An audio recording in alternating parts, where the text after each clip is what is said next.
ನನ್ನ work life balance ಅಷ್ಟು ಚೆನ್ನಾಗಿಲ್ಲ, ಇಲ್ಲಾಂತ ನನ್ನ ವರ್ಕ್ ಲೈಫ್ ಬ್ಯಾಲೆನ್ಸು ತುಂಬ ಚೆನ್ನಾಗಿದೆ. ಅಂದರೆ ಕರಿಯರಲ್ಲಿ ಆ ಒಂದು ಕಂಪ್ಯಾರಿಸನ್ ಮಾಡಿ ನೋಡ್ತಾರೆ. ಹಾಗಾದರೆ ಅದಷ್ಟೇ ಜೀವನನ, ವರ್ಕ್ ಲೈಫು ಅನ್ನೋದು ಮಾತ್ರ ನಮ್ಮ ಜೀವನಕ್ಕೆ ಸಂಬಂಧಪಡುತ್ತಾ? ಅದನ್ನು ನಾವು ಸಮತೋಲನ ಜೀವನ ಅಂತ ಕರಿಬೋದಾ? ಈ 6 ಏರಿಯಾಸ್ನಲ್ಲಿ ಕೆಲವರು ಒಂದೇ ಏರಿಯಾನ ಫೋಕಸ್ ಮಾಡ್ತಾರೆ ಲೈಫ್ ಲಾಂಗ್. ಹೌದು. ಎಲ್ಲೋ ಕೆಲವು ಜನ ಒಂದು 20-25% 2 ಏರಿಯಾಸ್ನ ಫೋಕಸ್ ಮಾಡ್ತಾರೆ, ಒಂದು 5-6% 3 ಏರಿಯಾಸ್ನ ಮಾಡ್ತಾರೆ. ಓನ್ಲಿ 2% ಪೀಪಲ್ ಮಾತ್ರ 6 ಏರಿಯಾಸ್ನ ಕವರ್ ಮಾಡ್ತಾರೆ. ನಮ್ಮ ಈ ಮೆಂಟಲ್ ಕಂಡೀಷನ್ ಅನ್ನೋದೇನಿದೆ ನಮ್ಮ ಹೋಲ್ ಲೈಫನ್ನು ನಡೆಸುತ್ತೆ. ನಿನ್ನ ಮಾನಸಿಕ ಕ್ಷೇತ್ರದ ಬಗ್ಗೆ ನಿನಗೆ ಅರಿವಿರಬೇಕು. ನಿನಗೆ ಅದು ಭಾರಿ ಇಂಪಾರ್ಟೆಂಟ್. ಎಲ್ಲಿ ಏರುಪೇರು ಆಗ್ತಾ ಇದ್ದೀನಿ, ಎಲ್ಲಿ ಯಾಕೆ ನಾನು ಹಿಂಗೆ ಮಾತಾಡ್ತಾ ಇದ್ದೀನಿ. ಸೊ ಇವೆಲ್ಲವನ್ನ ಕೂಡ ಯಾವ ಎಮೋಷನ್ ನನ್ನ ಜಾಸ್ತಿ ಪಿಂಚ್ ಮಾಡ್ತಾ ಇದೆ, ಯಾವ ಎಮೋಷನ್ನ ಜಾಸ್ತಿ ಟ್ರಿಗ್ಗರ್ ಮಾಡ್ತಾ ಇದೆ, ಏನು ಕೋಪನ, ಅಸೂಯನ, ದ್ವೇಷನ, ಮೋಸನ, ಯಾವ ಎಮೋಷನ್ ಟ್ರಿಗ್ಗರ್ ಮಾಡ್ತಾ ಇದೆ, which emotion, check yourself first. ಆ ಟ್ರಿಗ್ಗರ್ ಮಾಡ್ತಕ್ಕಂಥದ್ದು ಯಾವುದು ಅದು ನಮಗೆ ಗೊತ್ತಾಗ್ಬಿಟ್ರೆ ರಿಮೋಟ್ ನಮ್ಮ ಕೈ ಬಂದಂಗೆ. ಒಂದು ಫಿಸಿಕಲ್ ಮೆಂಟಲ್, ಒಂದು ಪರ್ಸ್ನಾಲಿಟಿ, ಇನ್ನೊಂದು ಮೆಂಟಲ್. ಈ 3 ಕ್ಷೇತ್ರಗಳನ್ನು ನಾನು ಯಾವತ್ತೂ ಚೆಕ್ ಮಾಡ್ತಾ ಬಂದೆ ಅಂತ ಅಂದ್ಕೊಳ್ಳಿ. ಇನ್ನು ರೆಸ್ಟ್ ಆಫ್ 4 ಏರಿಯಾಸ್ನ ನಾನು ಚೆಕ್ ಮಾಡೋದೇ ಬೇಕಾಗಿಲ್ಲ. ಯಾಕೆಂದರೆ ಎಲ್ಲವೂ ಇಲ್ಲೇ ಅಲ್ಲ, ಇದರ ಆಧಾರ ಮೇಲೆ ತೊಗೊತಾ ಇದ್ದೀನಿ ನಾನು ಡಿಸಿಷನ್ಸ್. ಒಬ್ಬ ಮನುಷ್ಯನ ಮಾನಸಿಕ ಸ್ಥಿತಿ ಅವನು ಖರ್ಚು ಮಾಡುವ ಹಣದ ಆಧಾರವಾಗಿ ಹೇಳ್ಬೋದು. ಅರ್ಥ ಆಯ್ತಾ? ಅವನು ಹೆಂಗೆ ಖರ್ಚು ಮಾಡ್ತಾನೆ ಅನ್ನೋದ್ರ ಮೇಲೆ ಅವನ ಮಾನಸಿಕ ಸ್ಥಿತಿ ಹೇಳ್ಬಿಡ್ಬೋದು ನಾವು. ಅದಕ್ಕೆ ನಮ್ಮ ಹತ್ರ ಯಾರಾದರೂ ಬಂದರೆ ಫಸ್ಟಿಗೆ ಕೇಳ್ತೇನೆ, ನಿನ್ನ ಒಂದು ಡೈಲಿ ಏನೇನು ಖರ್ಚು ಮಾಡ್ತೀಯಪ್ಪ, ಬೆಳಿಗ್ಗೆಯಿಂದ ಸಾಯಂಕಾಲದವರೆಗೆ ಏನು ಖರ್ಚು ಮಾಡ್ತೀಯ, ಎಷ್ಟು ಖರ್ಚು ಮಾಡ್ತೀಯ, ಯಾವುದಕ್ಕೆ ಖರ್ಚು ಮಾಡ್ತೀಯ ಹೇಳಂತ. ಸಾಕು ನನಗೆ ಒಂದು ಕಂಪ್ಲೀಟ್ ಮುಗೀತು ಚರಿತ್ರೆ. ಇಷ್ಟು ಗೊತ್ತಾಗ್ಬಿಡುತ್ತೆ. ಎಲ್ಲದಕ್ಕೂ ಕೂಡ ನಮ್ಮ ಲೈಫಲ್ಲಿ ಕ್ಲಾರಿಟಿ ಇರುತ್ತೆ, ಫ್ಯಾಮಿಲಿಯಲ್ಲಿ ಕ್ಲಾರಿಟಿ ಇರುತ್ತೆ. ಕಚಾಡ್ತಾ ಇರ್ತಾರೆ. ಅದು ಒಂದು ಡಿಫೈನ್ ಮಾಡೋದೇ ಇಲ್ಲ ನಾವು. ನೀನೇನು ಮಾಡಬೇಕು, ನಾನೇನು ಮಾಡಬೇಕು ಅಂತಿಲ್ಲ, ನಾನೇ ಎಲ್ಲ ಮಾಡ್ಬೇಕು ಅಂತ ಮಾತಾಡ್ತೀವಿ. ಎಲ್ಲ ನಾನೇ ಆಗ್ಬಿಡುತ್ತೆ, ಸಾಕಾಗ್ಬಿಡುತ್ತೆ ನನ್ನ ಜೀವನದಲ್ಲಿ. ಮಾಡಿ ಮಾಡಿ ಮಾಡಿ ಮಾಡಿ ಜೀವನ ಅನ್ನೋದು ಇಷ್ಟ ಆಗೋಗ್ಬಿಡುತ್ತೆ. ಇನ್ನು ಯಾರು ಮಾಡೋಂತ ಹೇಳಿದರು, because you don't have any personality. ಒಬ್ಬ ಮನೆಯಲ್ಲಿ ಮುಖ್ಯಸ್ಥನಿಗೆ ಪರ್ಸ್ನಾಲಿಟಿ ಇಲ್ಲ ಅಂತಂದರೆ ಆ ಕುಟುಂಬ ಛಿದ್ರ ಆಗಿರೋದು ನಾನು ನೋಡಿದ್ದೀನಿ. ಆ ಮನೆಯ ಮುಖ್ಯಸ್ಥ, ಅವನ ತಂದೆ ಆಗಿರ್ಬೋದು, ತಾತ ಆಗಿರ್ಬೋದು, ಯಾರೇ ಆಗಿರ್ಬೋದು, ಆ ತಂದೆಯಲ್ಲಿ ಪರ್ಸ್ನಾಲಿಟಿ ಇಲ್ಲ ಅಂದರೆ ಆ ಕುಟುಂಬ ಛಿದ್ರ. ಎನಿತು ಜನ್ಮದಲ್ಲಿ ಎನಿತು ಜೀವರಿಗೆ ಎನಿತು ನಾನು ಋಣಿಯೋ, ತಿಳಿದು ನೋಡಲು ಬದುಕೆಂಬುದಿದು ಋಣದ ರತ್ನಗಣಿಯೋ. ಎಷ್ಟು ಬ್ಯೂಟಿಫುಲ್ ಬರೋದು ನೋಡಿ. ನನ್ನ ಇಡೀ ಲೈಫು ಋಣದ ರತ್ನಗಣಿ ಅಂತೆ. ಅಂದರೆ ಬರೀ ಋಣಗಳೇ, ಇನ್ನು ಋಣ ಬಿಟ್ಟರೆ ಏನಿಲ್ಲ ನನಗೆ. ಬ್ಯಾಲೆನ್ಸ್ ಇಟ್ಕೊಂಡೇ ಇರ್ತೀನಿ ಯಾವತ್ತಿಗೂ.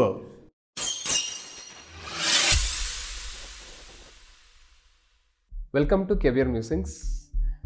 ನಮ್ಮ ಜೊತೆಗೆ ಭೀಮೇಶ್ ಸರ್ ಅವರಿದ್ದಾರೆ ಇವತ್ತು ಕೆವಿಯರ್ ಮ್ಯೂಸಿಂಗ್ಸ್ ಪಾಡ್ಕಾಸ್ಟ್ ಚಾನಲಲ್ಲಿ. Welcome to caviar musings sir. Thank you sir. ಇವಾಗ ಸಮತೋಲನ ಜೀವನ ಅಂತ ಅಂದರೆ ಏನು? ಯಾಕಂತ ಹೇಳಿದ್ರೆ ನಾವು ವರ್ಕ್ ಲೈಫ್ ಬ್ಯಾಲೆನ್ಸ್ ಬಗ್ಗೆ ತುಂಬ ಜನ ಮಾತಾಡ್ತಾರೆ. ನನ್ನ ವರ್ಕ್ ಲೈಫ್ ಬ್ಯಾಲೆನ್ಸು ಅಷ್ಟು ಚೆನ್ನಾಗಿಲ್ಲ, ಇಲ್ಲಾಂತ ನನ್ನ ವರ್ಕ್ ಲೈಫ್ ಬ್ಯಾಲೆನ್ಸು ತುಂಬ ಚೆನ್ನಾಗಿದೆ. ಅಂದರೆ ಕರಿಯರಲ್ಲಿ ಆ ಒಂದು ಕಂಪ್ಯಾರಿಸನ್ ಮಾಡಿ ನೋಡ್ತಾರೆ. ಹಾಗಾದರೆ ಅದಷ್ಟೇ ಜೀವನನ, ವರ್ಕ್ ಲೈಫು ಅನ್ನೋದು ಮಾತ್ರ ನಮ್ಮ ಜೀವನಕ್ಕೆ ಸಂಬಂಧಪಡುತ್ತಾ? ಅದನ್ನು ನಾವು ಸಮತೋಲನ ಜೀವನ ಅಂತ ಕರಿಬೋದಾ? ಸಮತೋಲನ ಜೀವನ ಅಂತ ನಾವೇನು ಮಾತಾಡ್ತಾ ಇದ್ದೀವಿ, ಬ್ಯಾಲೆನ್ಸ್ ಲೈಫ್ ಅಂತ. ಆ್ಯಕ್ಚುಲಿ ಅಂದರೆ ಬ್ಯಾಲೆನ್ಸ್ ಅಂತ ಬಂದ ತಕ್ಷಣ ಏನಾಗುತ್ತೆ, ಬರೀ ಬ್ಯಾಲೆನ್ಸ್ ಮಾಡೋಕ್ಕೆ ಸರಿ ಆಗುತ್ತೆ ಜೀವನಲ್ಲ. ಓಕೆ, ಒಂದು ಸಾರಿ ಇದು ಜಾಸ್ತಿ ಆಗುತ್ತೆ, ಒಂದು ಸಾರಿ ಇದು ಜಾಸ್ತಿ ಆಗುತ್ತೆ, ಬ್ಯಾಲೆನ್ಸ್ ಮಾಡೋಕ್ಕೆ ಸರಿ ಆಗುತ್ತೆ. ಆ ಥರ ಬ್ಯಾಲೆನ್ಸ್ ಅಂದ್ಕೊಳ್ಳಾರ್ದಂಗೆ ಸಮತೋಲನ ಅಂತ ನಾವು ಮಾತಾಡೋದು. ಸಮತೋಲನ ಇವಾಗ ಏನಾಗಿದೆ, ಈ ಮೆಂಟಲ್ ಒಂದು ಕಂಡೀಷನ್ಸ್ನ ಇಟ್ಕೊಂಡು ಎಲ್ಲರೂ ಒಂದು ಬ್ಯಾಲೆನ್ಸ್ ಅಂತ ಮಾತಾಡ್ತಾ ಇದ್ದಾರೆ. ಹೌದು. ಸೊ ಅದು ಬ್ಯಾಲೆನ್ಸ್ ಅಂತ ಸಾಮಾಜಿಕವಾಗಿ ಹೆಂಗಾರ ಮಾತಾಡ್ಕೊಳ್ಳಿ, ಪರವಾಗಿಲ್ಲ. ಅಂದರೆ ಸೊಸೈಟಿ ಯಾವಾಗಾದ್ರೂ ಮಾತಾಡ್ಕೊಳ್ಳಿ. ಈ ಬ್ಯಾಲೆನ್ಸ್ ಯಾಕೆ ಬೇಕು? ಹ್ಯಾಪಿಯಾಗಿರೋದಕ್ಕೆ. ನಮ್ಮ ಜೀವನದಲ್ಲಿ ನಾವು ಸಂತೋಷವಾಗಿರಬೇಕು ಅನ್ನೋದು ನಮ್ಮ ಗುರಿ. ಓಕೆ, ಸೊ ಈ ಸಂತೋಷವಾಗಿರೋದಕ್ಕೆ ನಮಗೆ ಯಾವ್ಯಾವ ಒಂದು ಅಡ್ಡಿಪಡಿಸ್ತದವೆ ಒಂದು ಸ್ವಲ್ಪ ಚೆಕ್ ಮಾಡ್ಕೋಬೇಕು. ನನಗಿದರ ಒಂದು ಅರ್ಥ ಆಗೋಷ್ಟೊತ್ತಿಗೆ ಭಾಳಷ್ಟು ವರ್ಷಗಳೇ ಕಳೆದೋಗಿದ್ದು. ಸೊ ಇದು ಗೊತ್ತಾದ ಮೇಲೆ ಸ್ವಲ್ಪ ಲೈಫು ನನಗೆ ಒಂದು ಲೆವೆಲ್ಲಿಗೆ ಬಂತು. ಅಂದ್ರೇನು, ನಮಗೆ ಯಾಕೆ ಬೇಕು ಬ್ಯಾಲೆನ್ಸ್ ಅಂತಂದರೆ, ಈ ಒಂದು 6 ಏರಿಯಾಸನ್ನ ನಾನು ಮಾತಾಡ್ಬೋದು. 6 ಏರಿಯಾಸನ್ನ ಹೇಳ್ಬೋದು. ಒಂದು ಪರ್ಸ್ನಲ್, ಅಂದರೆ ಅದರಲ್ಲಿ ಪರ್ಸ್ನಾಲಿಟಿ ಬರುತ್ತೆ, ಫಿಸಿಕಲು ಬರುತ್ತೆ, ಎರಡೂ ಬರುತ್ತೆ. ಬಿಕಾಸ್ ಫಿಸಿಕಲ್ ಅನ್ನೋದು ಬೇರೆ, ಪರ್ಸ್ನಾಲಿಟಿ ಬೇರೆ. ಓಕೆ. ಸೆಕೆಂಡು ಮೆಂಟಲ್ ಅಂತಂದರೆ ನನ್ನ ಒಂದು ಮಾನಸಿಕ ಸ್ಥಿತಿ. ಓಕೆ. ಸೊ ಇನ್ನು ಮೂರನೇದು ಬಂದು ಫೈನಾನ್ಸ್. ಓಕೆ. ಆ ಫೈನಾನ್ಸಲ್ಲಿ ಬಿಸ್ನೆಸ್ ಬರ್ಬೋದು, ನಿನ್ನ ಒಂದು ಜಾಬ್ ಕರಿಯರ್ ಬರ್ಬೋದು. ಈ ಥರ ಏನೇ ಒಂದು ವ್ಯವಹಾರ ಮಾಡೋದನ್ನು ಫೈನಾನ್ಸ್ ಅಂತ ಕರಿತೀವಿ. ಅಂದರೆ ನಮ್ಮ ಲೈಫಲ್ಲಿ ಫೈನಾನ್ಸ್ ಯಾವ ರೀತಿ ನಮ್ಮನ್ನು ಇದು ಮಾಡ್ತಾ ಇದೆ. ಓಕೆ. ನಾಲ್ಕನೇದು ಬಂದು ಫ್ಯಾಮಿಲಿ. ಓಕೆ. ಪ್ರತಿಯೊಬ್ಬರಿಗೂ ಫ್ಯಾಮಿಲಿ ಇರುತ್ತೆ. ಸೊ ಕೆಲವರಿಗೆ ಫ್ಯಾಮಿಲಿ ಅಂತ ಅವ್ರು ಯಾವುದನ್ನು ಭಾವಿಸ್ತಾರೆ ಅಂತ ಭಾಳ ಮುಖ್ಯ. ಓಕೆ. ಸೊ ಕೆಲವರು ಫ್ಯಾಮಿಲಿ ಅಂತ ಭಾವಿಸೋ ಒಂದು ರೀತಿಯೇ ಬೇರೆ ಇರುತ್ತೆ. ಸೊ ಅವ್ರು ಯಾವುದನ್ನು ಫ್ಯಾಮಿಲಿ ಅಂತ ಭಾವಿಸ್ತಾ ಇದ್ದಾರೆ. ಬಟ್ ಫ್ಯಾಮಿಲಿ ಇರುತ್ತೆ. ಸೊ ಆ ಫ್ಯಾಮಿಲಿ ಜೊತೆಗೆ ರಿಲೇಷನ್ಸ್ ಇರ್ತಾರೆ, ಫ್ರೆಂಡ್ಸ್ ಇರ್ತಾರೆ. ಇವೆಲ್ಲವೂ ಸೇರಿ ಒಂದು ಫ್ಯಾಮಿಲಿ ಅನ್ನೋದಕ್ಕಿಂತ ಅವನ ರಿಲೇಷನ್ಶಿಪ್ ವಿತ್ ಒಂದು ಫ್ಯಾಮಿಲಿ ಆಗಿರ್ಬೋದು, ಫ್ರೆಂಡ್ಸ್ ಆಗಿರ್ಬೋದು, ಆಮೇಲೆ ರಿಲೇಷನ್ಸ್ ಆಗಿರ್ಬೋದು, ಅವನ ಸಂಬಂಧಗಳು ಅಂತ ಕರಿಬೋದು ನಾವು. ಓಕೆ. ಅಂದರೆ ನಾಲ್ಕನೇದ್ದು ಅವನ ರಿಲೇಷನ್ಶಿಪ್ ಅಂತ ಹೇಳಿ ಕರಿಬೋದು. ಹೌದೌದು. ಅಂದರೆ ಅದರಲ್ಲಿ ಫ್ಯಾಮಿಲಿ ಬರುತ್ತೆ, ಫ್ರೆಂಡ್ಸ್ ಬರ್ತಾರೆ, ರಿಲೇಷನ್ಸ್ ಬರ್ತಾರೆ, ಎಲ್ಲ ಬರ್ತದೆ. ಸೊ ರಿಲೇಷನ್ಸು ಫ್ಯಾಮಿಲಿ ಎಲ್ಲ ಕರಿಬೋದು. ಆಮೇಲೆ ಐದನೇದು ಬಂದು ಸೋಷಿಯಲ್. ಓಕೆ. ಅಂದರೆ ನಾವು because we are all social beings, ನಾವೆಲ್ಲ ಒಂದು ಸೋಷಿಯಲ್ ಬೀಯಿಂಗ್ಸ್ ನಾವು. ಅಂದರೆ ಒಂದು ಸಮಾಜ ಇಲ್ಲದೆ ನಾವಿಲ್ಲ. ನಾವು ಬದುಕ್ತಾ ಇರೋ ಸಮಾಜದಲ್ಲಿ ಬದುಕ್ತಾ ಇದ್ವಿ, ನಾವಿಲ್ಲೆಲ್ಲೋ ಕಾಡಲ್ಲಿ ಬದುಕ್ತಾ ಇಲ್ಲ. ಅದರಿಂದ ಅದು ಕೂಡ ತುಂಬ ಇಂಪಾರ್ಟೆಂಟ್. ಆಮೇಲೆ ಸಿಕ್ಸ್ತ್ ಏರಿಯಾ ಬಂದು ಸ್ಪಿರಿಚುವಲ್. ಓಕೆ. ಆಧ್ಯಾತ್ಮಿಕ ಜೀವನ. ಸೊ ಇದು ಕೂಡ ನಮ್ಮ ಜೀವನದಲ್ಲಿ ಬಹಳ ಮುಖ್ಯವಾದ ಅಂಶ. ಕೆಲವರು ಏನಾಗುತ್ತೆ, ಈ 6 ಏರಿಯಾಸ್ ಅಂತ ನಾವು ಏನು ನೋಡಿದ್ವಿ, ಈ 6 ಏರಿಯಾಸಿಂದನೇ ನಮಗೆ ಅಸಂತೋಷಗಳು ಉಂಟಾಗ್ತಾ ಇರೋದು. ಅಂದ್ರೇನು, ಈ ಬ್ಯಾಲೆನ್ಸ್ ಹೆಚ್ಚು ಕಮ್ಮಿ ಆದಾಗ ಅಸಂತೋಷ ಆಗ್ತಾ ಇದೆ. ಈಗ ಫಸ್ಟ್ ನಮಗೇನಾದರೂ ಒಂದು ಫಿಸಿಕಲಿ ಸ್ವಲ್ಪ ತೊಂದರೆಗಳಾದರೆ ನಮಗೆ ಅಸಂತೋಷ ಆಗುತ್ತೆ. ಹೌದಾ? ಅಂದರೆ ಡಿಸೀಸಸ್ ಏನಾದರೂ ಬಂದರೆ. ಸೊ ಆಮೇಲೆ ಪರ್ಸ್ನಾಲಿಟಿ ವೈಸ್ ನನ್ನ ಪರ್ಸ್ನಾಲಿಟಿ ಸರಿಗಿಲ್ಲ ಅಂದ್ರೂ ನನಗೆ ಅಸಂತೋಷ ಉಂಟಾಗುತ್ತೆ. ಸೊ ಅದು ಸಮಾಜದಿಂದ ಬರ್ತಕ್ಕಂಥ ಒಂದು ರಿಫ್ಲೆಕ್ಟು ನಮ್ಗೆ ಅಸಂತೋಷ ಉಂಟು ಮಾಡುತ್ತೆ. ಹೌದು. ಆಮೇಲೆ ಮೆಂಟಲ್ ಕಂಡೀಷನ್ಸ್, ಮಾನಸಿಕ ಸ್ಥಿತಿ ಸರಿಗಿಲ್ಲ ಅಂದರೆ ಜೀವನದಲ್ಲಿ ಏನೂ ಮಾಡೋಕ್ಕಾಗೋದೇ ಇಲ್ಲ. ಹೌದು. ಅದು ಭಾಳ ಇಂಪಾರ್ಟೆಂಟ್. ಆಮೇಲೆ ಫೈನಾನ್ಸ್. ಈ 6 ಏರಿಯಾಸಲ್ಲಿ ಯಾವುದಪ್ಪ ಮುಖ್ಯ ಅಂತಂದ್ರೆ ಫೈನಾನ್ಸ್. ಅದೇ ಇದು ಫೈನಾನ್ಸ್ ಇದ್ರೆ ಎಲ್ಲದೂ ನಮಗೆ ಕವರ್ ಮಾಡ್ಬೋದು ಅಂತೀರಾ? ಅಲ್ಲಲ್ಲ, ಆ ಥರ ಅಂತಲ್ಲ. ಫೈನಾನ್ಸ್ ಇದ್ರೆಲ್ಲ ಕವರ್ ಮಾಡ್ಬೋದು ಅಂತಲ್ಲ. ಫೈನಾನ್ಸನ್ನ ನೀನು ಕರೆಕ್ಟಾಗಿ ಹ್ಯಾಂಡಲ್ ಮಾಡೋದು ಕಲ್ತ್ಕೊಂಡ್ರೆ ರೆಸ್ಟ್ ಆಫ್ 5 ಏರಿಯಾಸ್ನ ಕೂಡ ಹ್ಯಾಂಡಲ್ ಮಾಡ್ಬೋದು ನೀನು. ಬಿಕಾಸ್ ನೀನು ಫೈನಾನ್ಸ್ನ ಹ್ಯಾಂಡಲ್ ಮಾಡ್ಬೇಕಂತಂದರೆ ನಿನ್ನ ಮೆಂಟಲ್ ಕಂಡೀಷನ್ ಸರಿಗಿರಬೇಕು. ಹೌದು. ನಿನ್ನ ಫಿಸಿಕಲ್ಲು, ನಿನ್ನ ಒಂದು ಪರ್ಸನಾಲಿಟಿ ಸರಿಗಿರಬೇಕು. ಸೊ ಇದು ಯಾವತ್ತು ಇವು 3 ಸರಿಗಿದಾವೆ ಅಂದರೆ ಮಿಕ್ಕಿದ 3 ಸರಿಗಿರ್ತಾವೆ ಆಟೋಮೆಟಿಕ್ಕಾಗಿ. ಆ ಥರ. So finance is very important. ಆಮೇಲೆ ರಿಲೇಷನ್ಶಿಪ್ ಅಂದರೆ ನಿನ್ನ ಒಂದು ಸಂಬಂಧಗಳು ಯಾವ ರೀತಿ ಇದ್ದಾವೆ. ಓಕೆ. ಯಾರ ಜೊತೆ ಯಾವ ರೀತಿ ಇದ್ದಾವೆ. ನಿನಗೆ ಮದುವೆ ಆಗಿದೆಯಾ, ಪತ್ನಿ ಜೊತೆ ಯಾವ ರೀತಿ ಸಂಬಂಧ ಇದೆ. ನಿನಗೆ ಮಕ್ಕಳಾಗಿದ್ದಾವ, ಮಕ್ಕಳ ಜೊತೆ ಯಾವ ರೀತಿ ಸಂಬಂಧ ಇದೆ. ಸೊ ಆವಾಗ ರಿಲೇಷನ್ಶಿಪ್ ಅಂದರೆ ನಿನ್ನ ಫ್ರೆಂಡ್ಸ್ ಆಗಿರ್ಬೋದು, ಕಲೀಗ್ಸ್ ಆಗಿರ್ಬೋದು, ನಿಮ್ಮ ನೆಂಟರಾಗಿರ್ಬೋದು, ಇವ್ರ ಜೊತೆ ನಿನ್ನ ಸಂಬಂಧಗಳು ಹೆಂಗಿದ್ದಾವೆ. ಓಕೆ. ಸೊ ಅದಾದಮೇಲೆ ನೆಕ್ಸ್ಟ್ ಬಂದ್ಬಿಟ್ಟು ಸೋಷಿಯಲ್. ಸೊ ಸೋಷಿಯಲ್ ಭಾಳ ಇಂಪಾರ್ಟೆಂಟ್. ನಾವು ಸಮಾಜದಲ್ಲಿ ಯಾವ ರೀತಿ ಬೆರಿತಾ ಇದ್ದೀವಿ, ಆಮೇಲೆ ಯಾವ ರೀತಿ ಸಮಾಜಕ್ಕೆ ನಾವು ರೆಸ್ಪಾನ್ಸಿಬಲ್. ಸಮಾಜ ಡ್ಯೂಟಿ ಆ್ಯಂಡ್ ರೆಸ್ಪಾನ್ಸಿಬಿಲಿಟಿ ಎರಡು ಇದಾವೆ. ಸಮಾಜಕ್ಕೆ ನಾವು ಮಾಡಬೇಕಾಗಿರ್ತಕ್ಕಂಥ ಡ್ಯೂಟಿ ಏನು, ರೆಸ್ಪಾನ್ಸಿಬಿಲಿಟಿ ಏನು, ಎರಡೂ ಇದೆ. ಆಮೇಲೆ ಆಧ್ಯಾತ್ಮಿಕ ಚಿಂತನೆ 6ನೇದು ಒಂದು ಬಂದಿರತಕ್ಕಂಥದ್ದು 6th ಏರಿಯಾ ಅಂತ ಏನು ಕರೆದ್ವಿ. ಇದು ಎಲ್ಲದಕ್ಕಿಂತ ಮುಖ್ಯವಾಗಿರ್ತಕ್ಕಂಥದ್ದು. ಈ ರೀತಿಯಾಗಿ ನಾವು ಮಾತಾಡ್ತಾ ಹೋದರೆ ನಮಗಿದು ಸ್ವಲ್ಪ ಅರ್ಥ ಆಗುತ್ತೆ. ಬಟ್ ಇದು ತುಂಬ ದೊಡ್ಡ ಸಬ್ಜೆಕ್ಟ್ ಆದ್ದರಿಂದ ಇದು ನಮ್ಮ ವರ್ಕ್ಶಾಪ್ಸ್ನಲ್ಲಿ ನಾನು ಒಂದು ದಿನ ಇದನ್ನು ನಾನು ಮಾತಾಡ್ತೀನಿ ನಾನು. ಹೌದು. ಸೊ ಯಾಕಂದರೆ ಭಾಳ ಇಂಪಾರ್ಟೆಂಟ್. ಲೈಫಿಗೆ ಬೇಕಾಗಿರ್ತಕ್ಕಂಥ ಇಂಪಾರ್ಟೆಂಟ್ ಸಬ್ಜೆಕ್ಟೇ ಇದು.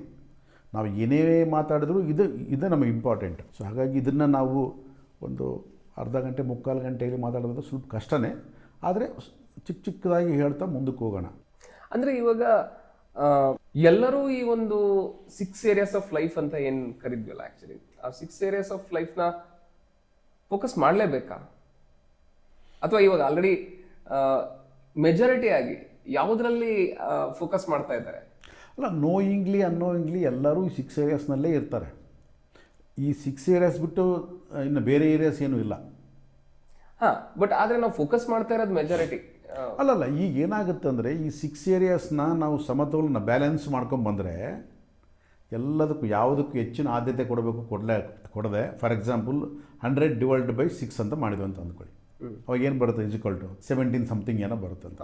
ಓಕೆ, ಸೊ ಆ ರೀತಿಯಾಗಿ ನೀವು ಎಲ್ಲಕ್ಕೂ ಸಮಾನವಾಗಿರ್ತಕ್ಕಂಥ ಆದ್ಯತೆಗಳನ್ನು ಕೊಟ್ಟರೆ ನಿನ್ನ ಲೈಫ್ ತುಂಬ ಕೂಲಾಗಿ ಹೋಗ್ತಾ ಇರ್ತದೆ. ಸೊ ನಿನಗೆ ಒಂದು ವೇಳೆ ಯಾವುದೇ ಎಡರು ತೊಡರುಗಳು ಬಂದಾಗ, ಏನಾದರೂ ಒಂದು ಪ್ರಾಬ್ಲಮ್ಸು ಏನಾದರೂ ಬಂದಾಗಲೂ ಕೂಡ ನೀನು ಅದನ್ನು ಸಮರ್ಥವಾಗಿ ಎದುರಿಸ್ತಕ್ಕಂಥ ಒಂದು ಶಕ್ತಿ ಬಂದಿರುತ್ತೆ ನನಗೆ. ಯಾಕೆಂದರೆ ಏನೇ ಬಂದರೂ ಕೂಡ, ಪ್ರಾಬ್ಲಮ್ಸ್ ಬಂದರೂ ಕೂಡ 17%ಅಲ್ಲೇ ಬರುತ್ತೆ ಪ್ರಾಬ್ಲಮ್. ಯಾಕಂದ್ರೆ ನೀನು ಅದಕ್ಕೆ 17% ಕೊಟ್ಟಿರ್ತೀಯ ಫೋಕಸ್, ಹೌದಾ? 17% ಮಾತ್ರ ನೀನು ಇದು ಫೋಕಸ್ ಕೊಟ್ಟಿರ್ತೀಯ. ಆದ ಕಾರಣ 17%ನಲ್ಲೇ ಪ್ರಾಬ್ಲಮ್ ಬರಬೇಕು ನಿನಗೆ. ಫಾರ್ ಎಕ್ಸಾಂಪಲ್, ಇವಾಗ ಏನಾಗ್ತಾ ಇದೆ, ಈ 6 ಏರಿಯಾಸ್ನಲ್ಲಿ ಕೆಲವರು ಒಂದೇ ಏರಿಯಾನ ಫೋಕಸ್ ಮಾಡ್ತಾರೆ ಲೈಫ್ ಲಾಂಗ್. ಹೌದು. ಎಲ್ಲೋ ಕೆಲವು ಜನ ಒಂದು 20-25% 2 ಏರಿಯಾಸ್ನ ಫೋಕಸ್ ಮಾಡ್ತಾರೆ. ಒಂದು 5-6% 3 ಏರಿಯಾಸ್ನ ಮಾಡ್ತಾರೆ. ಓನ್ಲಿ 2% ಪೀಪಲ್ ಮಾತ್ರ 6 ಏರಿಯಾಸ್ನ ಕವರ್ ಮಾಡ್ತಾರೆ. ಈಗ ಒಂದೇ ಏರಿಯಾದಲ್ಲಿ ಫೋಕಸ್ ಮಾಡ್ತಾ ಇದ್ದಾರೆ ಅಂತ ಹೇಳಿದ್ರೆ ಅದು ಯಾವ ಏರಿಯಾ ಇರ್ಬೋದು? ನೀವು ಯಾವುದೇ ಆಗಿರ್ಬೋದು. ಈಗ ಫಾರ್ ಎಕ್ಸಾಂಪಲ್, ಈಗ ಪೊಲಿಟಿಷಿಯನ್ಸ್ ಇದ್ದಾರೆ ಅಂತ ಅಂದ್ಕೊಳ್ಳಿ. ಅವರು ತಮ್ಮ ಕೆರಿಯರ್ ಬಗ್ಗೆನೇ ಆಲೋಚನೆ ಮಾಡ್ತಾ ಇರ್ತಾರೆ 24 ಗಂಟೆ. ಅವರು ರಾಜಕೀಯ ವೃತ್ತಿನ ಯಾವ ರೀತಿ ಕಂಪ್ಲೀಟಾಗಿ ಉಳಿಸ್ಕೋಬೇಕು, ಅವ್ರ ಜೀವನ ಪರ್ಯಂತ ಉಳಿಸ್ಕೋಬೇಕು. ಅವ್ರ ಅಪೋಸಿಷನ್ ಲೀಡರ್ ಏನು ಕೆಲಸ ಮಾಡ್ತಾ ಇದ್ದಾನೆ, ಯಾರ ಜೊತೆ ಮಾತಾಡ್ತಾ ಇದ್ದಾನೆ, ಆಮೇಲೆ ಅವರಿಂದ ಇರ್ತಕ್ಕಂಥ ಕಾರ್ಯಕರ್ತರು ಯಾರ ಜೊತೆ ಮಾತಾಡ್ತಾ ಇದ್ದಾರೆ, ಯಾವ ಏರಿಯಾದಲ್ಲಿ ಏನು ನಡೀತಾ ಇದೆ, ಪ್ರತಿಯೊಂದು ಇನ್ಫಾರ್ಮೇಷನ್ ತೊಗೊಳ್ಳೋದ್ರಲ್ಲೇ ಜೀವನ ಮುಗಿದೋಗ್ಬಿಡುತ್ತೆ. ಅವರು ಇನ್ನೊಂದು ಆಲೋಚನೆ ಮಾಡಲ್ಲ. ಬೆಳಿಗ್ಗೆಯಿಂದ ರಾತ್ರಿವರೆಗೂ, ರಾತ್ರಿ ನಿದ್ದಲ್ಲೂ ಕೂಡ ಅದೇ ಇರುತ್ತೆ ಅವರಿಗೆ. ಯಾಕಂದರೆ ಅಷ್ಟು ಒಂದು ಫೋಕಸ್ ಆಗಿದ್ದರೆ ಮಾತ್ರ ನಾನು ಈ ಒಂದು ಪೊಲಿಟಿಕಲ್ ಫೀಲ್ಡಲ್ಲಿ ಇರೋಕ್ಕೆ ಸಾಧ್ಯ ಅಂತ ತಿಳ್ಕೊಂಡ್ಬಿಟ್ಟಿರ್ತಾರೆ ಅವರು. ಅವ್ರಿಗೆ ಅವ್ರ ನಿರ್ಣಯಕ್ಕೆ ಬಂದುಬಿಟ್ಟಿರ್ತಾರೆ. ಸೊ ಹಾಗಾಗಿ ಅವರು ಅದು ಬಿಟ್ಟರೆ ಬೇರೆ ಇರಲ್ಲ ಅವ್ರಿಗೆ. ಕೆಲವರು ಫೈನಾನ್ಸನ್ನು ಇಟ್ಕೊಂಡು ಕೂತ್ಕೊಂಡಿರ್ತಾರೆ, ದುಡ್ಡು ಸಂಪಾದನೆ ಮಾಡಬೇಕು, ಹಾಗಾದರೆ ಏನು ಬೇಕಾದ್ರೆ ಮಾಡೋಕ್ಕೆ. ಇಡೀ ಲೈಫೆಲ್ಲ ಬರೀ ಫೈನಾನ್ಸೇ ಅವ್ರಿಗೆ. ನಾನು 500 ಕೋಟಿ ಸಂಪಾದನೆ ಮಾಡಿದೆ, 1000 ಕೋಟಿ ಸಂಪಾದನೆ ಮಾಡಿದೆ, ಬರೀ ಫೈನಾನ್ಸ್ ಬಿಟ್ಟರೆ ಬೇರೆ ಏನೂ ಕಾಣ್ತಾ ಇರಲ್ಲ ಅವ್ರಿಗೆ. ಸೊ ಈ ಥರ. ಸೊ ಇದೇ ರೀತಿಯಾಗಿ ಕೆಲವರು ಆಧ್ಯಾತ್ಮಿಕವಾಗಿ, ನಾನು ಆಧ್ಯಾತ್ಮಿಕ ಭಾಳ ಚಿಂತನೆ ಮಾಡ್ತೇನಪ್ಪ ಅಂತ ಅಂದ್ಬಿಟ್ಟು ಟೋಟಲಿ ಎಲ್ಲವನ್ನು ವಿಸ್ಮರಿಸಿ ಬರೀ ಆಧ್ಯಾತ್ಮಿಕ ಅಂದ್ರೇ ಗೊತ್ತಿರಲ್ಲ. ಆಧ್ಯಾತ್ಮಿಕತೆ ಅಂತಂದರೆ ಆಗ ಹೇಳಲ್ಲ. ಅದು 24 ಗಂಟೆ ಆಧ್ಯಾತ್ಮಿಕ ಚಿಂತನೆ ಎಲ್ಲ ಇರ್ತಾರೆ. ಸೊ ಅವರ ಒಂದು ರೆಸ್ಪಾನ್ಸಿಬಿಲಿಟಿ ಡ್ಯೂಟೀಸ್ನೆಲ್ಲ ಬದಿಗಿಟ್ಬಿಟ್ಟಿರ್ತಾರೆ. ಅದು ತಪ್ಪೇ. ಅವ್ರ ಮನೇಲಿ ಸಫರ್ ಆಗ್ತಾ ಇರ್ತಾರೆ, ಟೋಟಲ್ ಫ್ಯಾಮಿಲಿ ಸಫರ್ ಆಗುತ್ತೆ, ಎಲ್ಲರೂ ಸಫರ್ ಆಗ್ತಾ ಇರ್ತಾರೆ. That's also wrong. ಸೊ ಈ ರೀತಿಯಾಗಿ ಕೆಲವರು ಒಂದೇ ಏರಿಯಾನ ಇಟ್ಕೊಂಡು ಜೀವನ ಮಾಡ್ತಿರ್ತಾರೆ, ಎಲ್ಲೋ ಕೆಲವರು 2 ಏರಿಯಾದಲ್ಲಿ ಇರ್ತದೆ. ಅಂದರೆ ಈ ರೀತಿ ನಾವು 6 ಏರಿಯಾಸ್ ಆಫ್ ಲೈಫ್ ಬಗ್ಗೆ ಗೊತ್ತಿಲ್ಲದೆ ಇರೋದಕ್ಕೆ ಏನು ಕಾರಣ ಇರ್ಬೋದು? ಅಲ್ಲ, ಎಲ್ರಿಗೂ ಗೊತ್ತು. ಯಾಕಂದರೆ ನಮ್ಮ ಜೀವನದಲ್ಲಿ ನನ್ನ ಪರ್ಸ್ನಾಲಿಟಿ ಬಗ್ಗೆ ನನಗೆ ಗೊತ್ತು, ನನ್ನ ಫಿಸಿಕಲ್ ಕಂಡೀಷನ್ಸ್ ಬಗ್ಗೆ ನನಗೆ ಗೊತ್ತು. ಯಾಕಂದರೆ ಅದನ್ನು ಚೆನ್ನಾಗಿ ಇಟ್ಕೋಬೇಕು ಅಂತ ಗೊತ್ತು ನನಗೆ. ಆಮೇಲೆ ನನ್ನ ಮೆಂಟಲ್ ಕಂಡೀಷನ್ನು, ಅದು ಮಾನಸಿಕ ಸ್ಥಿತಿ ಹೆಂಗಿದೆ ನನಗೆ ಗೊತ್ತು. ಸೊ ಇದೆಲ್ಲ ಒಂದು ಫ್ಯಾಮಿಲಿ ಬಗ್ಗೆ ಗೊತ್ತು, ನನ್ನ ಫೈನಾನ್ಸ್ ಬಗ್ಗೆ ಗೊತ್ತು. ಇರೋದೇ 6 ಏರಿಯಾಸು.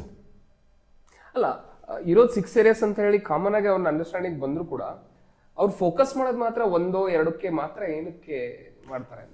ಯಾಕೆ ಅಂದರೆ ಅದೇ ಅವ್ರಿಗೆ ಮುಖ್ಯ ಅಂತ. ಅವ್ರಿಗೆ ದುಡ್ಡಿದ್ದು ಬಿಟ್ಟರೆ ಎಲ್ಲ ಬಂದುಬಿಡುತ್ತೆ. ನನಗೆ ದುಡ್ಡು ಸಂಪಾದನೆ ಮಾಡ್ಬೇಕು, ನಾನು ಫೈನಾನ್ಸ್ ಅನ್ನೋದನ್ನು ಒಂದು ಇಟ್ಕೊಂಡಿರ್ತಾನೆ. ಇಲ್ಲ ಈ ಪೊಲಿಟಿಕಲ್ ಫೀಲ್ಡು ಅಥವಾ ಪವರ್, ನನಗೆ ಪವರ್ ಇದ್ದುಬಿಟ್ರೆ ಎಲ್ಲ ನನ್ನ ಹತ್ರ ಇರ್ತಾರೆ. ಸೊ ಆ ಥರ. ಸೊ ಒಂದೊಂದು ಇದನ್ನು ಇಟ್ಕೊಂಡಿರ್ತಾರೆ. ನಾನು ದುಡ್ಡನ್ನು ಇರಬೇಕು, ಪವರ್ ಆದರೆ ಇರಬೇಕು, ಅಥವಾ ನನ್ನ ಜನಬಲ ಆದರೆ ಇರಬೇಕು. ಎಲ್ಲ ಒಂದು ರಿಲೇಷನ್ಸ್ ಆಗಿರ್ಬೋದು, ಸೋಷಲ್ಲಾಗಿ ಎಲ್ಲರನ್ನ ಇದು ಮಾಡ್ಕೊಂಡು ಜನಬಲ ಕಟ್ಕೊಳ್ಳೋದು.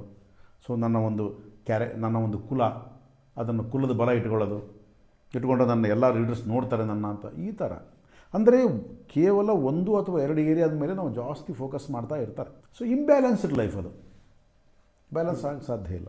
ಅಂದರೆ ಇವಾಗ ಸಮತೋಲನ ಜೀವನ ಎಲ್ಲರೂ ಅನ್ನೋದಕ್ಕಿಂತ ಸಮತೋಲನ ಜೀವನ ನಾನು ಮಾಡಬೇಕು ಅಂತ ಅಂದರೆ ಅದನ್ನು ಯಾವ ರೀತಿ ಇಟ್ಕೋಬೋದು? ಈಗ ಏನಾಗುತ್ತೆ, ಎಲ್ಲರೂ ಅನ್ನೋದಕ್ಕೆ ನಮ್ಮಲ್ಲಿ ಆನ್ಸರ್ ಇಲ್ಲ.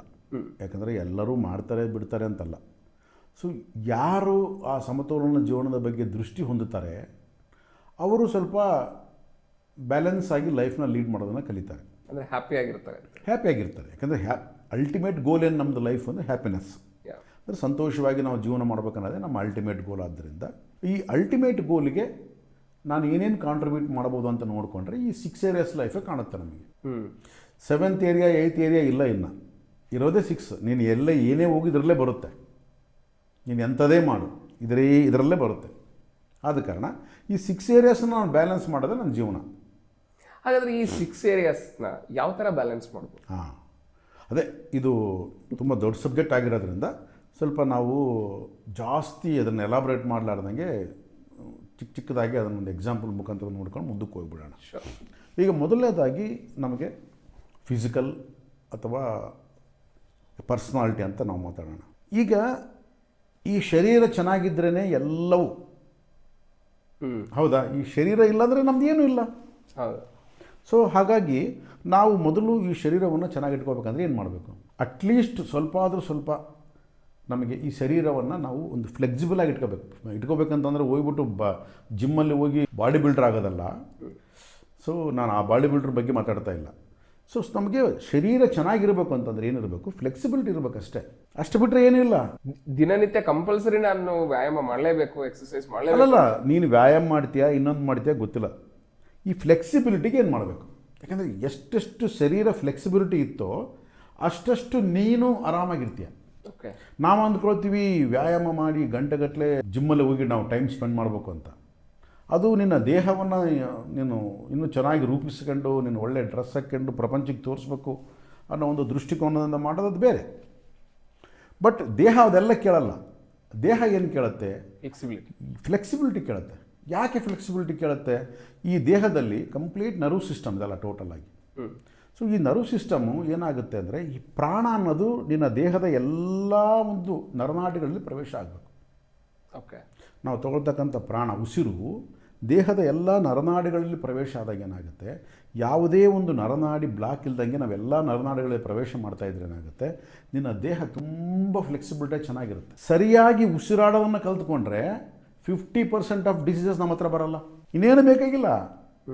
ಸರಿಯಾಗಿ ಉಸಿರಾಡಿದರೆ 50% ರೋಗಗಳು ಅಲ್ಲೇ ಕ್ಲೋಸ್. ಉಸಿರಾಡ್ಬೇಕು ಸರಿಯಾಗಿ. ನಾವು ಉಸಿರಾಡಲ್ಲ. ಅಲ್ಲ, ಸರಿಯಾಗಿ ಉಸಿರಾಡಬೇಕು ಅಂತಂದರೆ ಬಾಡಿ ಫಸ್ಟ್, ಅಂದರೆ ಈ ನರನಾಡಿಗಳಲ್ಲೆಲ್ಲ ಉಸಿರು ಹೋಗ್ಬೇಕಂದ್ರೆ ಈ ಬಾಡಿ ಫ್ಲೆಕ್ಸಿಬಲ್ ಆಗಿರಬೇಕು. ಸೊ ನೀವು ಕುತ್ಕೊಂಡಿರ್ತೀಯ, ಸ್ವಲ್ಪ ಎಲ್ಲೊಂದು ಸ್ವಲ್ಪ ಟೈಮ್ ಸಿಕ್ತು, ಒಂದು 10 ನಿಮಿಷ 20 ನಿಮಿಷ ಟೈಮ್ ಸಿಕ್ತು, ಸ್ವಲ್ಪ ಚಿಕ್ಕ ಎಕ್ಸಸೈಸನ್ನು ನೀನು ಫ್ಲೆಕ್ಸಿಬಿಲಿಟಿ ಆಗಿ ತಗೋ. ಚೇರ್ ಮೇಲೆ ಕುತ್ಕೊಂಡು ಮಾಡೋಂಥ ಕೆಲವಿದ್ದಾವೆ, ಮಲಗಿ ಮಾಡೋಂಥ ಕೆಲವಿದ್ದಾವೆ, ಕುತ್ಕೊಂಡು ಮಾಡೋಂಥ ಕೆಲವಿದ್ದಾವೆ. ಸೊ ಬಾಡಿನ ಫ್ಲೆಕ್ಸಿಬಿಲಿಟಿ ಮಾಡೋದಕ್ಕೆ ಬೇಕಾದಷ್ಟು ಚಿಕ್ಕವಾಗಿರ್ತಕ್ಕಂಥ ಆಸನಗಳಿದ್ದಾವೆ. ಹೌದು. ಸೊ ಆ ರೀತಿಯಾಗಿ ನಾವು ಮಾಡ್ಕೊಂಡ್ರೆ ದಟ್ಸ್ ಎನಫ್. ನಾವು ಏನು ಶೋಕಿ ಮಾಡಬೇಕಾಗಿಲ್ಲ. ಸೊ ಆ ರೀತಿಯಾಗಿ ದೇಹವನ್ನು ನಾವು ಫ್ಲೆಕ್ಸಿಬಿಲಿಟಿಯಾಗಿ ಇಟ್ಕೊಳ್ಳೋದಕ್ಕೆ ಏನು ಮಾಡಬೇಕು ಅನ್ನೋದನ್ನು ಆಲೋಚನೆ ಮಾಡಬೇಕು. ಅಷ್ಟು ಬಿಟ್ಟರೆ ಬಾಡಿ ಬಿಲ್ಡ್ ಮಾಡೋದಕ್ಕೆ ಆ ಒಂದು ಟೈಮ್ ಇರಲ್ಲ. ಆಮೇಲೆ ಇವತ್ತು ಏನೋ ನಿಮ್ಮಂಥ ಹುಡುಗರು ಮಾಡಬಾರ್ದು, ಒಂದು 50 ವರ್ಷ ಆದಮೇಲೆ ಏನು ಮಾಡ್ತಾರೆ? ಆಮೇಲೆ ಸ್ಮಾಲ್ ಮೂಮೆಂಟ್ಸ್, ವಾಕು ಅದೆಲ್ಲ ಮಾಡ್ಬೋದು. Actually walk is best exercise. ಅದ್ರ ಜೊತೆಗೆ ಈ ಥರ ಒಂದು ಬಾಡಿ ಫ್ಲೆಕ್ಸಿಬಿಲಿಟಿ ಆಗೋದಕ್ಕೆ ಚಿಕ್ಕ ಆಸನಗಳೆಲ್ಲ ಇದ್ದಾವೆ. ಅದನ್ನು ಕಲ್ತ್ಕೊಂಡು ಅದನ್ನು ಮಾಡಿಕೊಂಡ್ರೆ ಮನೆಯಲ್ಲೇ ಕೂತ್ಕೊಂಡು ಆರಾಮಾಗಿ ಎಲ್ಲೂ ಹೋಗೋದು ಬೇಕಾಗಿಲ್ಲ, ಯಾರನ್ನೂ ಕೇಳೋದು ಬೇಕಾಗಿಲ್ಲ, ಆರಾಮಾಗಿ ಮಾಡ್ಕೋಬೇಕು. ಸೊ ಬಾಡಿನ ನಾವು ಚೆನ್ನಾಗಿಟ್ಕೋಬೇಕು. ಇಲ್ಲಿ ಆಹಾರ ಕೂಡ ಕಾಂಟ್ರಿಬ್ಯೂಟ್ ಆಗುತ್ತೆ. ತುಂಬ ಇಂಪಾರ್ಟೆಂಟ್. ಅದು ಇತ್ತೀಚೆಗಂತೂ ಸೋಷಿಯಲ್ ಮೀಡಿಯಾದಲ್ಲಿ ನೀನು ಈ ಫುಡ್ ಬಗ್ಗೆ ಹೊಡೆದ್ಬಿಟ್ರೆ ಯಾರು ಏನು ಬೇಕಾದರೆ ಬಾಯಿಗೆ ಬಂದಂಗೆ ಮಾತಾಡ್ತಾರೆ. ಇದು ತಿನ್ನಬೇಕು, ಅದು ತಿನ್ನಬೇಕು, ಇದು ತಿನ್ನಬೇಕು. ಬರೀ ಬೆಳಗ್ಗೆಯಿಂದ ಸಾಯಂಕಾಲದವರೆಗೆ ರಾತ್ರಿವರೆಗೆ ಏನು ತಿನ್ಬೇಕಂತಲೇ ಹೇಳ್ತಾರೆ. ಆದರೆ ನಿಜವಾದ ಒಂದು ಆರೋಗ್ಯ ತಿನ್ನಲಾರ್ದಂಗಿರೋದೇ ಆರೋಗ್ಯ, ತಿನ್ನೋದಲ್ಲ. ಎಷ್ಟು ಕಡಿಮೆ ತಿಂದರೆ ಅಷ್ಟು ಒಳ್ಳೆಯದು. ಇಂಟರ್ಮಿಟೆಂಟ್ ಫಾಸ್ಟಿಂಗ್ ಅಂತ ಕೂಡ ಅಲ್ಲ.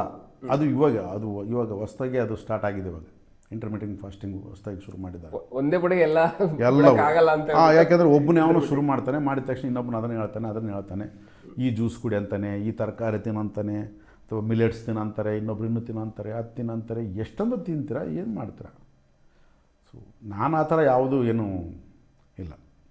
ನಾನು ಎಲ್ಲವನ್ನೂ ತಿಂತೀನಿ, ಎಲ್ಲವನ್ನೂ ಮಾಡ್ತೀನಿ. ಸೊ ಎಲ್ಲದಕ್ಕೂ ಲಿಮಿಟ್ ಇದೆ. ಸೊ ಊಟವನ್ನು ನಾವು ಕಡಿಮೆ ಮಾಡೋದಷ್ಟು ಒಳ್ಳೆಯದು. ಅಂದರೆ ಊಟವನ್ನು ಕಡಿಮೆ ಮಾಡಬೇಕು ಅಂತ ಹೇಳಿದ್ರೆ, ಸೊ ಬೆಳಿಗ್ಗೆ ಟಿಫಿನ್ ತಿಂತೀವಿ, ಆಮೇಲೆ ಮಧ್ಯಾಹ್ನ ನಾವು ಲಂಚ್ ಮಾಡ್ತೀವಿ, ಈವ್ನಿಂಗ್ ಊಟ ಬಿಡಬೇಕು ಅಂತ ಹೇಳ್ತೀರಾ? ಆ ಥರ ಏನಿಲ್ಲ, ಕಡಿಮೆ ಮಾಡಿ ಅಷ್ಟೇ. ಸ್ವಲ್ಪ ಬೇಗ ಮಾಡಿ. ಇವಾಗ ರಾತ್ರಿ 10 ಗಂಟೆ ಮಾಡೋರು 8 ಗಂಟೆ ಮಾಡಿ, 7:30 ಮಾಡಿ ಅಷ್ಟೇ. ಆಮೇಲೆ ಅದ್ರ ಬಗ್ಗೆ ಜಾಸ್ತಿ ಫೋಕಸ್ ಬೇಡ.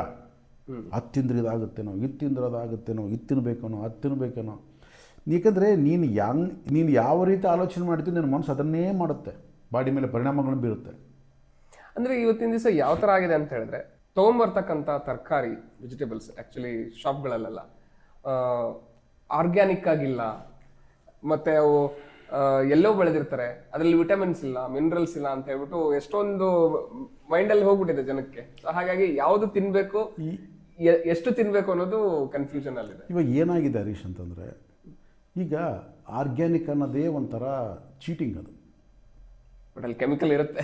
ಅಲ್ಲದ ನೀನು ಕಂಪಲ್ಸರಿ ಇರುತ್ತೆ ಅದು. ಓಕೆ, ನಾವು ಇಲ್ಲಿಂದ ತೊಗೊಂಡೆ ಒಂದು ತರಕಾರಿ ಸೊಪ್ಪು ತೊಗೊಂಡೋಗಿ ಎಲ್ಲ ಲ್ಯಾಬಲ್ಲಿ ಏನು ಟೆಸ್ಟ್ ಮಾಡಿಸಲ್ಲ. ಅದು ನೀನೇ ಹೇಳಿ ಎಲ್ಲಿ ಸಾಧ್ಯ. ಸೊ ಇವಾಗ ಏನಾಗಿದೆ ಅಂತಂದರೆ, ನಮ್ಮನ್ನು ಮೋಸ ಮಾಡೋದಕ್ಕಾಗಿ ಇವೆಲ್ಲ ಉಟ್ಕೊಂಡಿದ್ದಾರೆ, ಆರ್ಗ್ಯಾನಿಕ್ಕು ಅದು ಇದು ಅಂತೆಲ್ಲ ಉಟ್ಕೊಂಡಿದ್ದಾರೆ. ಸರಿ, ನಾನೊಬ್ಬನೇ ಚೆನ್ನಾಗಿದ್ಬಿಟ್ಟು ಪ್ರಪಂಚ ಹೆಂಗಾದ್ರೆ ಹಾಳಾಗೋಗಲ್ಲ, ಯಾವನಾದ್ರೂ ಹೆಂಗನ ತಿನ್ನಲ್ಲ, ಹೋಗಿ ಪ್ರಪಂಚ ಎಲ್ಲ ಹೋಯ್ತಪ್ಪ, ನಾನೇನು ಮಾಡಲಿ ಇದ್ದು. ಹೌದಾ? ಸೊ ಈ ಹಾಲು ಕುಡಿಬಾರ್ದು, ದೇಸಿ ಹಾಲು ಬೇರೆ, ಈ ಹಾಲು ಬೇರೆ, ಅದಕ್ಕೇನೋ ಇಟ್ಟಿದ್ದಾರೆ ಹೆಸರು. ಸೊ ಈ ಹಾಲು ಸರಿಗಿಲ್ಲ, ತರಕಾರಿ ಸರಿಗಿಲ್ಲ, ಅದು ಸರಿಗಿಲ್ಲ, ಇದು ಸರಿಗಿಲ್ಲ, ಇದು ತಿನ್ನಬಾರ್ದು, ಅದು ತಿನ್ನಬಾರ್ದು, ಅದು ತಿನ್ನಬಾರ್ದು.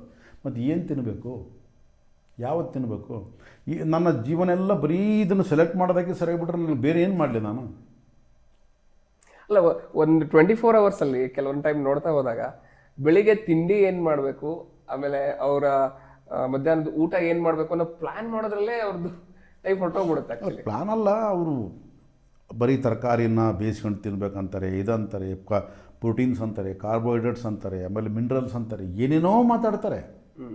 ಇರಲಿ, ಇಲ್ಲ ಅಂತಲ್ಲ, ಅದಕ್ಕೆ ಎಷ್ಟು ಪ್ರಾಧಾನ್ಯತೆ ಕೊಡಬೇಕು ಅಷ್ಟು ಕೊಟ್ಟು ಮುಂದಕ್ಕೆ ಹೋಗ್ತಾ ಇರಬೇಕು ಹೊರತು 24 ಗಂಟೆ ಅದ್ರ ಬಗ್ಗೆ ತಲೆ ಕೆಡಿಸ್ಕೊಂಡು ಇದು ಯಾವುದೋ ಬರ್ತಾನೆ, ಒಬ್ಬನು ಬರ್ತಾನೆ ಇದು ಕುಡೀರಿ ಅಂತಾನೆ, ಅವ್ರು ಬರ್ತಾನೆ ಇದು ತಿನ್ನಿರಿ ಅಂತಾನೆ, ಇನ್ನೊಂದು ಮಾಡ್ತಾನೆ, ಇದೇ ಆಯಿತು. ಸೊ ಜೀವನದಲ್ಲಿ ಫಸ್ಟು ನಾನು ಹೆಚ್ಚು ಬದುಕಬೇಕಾ, ಬದುಕಿದಷ್ಟು ದಿನ ಸಂತೋಷವಾಗಿರ್ಬೇಕಾ? ಎರಡೇ ಪ್ಲಾನ್. ಫಸ್ಟು ಎರಡೇ ಕ್ವಶನ್ ಕೇಳ್ಬೇಕು ನಾವು. ಹೆಚ್ಚು ಬದುಕಬೇಕು ಅಂದರೆ ನೀವು ಬರೀ ಅದೇ ಆಯ್ತದ ಜೀವನ. ನಾನು ಬದುಕಿದಷ್ಟು ದಿನ ಸಂತೋಷವಾಗಿರಬೇಕು ಅಂತ.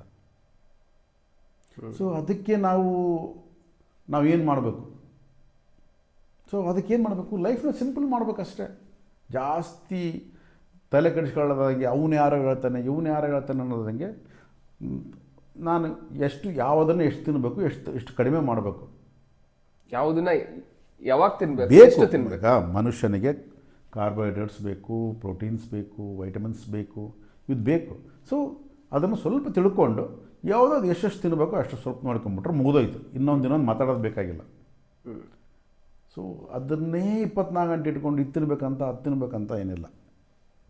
ಆಮೇಲೆ ದೇಹಕ್ಕೆ ರೋಗಗಳು ಬಂದೇ ಬರ್ತವೆ. ನೀನು ಏನೇ ತಿನ್ನು, ಏನೇ ಮಾಡು, ಅದು ಟೈಮಕ್ಕೆ ಕಾಲಕ್ಕೆ. ಯಾಕಂದರೆ ಇದು ಈ ನೇಚರು ಒಡ್ಡುವಂಥ ಒಂದು ಇದಕ್ಕೆ ನಮ್ಮ ದೇಹ ಕೆಲವೊಂದು ಸಹ ರೋಗಮಯ ಆಗುತ್ತೆ, ತುತ್ತಾಗುತ್ತೆ. ಸೊ ಅದನ್ನು ಮತ್ತೆ ವಾಶ್ ಮಾಡ್ಕೋಬೇಕು, ಮತ್ತೆ ಮುಂದಕ್ಕೆ ಹೋಗಬೇಕು. ನಾವು ಎಲ್ಲ ಕರೆಕ್ಟಾಗಿ ತಿಂದುಬಿಟ್ರೆ ಕರೆಕ್ಟಾಗಿ ಇರೋಕ್ಕೆ ಸಾಧ್ಯ ಇಲ್ಲ. ಎಂಥ ಕರೆಕ್ಟಾಗಿದ್ದರೂ ರೋಗಗಳು ಬಂದೇ ಬರ್ತವೆ. ಹೌದು. ಸೊ ಇದನ್ನು ಆ್ಯಕ್ಸೆಪ್ಟ್ ಮಾಡ್ಬೇಕು ನಾವು, ಎಲ್ಲವೂ ಬರ್ತವೆ ಅನ್ನೋದನ್ನು ಅರ್ಥ ಮಾಡಿಕೊಂಡು. ಸೊ ನಮ್ಮ ಒಂದು ದೇಹವನ್ನು ನಾವು ಸರಿಯಾಗಿ ಇಟ್ಕೊಳ್ಳೋದಕ್ಕೆ ಕೇವಲ ಆಹಾರ ಒಂದೇ ಅಲ್ಲ. ಓಕೆ, ಫ್ಲೆಕ್ಸಿಬಿಲಿಟಿ ಭಾಳ ಇಂಪಾರ್ಟೆಂಟು. ಆದರೆ ಚಿಕ್ಕ ಒಂದು ವ್ಯಾಯಾಮಗಳು ಇಂಪಾರ್ಟೆಂಟು, ನೀರು ಕುಡಿಯೋದು ಇಂಪಾರ್ಟೆಂಟು, ಉಸಿರಾಡೋದು ಇಂಪಾರ್ಟೆಂಟು, ಸರಿಯಾದ ನಿದ್ದೆ ಇಂಪಾರ್ಟೆಂಟು. ಸೊ ನೀನು ಎಲ್ಲ ಮಾಡಿ ರಾತ್ರಿ ನಿದ್ದೆ ಸರಿ ಮಾಡಿಲ್ಲ ಅಂದರೆ ಏನು ಮಾಡ್ತೀಯ ನೀನು? Very important. ನಿದ್ದೆ ಭಾಳ ಇಂಪಾರ್ಟೆಂಟ್. ಒಂದು ದಿನದ ನಿದ್ದೆ ಕೆಟ್ಟರೆ ಒಂದು ವಾರದ ಆರೋಗ್ಯ ಕೆಡುತ್ತಂತೆ. ನಾವು ಮಲ್ಕೊಂಡಾಗ ಎಷ್ಟೊಂದು ನಮ್ಮ ದೇಹದಲ್ಲಿರ್ತಕ್ಕಂಥ ಮಸಲ್ಸ್ ಎಲ್ಲ ರಿಪೇರ್ ಆಗ್ತಾ ಇದೆ. ಮೇನ್ ಅದೇನೆ, ರಿಪೇರಿ ಆಗೋದೇ ನಿದ್ದೆಯಲ್ಲಿ. ಸೊ ನೀನು ಮಲಗಿದಾಗ ನಿನ್ನ ಒಂದು ತುರಿಯಾವಸ್ಥೆ ಎಷ್ಟೊತ್ತು ಮಲಗ್ತೀಯ? 8 ತಾಸು ಮಲಗ್ತೀಯ, 10 ತಾಸು ಮಲಗ್ತೀಯ ಅಂತಲ್ಲ. ಮಲಗಿದಷ್ಟು ಎಷ್ಟೊತ್ತು ಬೆಳಗ್ಗೆ ಎದ್ದಾಗ ಎಷ್ಟು ಫ್ರೆಶ್ ಆಗಿರ್ತೀಯ ನೀನು. ಗೊತ್ತಾಗುತ್ತೆ ರಾತ್ರಿ ಸರಿಯಾಗಿ ನಿದ್ದೆ ಆಯ್ತಿಲ್ಲ ಇಲ್ಲ ಅಂತ ಗೊತ್ತಾಗುತ್ತೆ. ಇವತ್ತಿನ ನಿದ್ದೆ ಸರಿಯಾಗಿಲ್ಲ ಗೊತ್ತಾಗುತ್ತೆ. ಯಾಕಂದರೆ ಪ್ರತಿಯೊಬ್ಬ ಮನುಷ್ಯ 18ರಿಂದ 27 ನಿಮಿಷ ತುರಿಯಾವಸ್ಥೆಗೆ ಹೋಗ್ತಾನೆ ಪ್ರತಿದಿನ ತುರಿಯಾವಸ್ಥೆಗೆ ಹೋಗಲೇಬೇಕು. 18ರಿಂದ 27 ನಿಮಿಷ. ಆ ಅವಸ್ಥೆಗೆ ಹೋಗುವಂಥ ಸಮಯನೇ ಭಾಳ ಇಂಪಾರ್ಟೆಂಟ್, ತುಂಬ ಇಂಪಾರ್ಟೆಂಟ್ ಅದು. ಅದರಲ್ಲಿ ಏನಾದರೂ ಹೆಚ್ಚು ಕಮ್ಮಿ, ಫಾರ್ ಎಕ್ಸಾಂಪಲ್ ನಿನಗೆ 18 ನಿಮಿಷ ಇರ್ಬೋದು, ನನಗೆ 20 ನಿಮಿಷ ಇರ್ಬೋದು, ಇನ್ನೊಬ್ರಿಗೆ 25 ನಿಮಿಷ ಇರ್ಬೋದು, ಒಬ್ರಿಗೆ 27 ನಿಮಿಷ ಇರ್ಬೋದು. ಈ ರೀತಿಯಾಗಿ ಅವರವರ ಇದಕ್ಕೆ ತಕ್ಕಂಗಿರುತ್ತೆ. ಅದರಲ್ಲಿ ಏನಾದರೂ ಹೆಚ್ಚು ಕಮ್ಮಿ ಆದ ತಕ್ಷಣ ಬೆಳಗ್ಗೆ ಎದ್ದ ತಕ್ಷಣ ಫ್ರೆಶ್ನೆಸ್ ಇರಲ್ಲ ನಮಗೆ. ಇವತ್ತು ಯಾಕೆ ನಿದ್ದೆ ಕಮ್ಮಿ ಆಯಿತು ಅಂತ. ಮಲಗಿದ್ದೇನೋ ಚೆನ್ನಾಗಿ ಮಲಗಿರ್ತೀನಿ, ತುರಿಯಾವಸ್ಥೆಗೆ 8-10 ತಾಸು ಮಲಗಿರ್ತೀನಿ, ಬಟ್ ಆ ಅವಸ್ಥೆಗೆ ಹೋಗಿರ್ತಕ್ಕಂಥ ಟೈಮ್ ಕಮ್ಮಿ ಇರ್ತದೆ.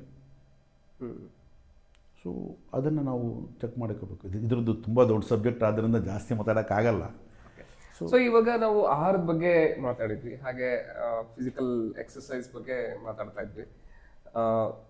ಇದು ಎರಡು ಬಿಟ್ಟು ಪರ್ಸ್ನಲ್ ಅಂತ ಹೇಳಿ ನಾವು ಕರ್ಕೊಂಡಾಗ ಮತ್ತೆ ಏನು ಕವರ್? ಸೊ ಈ ನೆಕ್ಸ್ಟ್ ಇದಾದಮೇಲೆ ಇದು ಫಿಸಿಕಲ್, ನಮ್ಮದು ಸ್ವಂತ, ಇದು ಫಿಸಿಕಲ್ ಆಯ್ತು. ನೆಕ್ಸ್ಟ್ ಪರ್ಸ್ನಾಲಿಟಿ ಅಂದರೆ ನನ್ನ ವ್ಯಕ್ತಿತ್ವ. ಸೊ ಬರೀ ನನ್ನ ದೇಹವನ್ನು ನೋಡ್ಕೊಂಡು ಊಟ, ನನ್ನ ಒಂದು ದೇಹ, ನನ್ನ ಸರಿಯಾಗಿ ನಿದ್ದೆ ಮಾಡಿಬಿಟ್ಟು ನನಗೆ ಪರ್ಸ್ನಾಲಿಟಿನೇ ಇಲ್ಲ ಅಂತಂದರೆ ನನಗೆ ವ್ಯಕ್ತಿತ್ವನೇ ಇಲ್ಲ.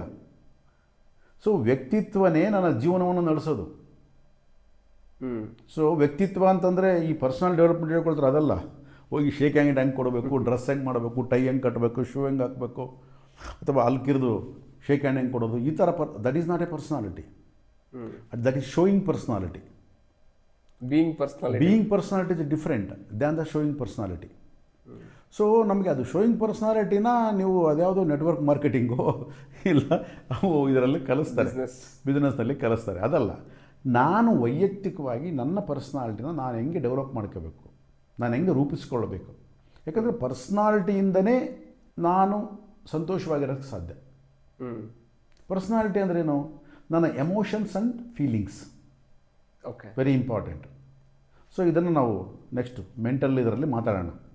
ಓಕೆ, ಸೊ ಈ ಪರ್ಸ್ನಾಲಿಟಿನ ನಾವು ಏನು ಡಿಸ್ಕ್ರೈಬ್ ಮಾಡ್ತಾಯಿದ್ದೀವಿ? ಸೊ ನನ್ನ ಪರ್ಸ್ನಾಲಿಟಿ ಏನು? ಫಸ್ಟ್ ನಾನೇನು, ನನಗೆ ಗೊತ್ತಾಗಬೇಕು. ಫಸ್ಟ್ ನನ್ನ ಪರ್ಸ್ನಾಲಿಟಿ ಏನು? ನನಗೆ ಕೋಪ ಜಾಸ್ತಿನಾ? ನಾನೇನಾದರೂ ನನ್ನಲ್ಲಿ ಒಂದು ಮೋಸದ ಇದು ಜಾಸ್ತಿ ಇದೆಯಾ? ಹಾಂ, ಅಂದರೆ ಹೊರಗೊಂದು ಮಾತು ಒಳಗೊಂದು ಮಾತು ಜಾಸ್ತಿ ಇದೆಯಾ?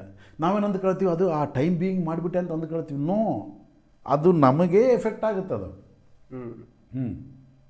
ಏನೋ ಒಂದು ಮಾಡಿ ಅದನ್ನೇ ಅವನಿಗೆ ಯಾವುದೋ ಒಂದು 2 ಮಾತು ಹೇಳ್ಬಿಟ್ಟು ಅವನಿಗೆ ಟೂಪ್ ಹಾಕಿಬಿಟ್ಟೆ, ಅದು ಮಾಡಿಬಿಟ್ಟೆ, ಇದೆಲ್ಲವೂ ಕೂಡ ನಮಗೆ ಎಫೆಕ್ಟ್ ಆಗುತ್ತೆ. ಅದು ನನ್ನ ಪರ್ಸ್ನಾಲಿಟಿಯಿಂದನೇ ನನ್ನ ಒಂದು ಜೀವನ ನಡೆಯುತ್ತೆ. ನಾನು ಒಂದು ವೇಳೆ ಆ ರೀತಿಯಾಗಿ ನನ್ನ ಒಳಗೊಂದು ಹೊರಗೊಂದು ಇಟ್ಕೊಂಡು ಜೀವನ ಮಾಡ್ತಾ ಇದ್ದರೆ ನನ್ನಷ್ಟು ದರಿದ್ರ ಜೀವನ ಯಾವುದಿರಲ್ಲ. ಸದಾ ಕೊರಗ್ತಿರ್ತೀನಿ ಒಳಗಡೆ ನಾನು, ಬಟ್ ನೋಡೋಕ್ಕೆ ಚೆನ್ನಾಗಿರ್ತೀನಿ, ಬಟ್ ಸದಾ ಕೊರಗ್ತಿರ್ತೀನಿ. ನನಗೇನೋ ಒಂದು ಕೊರತೆ ಇರ್ತದೆ. ಯಾಕೆಂದರೆ ನಾನು ಒಳಗೆ ಹೊರಗೆ ಸೇಮ್ ಇಲ್ಲ, ಆದ ಕಾರಣ ಕೊರಗ್ತಾ ಇರ್ತೀನಿ. ಯಾವಾಗ ಒಳಗೆ ಹೊರಗೆ ಸೇಮ್ ಆಯ್ತು ಅಂತ ಅಂದ್ಕೊಳ್ಳಿ, ಮುಗಿದೈತೆ, ನಾನು ಕೊರಗೋ ಕೆಲಸ ಇಲ್ಲ. ಮತ್ತು ಒಳಗೆ ಹೊರಗೆ ಸೇಮ್ ಆಗೋದು ಅಂತಂದರೆ ಏನು ಅಂತಂದರೆ ಓಪನ್ ಆಗಿ ಮಾತಾಡೋದಷ್ಟೇ. ಓಪನ್ ಆಗಿ ಮಾತಾಡೋದು ಅಂದ ತಕ್ಷಣ ಯಾರೋ ಹೋಗಿ ನಿನಗೆ ಏನೋ ಮಾಡ್ತಿದ್ದಾರೆ ಅಂದ ತಕ್ಷಣ ಇದು ಮಾಡಬಾರ್ದು ಅಂತ ಹೇಳೋದಲ್ಲ. ಸುಮ್ಮನೆ ಇರು, ನಿನಗೆ ಸಂಬಂಧಪಟ್ಟದ್ರಲ್ಲಿ ಓಪನ್ ಆಗಿ ಮಾತಾಡಬೇಕು. ನಾನು ಏನು ಅಂತ ಹೇಳು. ಫಸ್ಟ್ ಆಫ್ ಆಲ್ ನನ್ನ ಬಗ್ಗೆ ನಾನು ಹೇಳ್ಬಿಡ್ಬೇಕು. ನನಗಿಷ್ಟು ಮಾಡೋಕ್ಕಾಗುತ್ತೆ, ಇಷ್ಟು ಮಾಡೋಕ್ಕಾಗಲ್ಲ, ನಾನು ಹಿಂಗೆ. ಸೊ ನನ್ನ ಬಗ್ಗೆ ನಾನು ಯಾವಾಗ ಹೇಳ್ತೀನೋ ನಾನು ಫ್ರೀ ಆಗಿಬಿಡ್ತೀನಿ. ನಾನು ಅದು ನನ್ನ ಬಗ್ಗೆ ಹೇಳ್ತೀನಿ ಅನ್ನೋದಕ್ಕೆ ಎಷ್ಟೋ ಜನಕ್ಕೆ ಅವ್ರ ಬಗ್ಗೆನೇ ಗೊತ್ತಿರೋದಿಲ್ಲ ಆ್ಯಕ್ಚುಲಿ. ಸೊ ಅದ್ರ ಬಗ್ಗೆ ನಾನು ಹೇಳ್ತಿರೋದು, ಅವ್ರ ಬಗ್ಗೆ ಏನಿದೆ ಅಂತ ಅವ್ರ ಬಗ್ಗೆ ಕಂಡುಕೊಳ್ಳೋದು ಒಳ್ಳೆಯದೇ.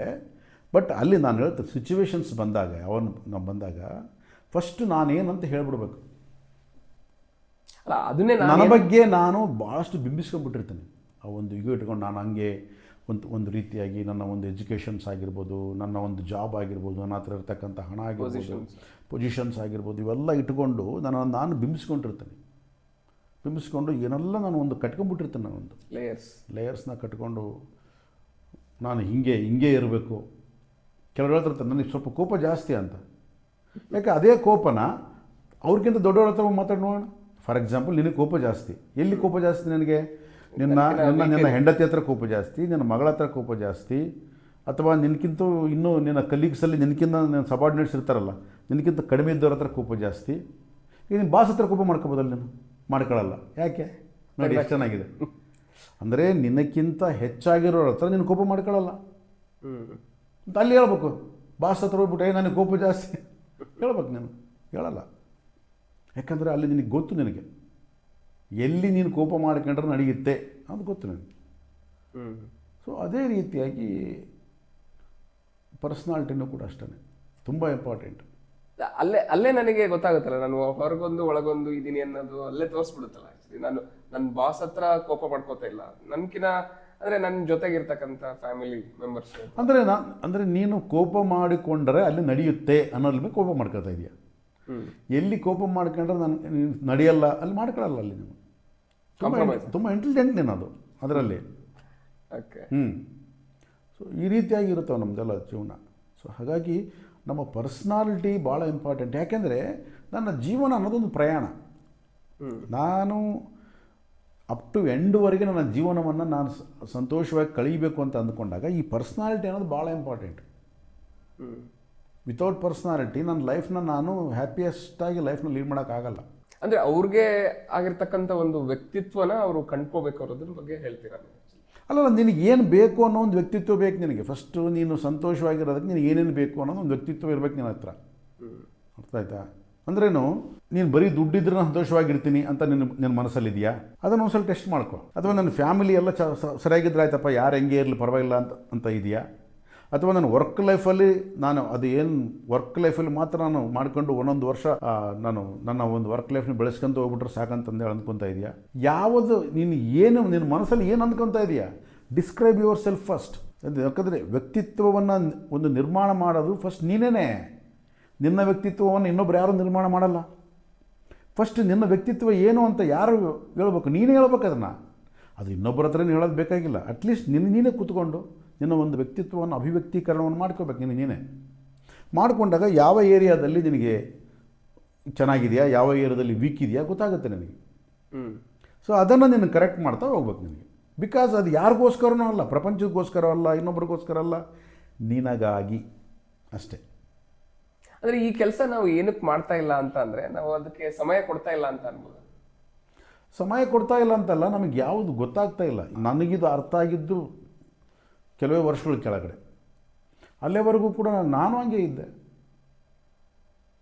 ನಾವು ಹಂಗೆ ಮಾಮೂಲಾಗಿ ಮಾತಾಡೋದೇ ಒಂದು, ಮಾಡೋದೇ ಒಂದು, ಅದು ಇದೆಲ್ಲ ಇತ್ತು. ಸೊ ಅದೆಲ್ಲ ಹೋದ್ಮೇಲೆ ಇವಾಗ ನನಗೆ ಒಂಥರ ಸ್ನಾನ ಮಾಡಿ ಕೂತ್ಕೊಂಡಂಗಿದೆ, ಅಷ್ಟು ಆರಾಮಾಗಿದೆ. ನಾನು ಕ್ಲಿಯರಾಗಿ ಮಾತಾಡ್ತೀನಿ. ನಾನು ಇವಾಗ ಸ್ವಲ್ಪ ಆ ಕಡೆ ಪರ್ಸನ್ಗೆ ನೋವಾಗದೇ ಇರತಕ್ಕಂಥ ಒಂದು ಕ್ಲಾರಿಟಿ ಇರುತ್ತೆ ನಾನು ಮಾತಾಡಿದ್ರೆ. ಅವರು ಸ್ವಲ್ಪ ಅಂದ್ಕೋಬೋದು ಏನಪ್ಪ ಹಿಂಗೆ ಮಾತಾಡ್ತಾನೆ ಅಂತ. ಬಟ್ ಆಮೇಲೆ ಅವ್ರಿಗೆ ಗೊತ್ತಾಗುತ್ತೆ ಅವರಿಗೆ ನನ್ನ ಕ್ಲಾರಿಟಿ. ನಾನು ಕ್ಲಿಯರಾಗಿ ಹೇಳ್ಬಿಡ್ತೀನಿ ನಾನು. ಸೊ ಯಾವಾಗ ನನ್ನಲ್ಲಿ ಒಂದು ಕ್ಲಾರಿಟಿ ಬಂತೋ ನನ್ನ ಒಂದು ವ್ಯಕ್ತಿತ್ವ ನನಗೆ ಗೋಚರ ಆಗ್ತಾ ಹೋಗುತ್ತೆ. ಸೊ ನನ್ನಲ್ಲಿ ಕ್ಲಾರಿಟಿ ಇಲ್ಲಾಂದರೆ ವ್ಯಕ್ತಿತ್ವ ಇರಲ್ಲ ಅವನಿಗೆ. ಯಾರು ಹೆಂಗೆ ಹೇಳಿದ್ರೆ ಹಂಗೆ ಮಾತಾಡ್ತಾ ಹೋಗ್ತಾನೆ ಅಷ್ಟೇ. ಆ ಸಮಯಕ್ಕೆ ತಕ್ಕ ಹಾಗೆ ಅದನ್ನು ಮಾತಾಡ್ಕೊಂಡು ಮುಂದಕ್ಕೆ ಹೋಗ್ತಾ ಇರ್ತಾನೆ ಅಷ್ಟೇ. ಅವನು ನನಗೆ ಇದು ಬೆನಿಫಿಟ್ ಆಗಬೇಕು, ಎಲ್ಲರಿಗೂ ಬೆನಿಫಿಟ್ ಅಂತ ಹೇಳ್ತಿರ್ತಾನೆ. ನನಗೇನು ಬೆನಿಫಿಟ್ ಆಗುತ್ತೆ? ಕೆಲವರು ಕೇಳ್ತಿರ್ತಾರೆ, ಈ ವಿಡಿಯೋ ನೋಡೋದ್ರೆ ನನಗೇನು ಬೆನಿಫಿಟ್ಟು, ಇದು ತಿನ್ನೋದ್ರಿಂದ ಏನು ಬೆನಿಫಿಟ್ಟು, ಇದು ಮಾಡ್ತಾ ಇರೋದ್ರೆ ಏನು ಬೆನಿಫಿಟ್ಟು. ಅಂದರೆ ಬರೀ ಬೆನಿಫಿಟ್ಟೇ ನೋಡ್ತಾ ಇರ್ತಾರೆ ಅವರು. ಕ್ಲಾರಿಟಿ ಇರಲ್ಲ ಅವರಿಗೆ. ಸೊ ಆ ರೀತಿಯಾಗಿ ಪರ್ಸ್ನಾಲಿಟಿ ಅನ್ನೋದು ಬಹಳ ಮುಖ್ಯ. ಆ ಪರ್ಸ್ನಾಲಿಟಿಗೆ ನಾವು ಟೈಮ್ ಸ್ಪೆಂಡ್ ಮಾಡಬೇಕು. ಯಾಕಂದರೆ ಫಸ್ಟ್ ನನ್ನ ಪರ್ಸ್ನಾಲಿಟಿ ಏನು ಅಂತ ನನಗೆ ಗೊತ್ತಾಗಬೇಕು. ನನ್ನ ಪರ್ಸ್ನಾಲಿಟಿ ಏನು ಅಂತ ಗೊತ್ತಾದರೆ ನನಗೆ ಯಾವ ಪರ್ಸ್ನಾಲಿಟಿ ಬೇಕು ಅಂತ ಗೊತ್ತಾಗುತ್ತೆ. ಇವಾಗಿರೋ ಪರ್ಸ್ನಾಲಿಟಿ ಅಂಥದ್ದು ಅದು ನೋಡ್ಕೋಬೇಕು ನಾನು ಫಸ್ಟ್. ಯಾಕಂದರೆ ನನ್ನ ಅಂತರಂಗವನ್ನು ನಾನು ಯಾರ ಹತ್ರನೂ ತೆರೆದಿಡೋದು ಬೇಕಾಗಿಲ್ಲ. ನನ್ನ ಅಂತರಂಗವನ್ನು ನಾನು ಒಂದ್ಸಲ ನೋಡಬೇಕು ಒಳಗಡೆ. ನೋಡಿದಾಗ ನನ್ನ ಪರ್ಸ್ನಾಲಿಟಿ ಏನಂತ ಗೊತ್ತಾಗುತ್ತೆ. ಸೊ ನಾವು ಪರ್ಸ್ನಾಲಿಟಿಯಲ್ಲಿ ಸ್ಟ್ರಕ್ ಆಗಿರ್ತೀವಿ ಎಲ್ಲೋ ಒಂದು ಕಡೆ. ನಾವು ಯಾಕೆ ಬೆಳೆಯೋಕ್ಕಾಗ್ತಾ ಇಲ್ಲ ಜೀವನದಲ್ಲಿ ಅಂತಂದರೆ ಈ ಒಂದು ಪರ್ಸ್ನಾಲಿಟಿಯಲ್ಲಿ ಸ್ಟ್ರಕ್ ಆಗಿರ್ತಾರೆ ಎಲ್ಲೋ ಒಂದು ಕಡೆ. ಅದನ್ನು ಚೆಕ್ ಮಾಡ್ಕೋಬೇಕು ಅದನ್ನು. ಸೊ ಇನ್ನು ಎರಡನೇ ಕ್ಷೇತ್ರ ಬಂದು ಮಾನಸಿಕ ಕ್ಷೇತ್ರ. ಇದು ತುಂಬ ಇಂಪಾರ್ಟೆಂಟ್. ಯಾಕಂದರೆ ಇವತ್ತು ನಾವು ಪರ್ಸ್ನಾಲಿಟಿ ಅಂತ ಮಾತಾಡಿದ್ವಿ. ಪರ್ಸ್ನಾಲಿಟಿಗೆ ಮಾನಸಿಕ ಕ್ಷೇತ್ರವೇ ಭಾಳ ಇಂಪಾರ್ಟೆಂಟ್. ಓಕೆ. ಮೆಂಟಲಿ ನಾನು ಫಿಟ್ ಆಗಿದ್ರೇ ನನ್ನ ಪರ್ಸ್ನಾಲಿಟಿನ ನಾನು ಫಿಟ್ ಮಾಡ್ಕೊಳ್ಳೋಕ್ಕೆ ಸಾಧ್ಯ. ಸೊ ನಾನು ಮೆಂಟಲಿ ಫಿಟ್ ಆಗಬೇಕಂತಂದರೆ ನನಗೆ ಎರಡಿದ್ದಾವೆ, ಒಂದು ಎಮೋಷನ್ಸ್, ಇನ್ನೊಂದು ಫೀಲಿಂಗ್ಸ್. ಪ್ರತಿ ಮನುಷ್ಯನಿಗೆ emotions and feelings very important. ಆಮೇಲೆ ನನ್ನ ಇಡೀ ಜೀವನವನ್ನು ನಡೆಸೋ ಯಾವಪ್ಪ ಅಂದರೆ ಎಮೋಷನ್ಸೇ. ಅಂದರೆ ಇವಾಗ ನಮ್ಮ ಜೀವನದಲ್ಲಿ ಬರ್ತಕ್ಕಂಥ ಒಂದು ಯಾವುದೇ ಸಂದರ್ಭಗಳಿಗಾಗಿ, ಮೇ ಬಿ ಅದು ಡಿಸೀಸ್ ಆಗಿರ್ಬೋದು, ಇಲ್ಲ ಅಂತ ಹೇಳಿದ್ರೆ ಒಂದು ಕಷ್ಟಕರ ಪರಿಸ್ಥಿತಿ ಆಗಿರ್ಬೋದು, ಅಥವಾ ಹ್ಯಾಪಿನೆಸ್ ಆಗಿರ್ಬೋದು, ಇದೆಲ್ಲದಕ್ಕೂ ಎಮೋಷನ್ಸ್ ಅಂಡ್ ಫೀಲಿಂಗ್ಸೇ ಕಾರಣ ಅಂತ ಹೇಳಿ. ಡಿಸೀಸಸ್ ಅನ್ನೋದು ಅದು ಬಾಡಿಗೆ ಬರ್ತಕ್ಕಂಥದ್ದು, ಅದು ಸರ್ವೇ ಸಾಮಾನ್ಯ. ಯಾಕೆಂದರೆ ಅದು ಬರಲಾರ್ದಂಗೆ ಇರೋಕ್ಕಂತ ಆಗಲ್ಲ. ನಾವು ಅದನ್ನ ಇದು ಡಿಸೀಸಸ್ ಬರೋದು ಇದು ಬರಲೇಬಾರ್ದಲ್ಲ, ನಾನೆಲ್ಲ ಕರೆಕ್ಟಾಗಿದ್ದೀನಿ ಅಂದರೆ ಹಾಗಾದರೆ ಸಾವು ಕೂಡ ಬರಲೇಬಾರ್ದು.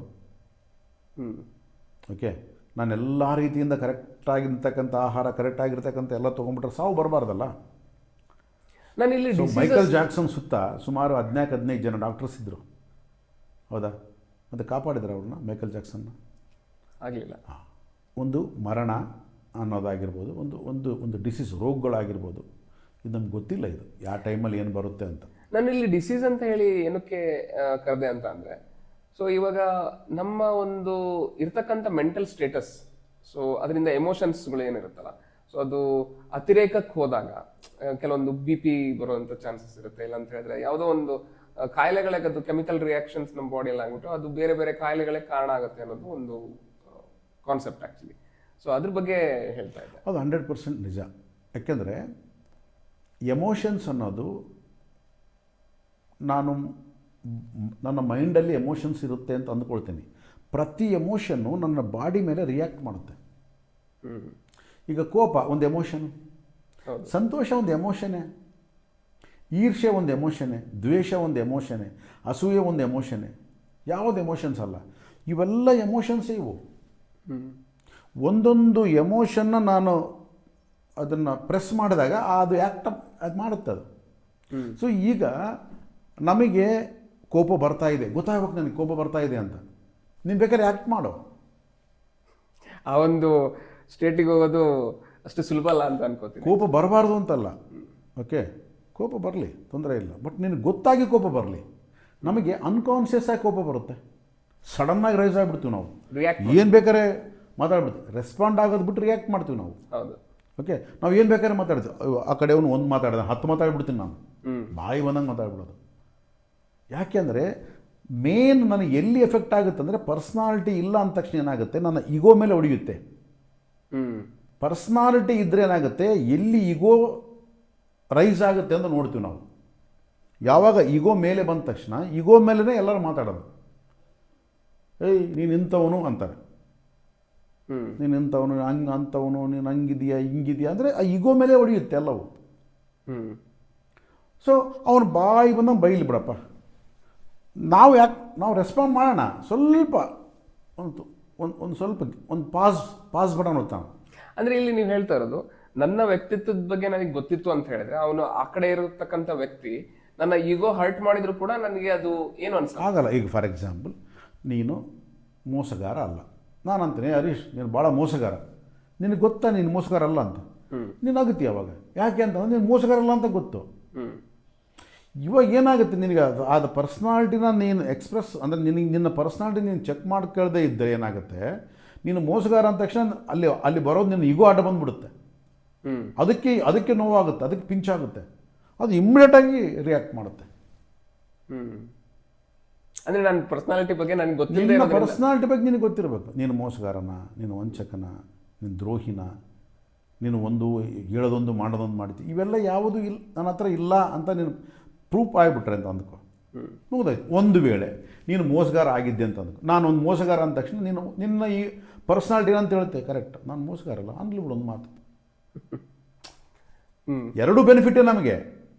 ನಾನು ಮೋಸ ಮಾಡತಕ್ಕಂಥ ಒಂದು ಮನಸ್ಥಿತಿ ಇತ್ತು ಅಂತಂದ್ರೆ, ನೀನು ನಾನು ಮೋಸಗಾರ ಅಂತ ಅಂದೆ, ನನ್ನ ಪರ್ಸ್ನಾಲಿಟಿನ ನಾನು ಚೆಕ್ ಮಾಡ್ಕೊಂಡಿದ್ದೆ ಆಗಿದ್ದರೆ ನೀನು ಅಂದ ಮಾತು ನನಗೆ ಕರೆಕ್ಟೇ. ಅಂದರೆ ನಾನು ಅದನ್ನು ಅಕ್ಸೆಪ್ಟ್ ಮಾಡ್ತಾ ಇದ್ದೀನಿ ಅಂತ ಇರೋ ಮಾತು ಅಂದಾನೆ, ಅದನ್ನು ಅಂದ್ಕೊಳ್ಬಿಡು. ಯಾಕೆಂದರೆ ಮೋಸ ಮಾಡೋನಿಗೆ, ಒಂದು ವೇಳೆ ನಾನು ಮೋಸ ಮಾಡಿರ್ತಕ್ಕಂಥ ವೃತ್ತಿನ ನನಗಾಗಿದ್ದರೆ ನಾನು ಯಾಕೆ ನಿನ್ನ ಹತ್ರ ಸುಮ್ಮನೆ ಇದು ಮಾಡ್ಕೋಬೇಕು, ಆರಾಮಾಗಿರೋಣ ಬಿಡು, ಟೈಮ್ ಬಂದ ಮಾಡೋಣ ನನ್ನೊಂದು ಅಂದರೆ. ಇಲ್ಲಿ ಪರ್ಸ್ನಾಲಿಟಿನ ನೀನು ಕರೆಕ್ಟಾಗಿ ಚೆಕ್ ಮಾಡ್ಕೊಂಡಿದ್ದರೆ ನೀನು ಹೌದೋ ಅಲ್ಲೋ ಎರಡಕ್ಕೂ ನಿನ್ನ ಹತ್ರ ಇರುತ್ತೆ ಉತ್ತರ. ನಾನು ಇವತ್ತಿಗೂ ರೆಸ್ಪಾಂಡು ರಿಯಾಕ್ಟು ಒಂದೊಂದ್ಸಲ ಹೆಚ್ಚು ಕಮ್ಮಿ ಆಗ್ತಾ ಇರ್ತವೆ. ಬಟ್ ಇಮ್ಮಿಡಿಯೇಟಾಗಿ ನಾನು ಅದನ್ನು ವಾಪಸ್ ತೊಗೊಂಡು ನಾನು ಚೆಕ್ ಮಾಡ್ಕೊಳ್ತೀನಿ. ನಾನು ಇಲ್ಲಿ ರೆಸ್ಪಾಂಡ್ ಮಾಡಬೇಕಾಗಿತ್ತು, ರಿಯಾಕ್ಟ್ ಮಾಡ್ತಾಯಿದ್ದೀನಿ. ಸೊ ನಾನು ಇಮ್ಮಿಡಿಯೇಟಾಗಿ ಅದನ್ನು ಕರೆಕ್ಷನ್ ಮಾಡ್ಕೊಳ್ತೀನಿ ನಾನು. ಯಾಕಂದರೆ ಓವರ್ ಸೈಡ್ ಆಗಿಬಿಡುತ್ತೆ ಒಂದೊಂದು ಸಾರಿ ಗೊತ್ತಾಗಲಾರ್ದಂಗೆ. ಆದಾಗ ಇಮ್ಮಿಡಿಯೇಟಾಗಿ ಮತ್ತೆ ವಾಪಸ್ ಬಂದು ಚೆಕ್ ಮಾಡ್ಕೊಂಡು ಮತ್ತೆ ಕರೆಕ್ಷನ್ ಮಾಡ್ಕೊಂಡು ಮತ್ತೆ ಕೂಲಾಗಿ, ಅಥವಾ ಅಲ್ಲಿ ಸಾರಿ ಕೇಳ್ತಕ್ಕಂಥ ಇದ್ರೆ ಸಾರಿ ಕೇಳೋದು, ಇಲ್ಲ ಸಾರಿ ಕೇಳೋದೇ ಬೇಕಾಗಿಲ್ಲಪ್ಪ ಸದ್ಯ ನಾನು ರಿಯಲೈಸ್ ಆದಾಗ ಸಾಕು, ಆಯಿತು. ಆ ಕಡೆ ಸಾರಿ ಕೇಳಿದ್ರೆ ಮತ್ತೆ ಇನ್ನೊಂದು ಏನೋ ಎಫೆಕ್ಟ್ ಆಗುತ್ತೆ ಅಂತ ಅಂದ್ಕೊಂಡ್ರೆ ಆಯಿತು, ನಾನು ರಿಯಲೈಸ್ ಆಗಿ ಇನ್ನೊಂದು ಸಲ ಆ ಥರ ಮಾತಾಡಬಾರ್ದು ಅಂತ ಅಂದ್ಕೊಂಡ್ರೆ ಆ ಸಿಚುವೇಶನ್ ಪಾಸ್ ಆಗೋಗುತ್ತೆ. ಸೊ ನಮ್ಮ ಈ ಮೆಂಟಲ್ ಕಂಡೀಷನ್ ಅನ್ನೋದೇನಿದೆ ನಮ್ಮ ಹೋಲ್ ಲೈಫನ್ನು ನಡೆಸುತ್ತೆ, ನಡೆಸುತ್ತೆ. ಹೌದು, ತುಂಬ ಇಂಪ್ಯಾಕ್ಟ್ ಆಗುತ್ತೆ. ಯಾಕಂತ ಹೇಳಿದ್ರೆ ಅದರಿಂದ ಎಷ್ಟೋ ಸಂಬಂಧಗಳು ದೂರ ಆಗಂತ ಇರುತ್ತೆ, ಮತ್ತೆ ಡಿಸಿಷನ್ ತಗೊಳ್ಳೋಂಥ ಸಂದರ್ಭದಲ್ಲೂ ಕೂಡ ಇದು ಮೆಂಟಲ್ ಕಂಡೀಷನ್ಸ್ ಹೆಲ್ಪ್ ಆಗುತ್ತೆ. ನೀನು ಯಾವುದೇ ಒಂದು ನಿರ್ಣಯಾತ್ಮಕವಾಗಿರ್ತಕ್ಕಂಥ ಒಂದು ಸಮಯ ಬಂದಾಗ ನಿನ್ನ ಮೆಂಟಲ್ ಕಂಡೀಷನ್ ಮೇಲೆ ಡಿಪೆಂಡ್ ಆಗುತ್ತೆ. ನಿರ್ಣಯ ತಗೋಬೇಕಾ ಬೇಡ? ಯಾಕೆಂದರೆ ಯಾವುದೇ ಒಂದು ಲೈಫಲ್ಲಿ ನೀನು ನಿರ್ಣಯ ತೊಗೊಂಡು ಮುಂದಕ್ಕೆ ಹೋಗುವಂಥ ಒಂದು ಸಂದರ್ಭಗಳು ಹಲವಾರು ಬರ್ತವೆ. ನಿರ್ಣಯ ತೊಗೊಂಡ ಮೇಲೆ, ಫಾರ್ ಎಕ್ಸಾಂಪಲ್ ನೀನು ಯಾವುದೋ ಜಾಬ್ಗೆ ಹೋಗ್ಬೇಕಾ ಅಥವಾ ಈ ಜಾಬ್ಗೆ ಹೋಗ್ಬೇಕಾ, ಅಲ್ಲಿ ನಿರ್ಣಯ ಬರುತ್ತೆ. ನಾನು ಈ ಹುಡುಗಿನ ಮದುವೆ ಮಾಡ್ಕೋಬೇಕಾ ಬೇಡ, ನಿರ್ಣಯ ಬರುತ್ತೆ. ನಾನು ಈಗಲೇ ಮಕ್ಕಳು ಅಡಿಬೇಕಾ ಬೇಡ, ನಿರ್ಣಯ ಬರುತ್ತೆ. ನಾನು ಈಗಲೇ ಮನೆ ಕಟ್ಟಬೇಕಾ ಬೇಡ, ನಿರ್ಣಯ ಬರುತ್ತೆ. ಪ್ರತಿಯೊಂದು ಇದರಲ್ಲೂ ಕೂಡ ನಿರ್ಣಯಗಳು ಭಾಳ ಇಂಪಾರ್ಟೆಂಟು. ಆ ನಿರ್ಣಯ ತಗೊಳ್ಳೋ ಸಂದರ್ಭದಲ್ಲಿ ನಿನ್ನ ಒಂದು ಮೆಂಟಲ್ ಕಂಡೀಷನ್ ತುಂಬ ತುಂಬ ಇಂಪಾರ್ಟೆಂಟ್. ಎಷ್ಟೋ ನನ್ನ ಒಂದು ವ್ಯಾಪಾರದಲ್ಲಿ ಈ ಥರ ನನ್ನ ಒಂದು ಮೆಂಟಲ್ ಕಂಡೀಷನ್ ಸರಿಗಿಲ್ಲದೆ ನಾನು ನಿರ್ಣಯ ತೊಗೊಂಡು ತಪ್ಪು ನಿರ್ಣಯಗಳಾಗಿರ್ತಕ್ಕಂಥ ಬೇಕಾದಷ್ಟು ದುಡ್ಡು ಕಳ್ಕೊಂಡ್ಬಿಟ್ಟಿದ್ದೀನಿ, ಟೈಮ್ ಕಳ್ಕೊಂಡಿದ್ದೀನಿ, ಜನಗಳನ್ನು ಕಳ್ಕೊಂಡಿದ್ದೀನಿ, ಭಾಳಷ್ಟು ತಪ್ಪುಗಳು ಮಾಡಿದ್ದೀನಿ ನಾನು ಲೈಫಲ್ಲಿ. ಅಂದರೆ ಅಲ್ಲಿ ಆ ಸಂದರ್ಭದಲ್ಲೇ ನಿಮ್ಮ ಮಾನಸಿಕ ಸ್ಥಿತಿ ಅಷ್ಟು ಸರಿ ಇರಲಿಲ್ಲ ಅಂತ ಅನ್ಕೋತೀರಾ? ಮಾನಸಿಕ ಸ್ಥಿತಿ ಸರಿ ಇರಲಿಲ್ಲ ಅನ್ನೋದಕ್ಕಿಂತ ನನ್ನ ಮಾನಸಿಕ ಸ್ಥಿತಿ ಬಗ್ಗೆ ನನಗೆ ಗೊತ್ತಿರಲಿಲ್ಲ. ಓಕೆ, ಅದು ಸರಿ ಇತ್ತಾ ಸರಿ ಇಲ್ಲ ಅನ್ನೋದು ಫೇಲ್ ಆದಮೇಲೆ ಗೊತ್ತಾಗುತ್ತೆ. ಯಾವುದೊಂದು ನಿರ್ಣಯ ತೊಗೊಂಡು ಮುಂದಕ್ಕೆ ಹೋಗಿ ಅದು ಫೇಲ್ ಆದಾಗ ಸರಿ ಇಲ್ಲ ಅಂತ ಗೊತ್ತಾಗುತ್ತೆ. ಬಟ್ ಅದು ಆ ಒಂದು ಕಂಪ್ಲೀಟ್ ಎಲ್ಲ ಆದ ಮೇಲೆ ನಾವು ಅದು ಸರಿಯಿಲ್ಲ ಅಂತ ಡಿಸೈಡ್ ಮಾಡೋದಕ್ಕಿಂತ ಆ ಒಂದು ಯಾವುದೇ ಒಂದು ನಿರ್ಣಯ ತೊಗೋಬೇಕಾದ್ರೆ ನನ್ನ ಒಂದು ಸ್ಥಿತಿ ಹೇಗಿತ್ತು ಅಂತ ನನಗೆ ಗೊತ್ತಿಲ್ಲ.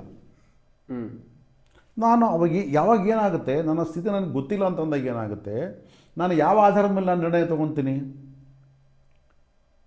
ಅಲ್ಲಿ ನನಗೆ ಆಸೆಯ ಆಧಾರದ ಮೇಲೆ ನಿರ್ಣಯ ತೊಗೊತೀನಿ, ದುರಾಸೆ ಆಧಾರದ ಮೇಲೆ. ಓಕೆ, ಇದು ತೊಗೊಂಡ್ಬಿಟ್ರೆ ಅದು ಬಂದ್ಬಿಡ್ತೀನಿ, ತೊಗೊಂಡ್ಬಿಟ್ರೆ ಇದು ಬಂದ್ಬಿಡುತ್ತೆ ನಾನು. ಸೊ ಅದು ದುರಾಸೆ ಅಂತ ನನಗೆ ಯಾವಾಗ ಗೊತ್ತಾಗುತ್ತೆ ಅಂದರೆ ನನ್ನ ಮೆಂಟಲ್ ಕಂಡೀಷನ್ ಚೆನ್ನಾಗಿದ್ದಾಗ ಗೊತ್ತಾಗುತ್ತೆ. ಆಸೆಗೂ ದುರಾಸೆಗೂ ವ್ಯತ್ಯಾಸ ಗೊತ್ತಾಗಬೇಕು ನನಗೆ. ಅಲ್ಲಿ ನನ್ನ ಮಾನಸಿಕ ಸ್ಥಿತಿಯಲ್ಲೂ ಕೂಡ ಆ ಒಂದು ದುರಾಸೆ ಆಸೆ ಅನ್ನೋದ್ರ ಬಗ್ಗೆ ಒಂದು ಅವಗಾಹನೆ ಇರಬೇಕು. ಹೌದು. ಆಸೆ ಯಾವುದು, ದುರಾಸೆ ಯಾವುದು? ಆಸೆ ನಮ್ಮನ್ನು ಬದುಕಿಸುತ್ತೆ, ಆಸೆ ನಮ್ಮ ಲೈಫ್ನ ಲೀಡ್ ಮಾಡೋದನ್ನು ಕಲಿಸುತ್ತೆ, ಆಸೆ ಇರಲೇಬೇಕು. ಆದರೆ ದುರಾಸೆ ನಮ್ಮ ಲೈಫನ್ನು ಹಾಳು ಮಾಡುತ್ತೆ. ನಾವು ಯಾವುದೇ ಒಂದು ನಿರ್ಣಯ ತೊಗೊಂಡಿರ್ತೀವಿ ಅಂದರೆ ಅದಕ್ಕೆ ಎಮೋಷನ್ ಜೋಡಿಸಿರ್ತೀವಿ. ಎಮೋಷನ್ನ ಇಟ್ಕೊಂಡು ನಿರ್ಣಯ ತೊಗೋಬಾರ್ದು. ಅದಕ್ಕೆ ಸಂತೋಷದಲ್ಲಿ ವಾಗ್ದಾನ ಮಾಡಬಾರ್ದು, ಕೋಪದಲ್ಲಿ ನಿರ್ಣಯ ತೊಗೋಬಾರ್ದು ಅಂತಿದೆ. ಇನ್ನು ಸಂತೋಷ ಆದ್ರೂ ಕೋಪ ಆದ್ರೂ ಎರಡು ಎಮೋಷನ್ಸೇ. ಹೌದು, ಬೋತ್ ಆರ್ ಎಮೋಷನ್ಸ್. ಕೋಪ ಬೇರೆ, ಸಂತೋಷ ಬೇರೆ ಇಲ್ಲ. ಅವೆರಡು ನನ್ನ ಮಾನಸಿಕ ಸ್ಥಿತಿಗಳೇ. ಸೊ ಯಾರಿಗಾದ್ರೂ ನಾನು ಮಾತು ಕೊಟ್ಬಿಡ್ತೇನೆ, ನಾನು ಮಾಡ್ತೀನಿ, ಸಂತೋಷ ಇದ್ದಾಗ ಏನು ಬೇಕಾದ್ರೆ ಮಾತು ಕೊಟ್ಬಿಡ್ತೇನೆ, ಅದು ನೆಕ್ಸ್ಟ್ ಉಳಿಸ್ಕೊಳಕ್ಕಾಗತ್ತೆ ಗೊತ್ತಿಲ್ಲ ನನಗೆ.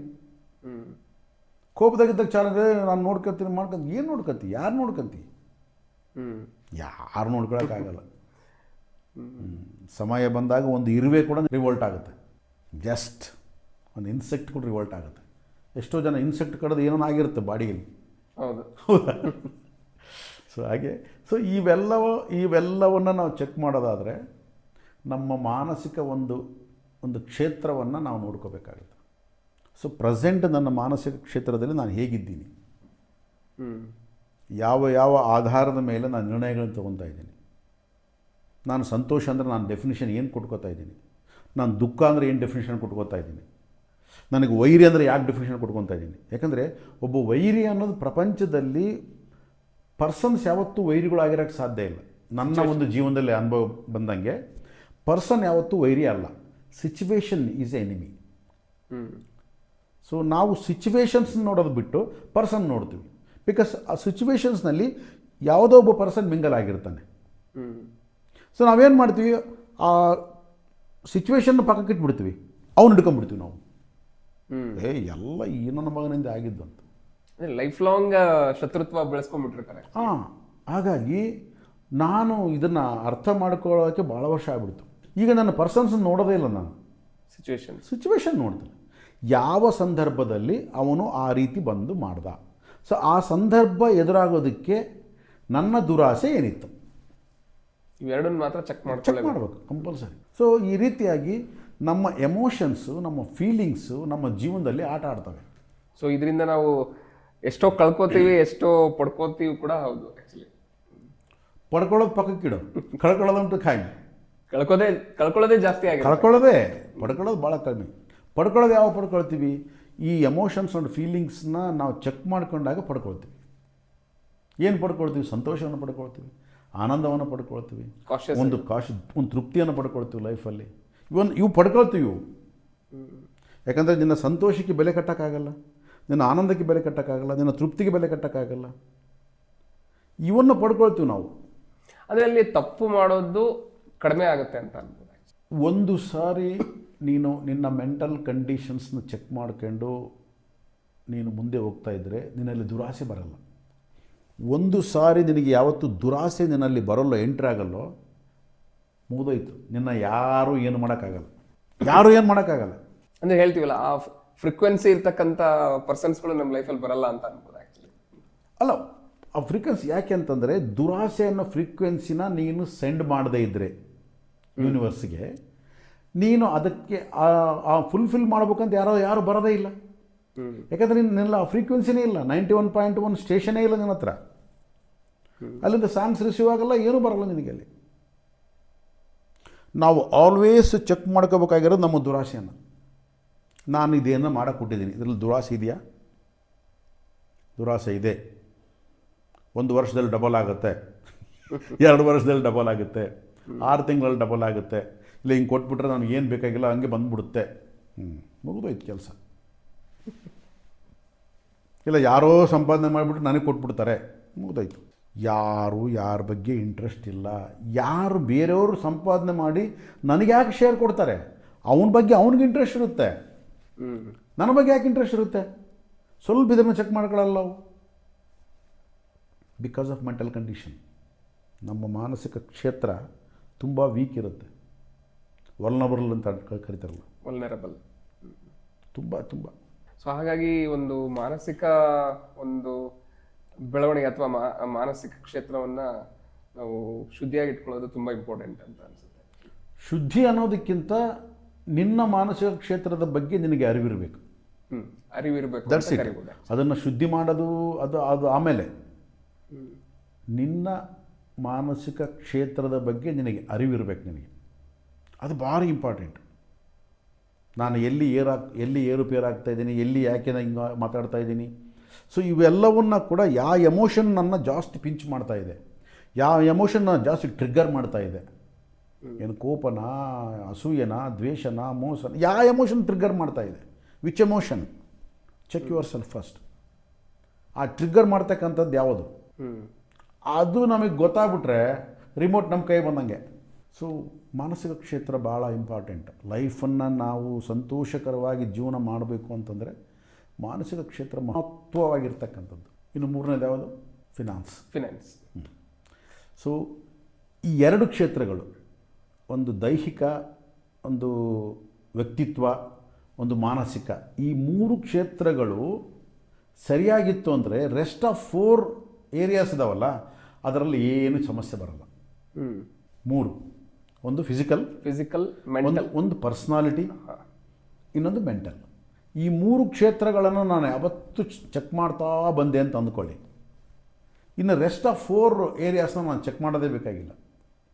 ಯಾಕಂದರೆ ಎಲ್ಲವೂ ಇಲ್ಲೇ ಅಲ್ಲ, ಇದರ ಆಧಾರ ಮೇಲೆ ತೊಗೊತಾ ಇದ್ದೀನಿ ನಾನು ಡಿಸಿಷನ್ಸ್.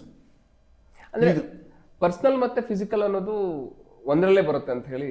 ಪರ್ಸ್ನಲ್ ಅಲ್ಲ, ಪರ್ಸ್ನಾಲಿಟಿ ಮತ್ತು ಫಿಸಿಕಲ್ ಅದು ಒಂದೇ, ಅದೆರಡು ಸೇರಿ ಒಂದೇ. ಫಿಸಿಕ್ ಅಂದರೆ ನಾನು ಸುಮ್ಮನೆ ಒಂದು ಎಕ್ಸಾಂಪಲ್ ಹೇಳಿದೆ. ಯಾಕಂದರೆ ದೇಹ ಚೆನ್ನಾಗಿದ್ರೇ ನೀನು ಏನು ಬೇಕಾದ್ರೆ ಮಾಡೋದಕ್ಕೆ ಸಾಧ್ಯ. ದೇಹ ಇಲ್ಲ ಅಂದರೆ ಏನು ಮಾಡ್ತೀಯ? ಸೊ ದೇಹವನ್ನು ನಾವು ಕಾಪಾಡ್ಕೊಳ್ಳೋದೇನಪ್ಪ, ಸ್ವಲ್ಪ ಎಕ್ಸಸೈಸು, ಸ್ವಲ್ಪ ಒಂದು ಒಳ್ಳೆ ಊಟ, ನಿದ್ದೆ, ಇಷ್ಟಿಟ್ಕೊಂಡ್ರೆ ಮುಗಿದೋಯ್ತು. ಅದಕ್ಕೆ ಏನು ರಂಪಾರ ಊಟ ಮಾಡಬೇಕಾಗಿಲ್ಲ. ಸೊ ಇನ್ನು ಪರ್ಸ್ನಾಲಿಟಿ ವೈಸ್ ನಾನು ಚೆನ್ನಾಗಿದ್ದರೆ ನನ್ನ ವ್ಯಕ್ತಿತ್ವ ಚೆನ್ನಾಗಿ ಇಟ್ಕೊಂಡ್ರೆ ಮಾತ್ರ ಸಮಾಜದಲ್ಲಿ ಚೆನ್ನಾಗಿ ಬದುಕೋದಕ್ಕೆ ಸಾಧ್ಯ, ನನ್ನ ಜೀವನದಲ್ಲಿ ಚೆನ್ನಾಗಿ ಬದುಕೋದಕ್ಕೆ ಸಾಧ್ಯ, ಸಂತೋಷವಾಗಿರೋದಕ್ಕೆ ಸಾಧ್ಯ. ಸೊ ಇವೆರಡು ಚೆನ್ನಾಗಿರ್ಬೇಕಂದ್ರೆ ಮೆಂಟಲಿ ನನ್ನ ಕಂಡೀಷನ್ಸ್ ಚೆನ್ನಾಗಿರಬೇಕು. ಮೆಂಟಲಿ ಅಂದರೆ ಏನು, ಒಂದು ಎಮೋಷನ್ಸು ಫೀಲಿಂಗ್ಸ್ನ ನಾನು ಸರಿಯಾಗಿ ಇಟ್ಕೋಬೇಕು. ಈ ಮೂರು ಕರೆಕ್ಟಾಗಿತ್ತು ಅಂತಂದರೆ ನಾಲ್ಕನೇದು ಫೈನಾನ್ಸ್. ಅವಾಗೇನಾಗುತ್ತೆ, ಫೈನಾನ್ಸಲ್ಲಿ ಮುಖ್ಯವಾದ್ದು ನಾನು ಅರ್ಥ ಮಾಡ್ಕೊಂಡಿದ್ದೇನು ಅಂತಂದರೆ, ಫಸ್ಟು ನಮಗೆ ಖರ್ಚು ಮಾಡತಕ್ಕಂಥದ್ದು ಸರಿಯಾಗಿ ಗೊತ್ತಾಗಬೇಕು. ಸಂಪಾದನೆ ಅಲ್ಲ, ಎಷ್ಟು ನಾನು ಸ್ಪೆಂಡ್ ಮಾಡ್ತೀನಿ ಅನ್ನೋದು. ನನ್ನ ಸ್ಪೆಂಡಿಂಗ್ ಯಾವ ರೀತಿ ಇದೆ. ಯಾಕೆಂದರೆ ಸ್ಪೆಂಡಿಂಗ್ ಅನ್ನೋದು ಡ್ರೈನೇಜ್ ಅದು. ಓಕೆ, ಈಗ ನನ್ನ ಬಾಡಿ ಇದೆ, ನನ್ನ ಗಟ್ ಹೆಲ್ತ್ ಹೆಂಗಿದೆ, ಗಟ್ ಹೆಲ್ತ್ ಮೇಲೆ ನನ್ನ ಓಲ್ ಬಾಡಿ ಹೆಲ್ತ್ ಡಿಪೆಂಡ್ ಆಗಿದೆ.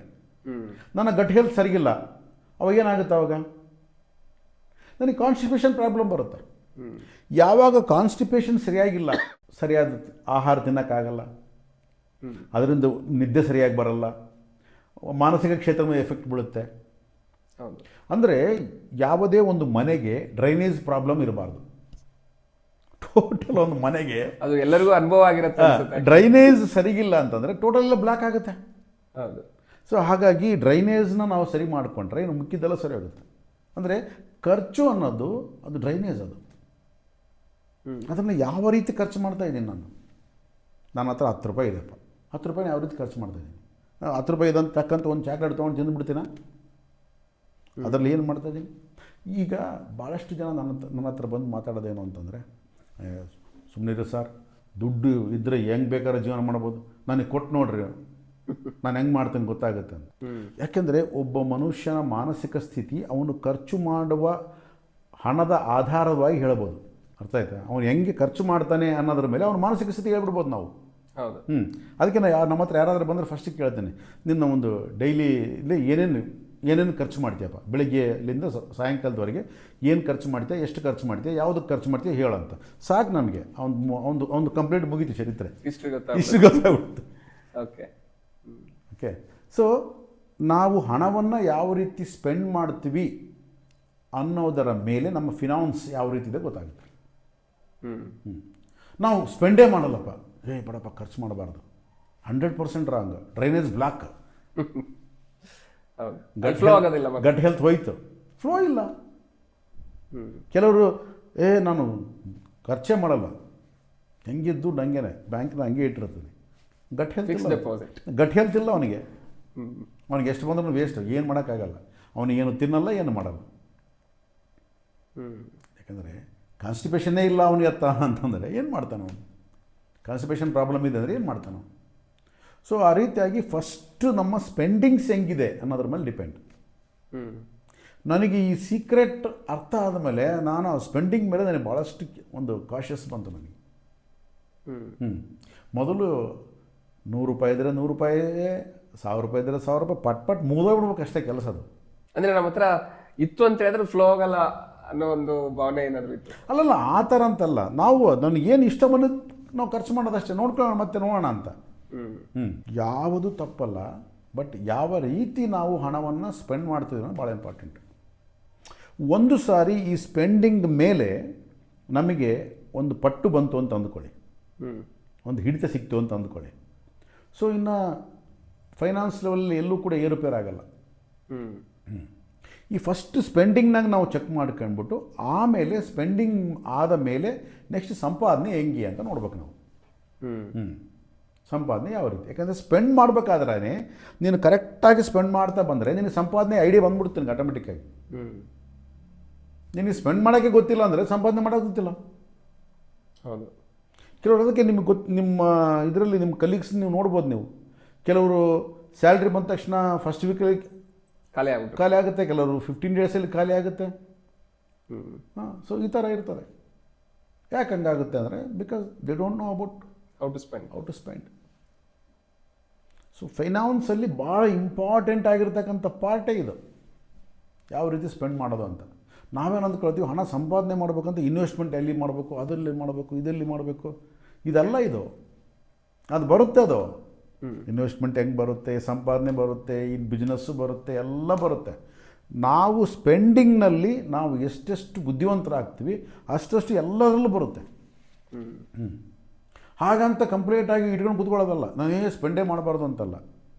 ಹ್ಮ್ ನಿಜವಾಗ್ಲೂ ನೀನು ಚೆಕ್ ಮಾಡ್ಕೋಬೇಕು ಅಂತಂದರೆ ನಾನು ಹೆಂಗೆ ಸ್ಪೆಂಡ್ ಮಾಡ್ತಾಯಿದ್ದೀನಿ ಅಂತ ಬರ್ಕೊ ನೀನು ಫಸ್ಟ್.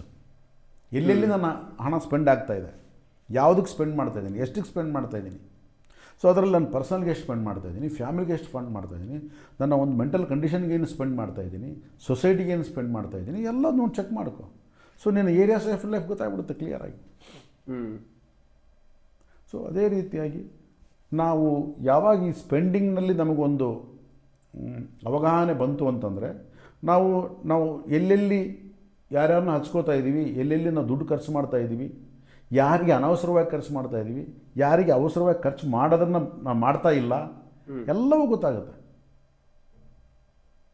ಶನಿವಾರ ಬಂದ ತಕ್ಷಣ ಫ್ರೆಂಡ್ಸ್ ಜೊತೆ ಬಾರ್ಗೆ ಕೂತ್ಕೊಂಡು 4,000 ರೂಪಾಯಿ ಬಿಲ್ ಕೊಟ್ಟು ಬಂದ್ಬಿಡೋದು.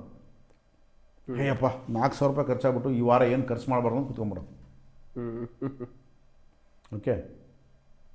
ಸೊ ನಾವು ಎಲ್ಲಿ ಅನವಸರವಾಗಿರ್ತಕ್ಕಂಥದ್ದು ಸ್ಪೆಂಡಿಂಗ್ ಎಲ್ಲಿದೆ. ಸೊ ಈ ಸ್ಪೆಂಡಿಂಗ್ ಬಗ್ಗೆ ನನಗೆ ಗೊತ್ತಾಗ್ಬಿಟ್ರೆ ಲೈಫು 50% ಆಫ್ ಫೈನಾನ್ಸ್ ನಿನ್ನ ಕಂಟ್ರೋಲ್ ಬಂದ್ಬಿಡುತ್ತೆ. ಹೌದು. ಸೊ ಆ ರೀತಿಯಾಗಿ ಒಂದು ಫಿನಾನ್ಸ್ ಭಾಳ ಇಂಪಾರ್ಟೆಂಟ್. ಯಾವಾಗ ನಮ್ಮ ಒಂದು ಫಿನಾನ್ಸ್ ಬಗ್ಗೆ ನಮಗೆ ಗೊತ್ತಾದರೆ ನಮಗೆ ಫ್ಯಾಮಿಲಿಯಲ್ಲಿ ಸೇಮ್ ನಮ್ಮನ್ನು ಫಾಲೋ ಮಾಡ್ತಾರೆ. ಯಾಕಂದರೆ ನಾವು ಯಾವುದಕ್ಕೆ ಏನು ಖರ್ಚು ಮಾಡ್ಬೇಕು ಗೊತ್ತೇಳಿ ಹೇಳ್ತೀವಿ ನಾವು. ಇದಕ್ಕೆ ಅಗತ್ಯ ಇದೆ ಮಾಡಬೇಕು, ಇದನ್ನು ಅಗತ್ಯ ಇಲ್ಲ ಮಾಡೋ ಅವಶ್ಯ ಇಲ್ಲ. ಸೊ ಫ್ಯಾಮಿಲಿ ಕೂಡ ಸೇಮ್ ಅದನ್ನು ಫಾಲೋ ಆಗುತ್ತೆ. ಆ ಒಂದು ಕಲ್ಚರ್ ಬಿಲ್ಡ್ ಆಗುತ್ತೆ. ಅದಕ್ಕೆ ಸಂಪಾದನೆ ಮಾಡೋದು ನಂತರ, ಅದು ಫಸ್ಟ್ ಖರ್ಚು ಮಾಡೋದು. ಖರ್ಚು ಯಾವ ರೀತಿ ಮಾಡ್ತೀವಿ ಅನ್ನೋದ್ರ ಮೇಲೆ ನಮ್ಮ ಒಂದು ಹೋಲ್ ಲೈಫ್ ಒಂದು ಫಿನಾನ್ಸ್ ಡಿಪೆಂಡ್ ಆಗಿರುತ್ತೆ. ಸೊ ಇದು ದೊಡ್ಡ ಸಬ್ಜೆಕ್ಟು, ಬಟ್ ಇದು ಕಷ್ಟ. ಆಲ್ರೆಡಿ ಫಿನಾನ್ಸ್ ಬಗ್ಗೆ ತುಂಬ ಮಾತಾಡಿದ್ವಿ ಆ್ಯಕ್ಚುಲಿ ಕೆಲವೊಂದು ಎಪಿಸೋಡ್. ಅದನ್ನು ನಾವು ಬಿಸ್ನೆಸ್ ಬಗ್ಗೆ ಮಾತಾಡಿದ್ದೀವಿ. ಪರ್ಸ್ನಲ್ ಫಿನಾನ್ಸ್ ಹೆಂಗೆ ನಾವು ಒಂದು ಪರ್ಸ್ನಲ್ ಫಿನಾನ್ಸ್ನ ಯಾವ ರೀತಿ ತೊಗೊಂಡು ಹೋಗ್ಬೇಕು ಅನ್ನೋದ್ರ ಬಗ್ಗೆ ನಾವು ಮಾತಾಡಬೇಕು. ಸೊ ಈ ರೀತಿಯಾಗಿ ನಾವು ಇದನ್ನು ಚೆಕ್ ಮಾಡ್ಕೊಂಡ್ರೆ ನಾವು ಫೈನಾನ್ಸ್ನ ನಾವು ಮುಂದಕ್ಕೆ ತೊಗೊಂಡು ಹೋಗ್ಬೋದು. ಸೊ ಇನ್ನು ರಿಲೇಷನ್ಶಿಪ್ ಅಂದರೆ ಫ್ಯಾಮಿಲಿ ಆಗಿರ್ಬೋದು, ಫ್ರೆಂಡ್ಸ್ ಆಗಿರ್ಬೋದು, ಇದಾಗಿರ್ಬೋದು. ಸೊ ಮುಖ್ಯವಾಗಿ ಈ ರಿಲೇಷನ್ಶಿಪ್ಪಲ್ಲಿ ನಾನು ಇರೋದ ಜಾಗ ಎಲ್ಲಿ ನನ್ನ ಫ್ಯಾಮಿಲಿ, ನನ್ನ ಕುಟುಂಬ, ನನ್ನ ಮನೆ, ನನ್ನ ಫ್ಯಾಮಿಲಿ ಇರುತ್ತೆ. ಆದ ಕಾರಣ ಅಲ್ಲಿ ನಾನು ಹೇಗಿದ್ದೀನಿ. ಓಕೆ. ಸೊ ಅದನ್ನು ನಾನು ಚೆಕ್ ಮಾಡ್ಕೋಬೇಕು, ನಾನು ಹೇಗಿದ್ದೀನಿ ಅಲ್ಲಿ. ಸೊ ನನ್ನ ಫ್ಯಾಮಿಲಿ ಜೊತೆ ಯಾವ ರೀತಿ ಟೈಮ್ ಸ್ಪೆಂಡ್ ಮಾಡ್ತಾ ಇದ್ದೀನಿ,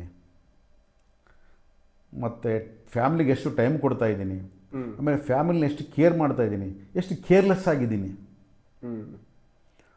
ಸೊ ಇದು ಭಾಳ ಇಂಪಾರ್ಟೆಂಟ್ ಅದು. ಸೊ ಈ ಫ್ಯಾಮಿಲಿ ಅನ್ನೋದು ನನಗೆ ಅಡ್ಡಿ ಆಗ್ತಾ ಇದೆಯಾ, ನನಗೆ ಸಪೋರ್ಟ್ ಆಗ್ತಾ ಇದೆಯಾ ಲೈಫಲ್ಲಿ. ಲೈಫ್ನಾಗ ಫುಲ್ ಫ್ಯಾಮಿಲಿ ಎಲ್ಲ ಅಡ್ಡಿ ಆಗಿರುತ್ತೆ. ನನಗೆ ಇದು ಫ್ಯಾಮಿಲಿನೇ ಒಂಥರ ಬರ್ಡನ್ ಆಗಿಬಿಡುತ್ತೆ. ಅವನು ಬಂಡೆ ಕಟ್ಕೊಂಡು ಕೂತ್ಕೊಂಡಿರ್ತಾನೆ ಫ್ಯಾಮಿಲಿನ. ಅಂದರೆ ಫ್ಯಾಮಿಲಿನೇ ಒಂಥರ ಬರ್ಡನ್ ಆಗ್ತಾ ಇದೆ ಅನ್ನೋ ಒಂದು ಪರಿಸ್ಥಿತಿಗೆ ಅವ್ರು ಹೋಗಿದ್ದಾರೆ ಅಂತ ಅಂದರೆ ಅಲ್ಲಿ ಫ್ಯಾಮಿಲಿ ಮೆಂಬರ್ಸ್ ಏನಿರ್ತಾರಲ್ಲ ಅವ್ರ ಬಗ್ಗೆ ಗೊತ್ತಿಲ್ಲದೆ ಇರೋದು ಕಾರಣ ಆಗಿರುತ್ತೆ. ಅದು ನಾವು ಫ್ಯಾಮಿಲಿ ಮೇಲೆ ನಾವು ಒಂದು ಬ್ಲೇಮ್ ಮಾಡಬಾರ್ದು ಯಾವತ್ತಿಗೆ. ಯಾಕೆ ನಮಗೆ ಫ್ಯಾಮಿಲಿ ಅನ್ನೋದು ಬರ್ಡನ್ ಆಗುತ್ತೆ ಅಂತಂದರೆ, ನಾವು ಒಂದು ಸ್ಕ್ವಯರ್ ನಮ್ಮದು ಅಂದರೆ ನಮ್ಮ ಲಿಮಿಟ್ಸ್ ಏನು, ನಾನು ಎಲ್ಲಿವರೆಗೂ ಕೂಡ ಸಪೋರ್ಟ್ ಮಾಡ್ಬೋದು, ನಾನು ಎಲ್ಲಿವರೆಗೂ ನಾನು ಲಿಮಿಟ್ನ ದಾಟ್ದಂಗೆ ಇರ್ಬೋದು ಅನ್ನೋದು ನನಗೆ ಗೊತ್ತಾಗಬೇಕು. ನನಗೆ ಎಲ್ಲರ ಒಂದು ಲೈಫಲ್ಲಿ ನಾನು ಎಂಟ್ರ್ ಆಗಬಾರ್ದು. ಅಂದರೆ ಬೌಂಡ್ರಿ ನಾವು ಹಾಕೋಬೇಕು ಅಂತ. ನನ್ನ ಬೌಂಡ್ರಿ ನನಗಿರಬೇಕು. ಇವಾಗ ನಿನ್ನ ಬೌಂಡ್ರಿ ಬೇರೆ, ನಿಮ್ಮ ಮಿಸ್ಸಸ್ ಬೌಂಡ್ರಿ ಬೇರೆ, ನಿಮ್ಮ ತಂದೆ ಬೌಂಡ್ರಿ ಬೇರೆ, ನಿಮ್ಮ ತಾಯಿ ಬೌಂಡ್ರಿ ಬೇರೆ, ನಿನ್ನ ಮಗಳ ಬೌಂಡ್ರಿ ಬೇರೆ, ನಿಮ್ಮ ರಿಲೇಷನ್ಸ್ ಬೌಂಡ್ರಿ ಬೇರೆ, ನಿಮ್ಮ ಫ್ರೆಂಡ್ಸ್ ಬೌಂಡ್ರಿ ಬೇರೆ. ಸೊ ನಿನ್ನ ಬೌಂಡ್ರಿನ ನೀನು ಫಸ್ಟು ಡಿಫೈನ್ ಮಾಡಬೇಕು. ನೀನು ದಿಸ್ ಈಸ್ ಮೈ ಬೌಂಡ್ರಿ. ಅದರಲ್ಲಿ ಯಾರನ್ನ ಕರ್ಕೋಬೇಕು, ಯಾರನ್ನ ಕರ್ಕೋಬಾರ್ದು, ಅದು ಎಷ್ಟೊತ್ತು ಕೂಡಿಸ್ಕೋಬೇಕು. ಕರ್ಕೊಂಡ್ರೆ ಏನು ಮಾಡಬೇಕು. ಫಾರ್ ಎಕ್ಸಾಂಪಲ್, ಇವತ್ತು ನೀನು ನಿನ್ನ ಮಗಳಿಗೆ ತಂದೆ, ನಿನ್ನ ಬೌಂಡ್ರಿ ಇರುತ್ತೆ. ನಿನ್ನ ಮಗಳಿಗೆ ಒಂದು ಸ್ಪಷ್ಟವಾಗಿ ಹೇಳಬೇಕು. ನಾನು ಹೇಳ್ತಾರೆ ಚಿಕ್ಕ ಮಗಳು ಅಂತಲ್ಲ, ನಾನು ಹೇಳ್ತಾರೆ ದೊಡ್ಡವ್ರಿಗೆ ಹೇಳ್ತಾರೆ. ನಾನು ಸ್ಪಷ್ಟವಾಗಿ ಹೇಳಬೇಕು, ನನ್ನ ಕೆಪಾಸಿಟಿ ಇಷ್ಟು, ನಾನು ಇಷ್ಟು ಮಾಡ್ಬೋದು, ನಿನಗೆ ಇದಕ್ಕಿಂತ ಮಿಂಚು ನನ್ನ ಕೈಲಿ ಮಾಡೋಕ್ಕಾಗಲ್ಲ. ನಾವೇನು ಮಾಡ್ತೀವಿ, ಎಮೋಷನ್ ಯಾವುದು ಲವ್ ಎಮೋಷನ್ ಹೆಚ್ಚಾಗ್ಬಿಡುತ್ತೆ ನಮಗೆ. ನನ್ನ ಮಗಳು ನನ್ನ ಮಗ ಅನ್ನೋ ಲವ್ ಎಮೋಷನ್ ಹೆಚ್ಚಾಗಿಬಿಟ್ಟು ಏನು ಬೇಕಾದ್ರೆ ಆಶ್ವಾಸನೆ ಕೊಟ್ಬಿಡ್ತೀನಿ, ನೀನು ಓದು, ಹಂಗೆ ಓದು, ನೀನು ಏನು ಮಾಡ್ತೀನಿ, ಇದೆಲ್ಲ ಸಾಲ ಮಾಡ್ತಾ ಇರ್ತೀನಿ, ಕಷ್ಟಪಡ್ತಾ ಇರ್ತೀನಿ, ಲೋನ್ಸ್ ತೊಗೊತಾ ಇರ್ತೀನಿ, ಆ ಲೋನ್ಸ್ ಕಟ್ಟಬೇಕು. ಅವನು ನಾಳೆ ಅವನೇನು ಅಂದ್ಕೊತಾನೆ, ಅವನು ಅಪ್ಪಂತ ಚೆನ್ನಾಗಿದ್ದಂಗಿದೆ ಬಿಡು, ಕೊಡಲಿ, ಅವನು ಆರಾಮಾಗಿ ಏನನ್ನು ಮಾಡಿ ಅವನು ನಿಜವಾದ ಬುದ್ಧಿವಂತ ಆಗಿ ಸಕ್ಸಸ್ ಆದರೆ ಪರವಾಗಿಲ್ಲ. ಫೇಲ್ ಆದ ಅವಾಗೇನು ಮಾಡ್ತೀಯ? ಅವನ ಮಗನ್ನ ಮತ್ತೆ ನೆಕ್ಸ್ಟ್ ಅವನ್ನ ಹೆಂಗೆ ಸೆಟ್ಲ್ ಮಾಡೋದು ಅನ್ನೋದು ಬರ್ಡನ್ ಒಂದು, ಮತ್ತು ಈ ಕಡೆ ಸಾಲಗಳು ಒಂದು, ಎಷ್ಟು ಬರ್ಡನ್ ಆಯಿತು. ಬಿಕಾಸ್ ಯಾಕೆ ನೀನು ನಿನ್ನ ಬೌಂಡ್ರಿಯನ್ನು ಸರಿಯಾಗಿ ಡಿಫೈನ್ ಮಾಡಲಿಲ್ಲ ಅವ್ರ ಹತ್ರ. ನಂದು ಇಷ್ಟಪ್ಪ ಕೆಪಾಸಿಟಿ, ನನ್ನ ಬೌಂಡ್ರಿ ಇಷ್ಟು, ನಾನು ಮಾಡೋದಿಷ್ಟು, ನಿಮಗೆ ನಾನು ಮಾಡೋದಿಷ್ಟು.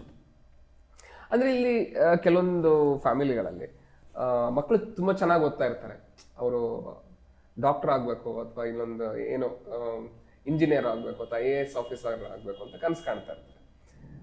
ಫ್ಯಾಮಿಲಿಯಲ್ಲಿ ತಂದೆ ನನ್ನ ಬೌಂಡ್ರಿ ಇಷ್ಟು ಅಂತ ಹೇಳಿ ಅಂದಾಗ ಅಲ್ಲಿ ಸಪೋರ್ಟ್ ಮಾಡದೆ ಇರ್ತಕ್ಕಂಥ ಒಂದು ಸಂದರ್ಭ ಬಂದಾಗ ಯಾಕೆ ಸಪೋರ್ಟ್ ಮಾಡೋಕೆ ಹೋಗ್ತೀವಿ ಹರೀಶ್?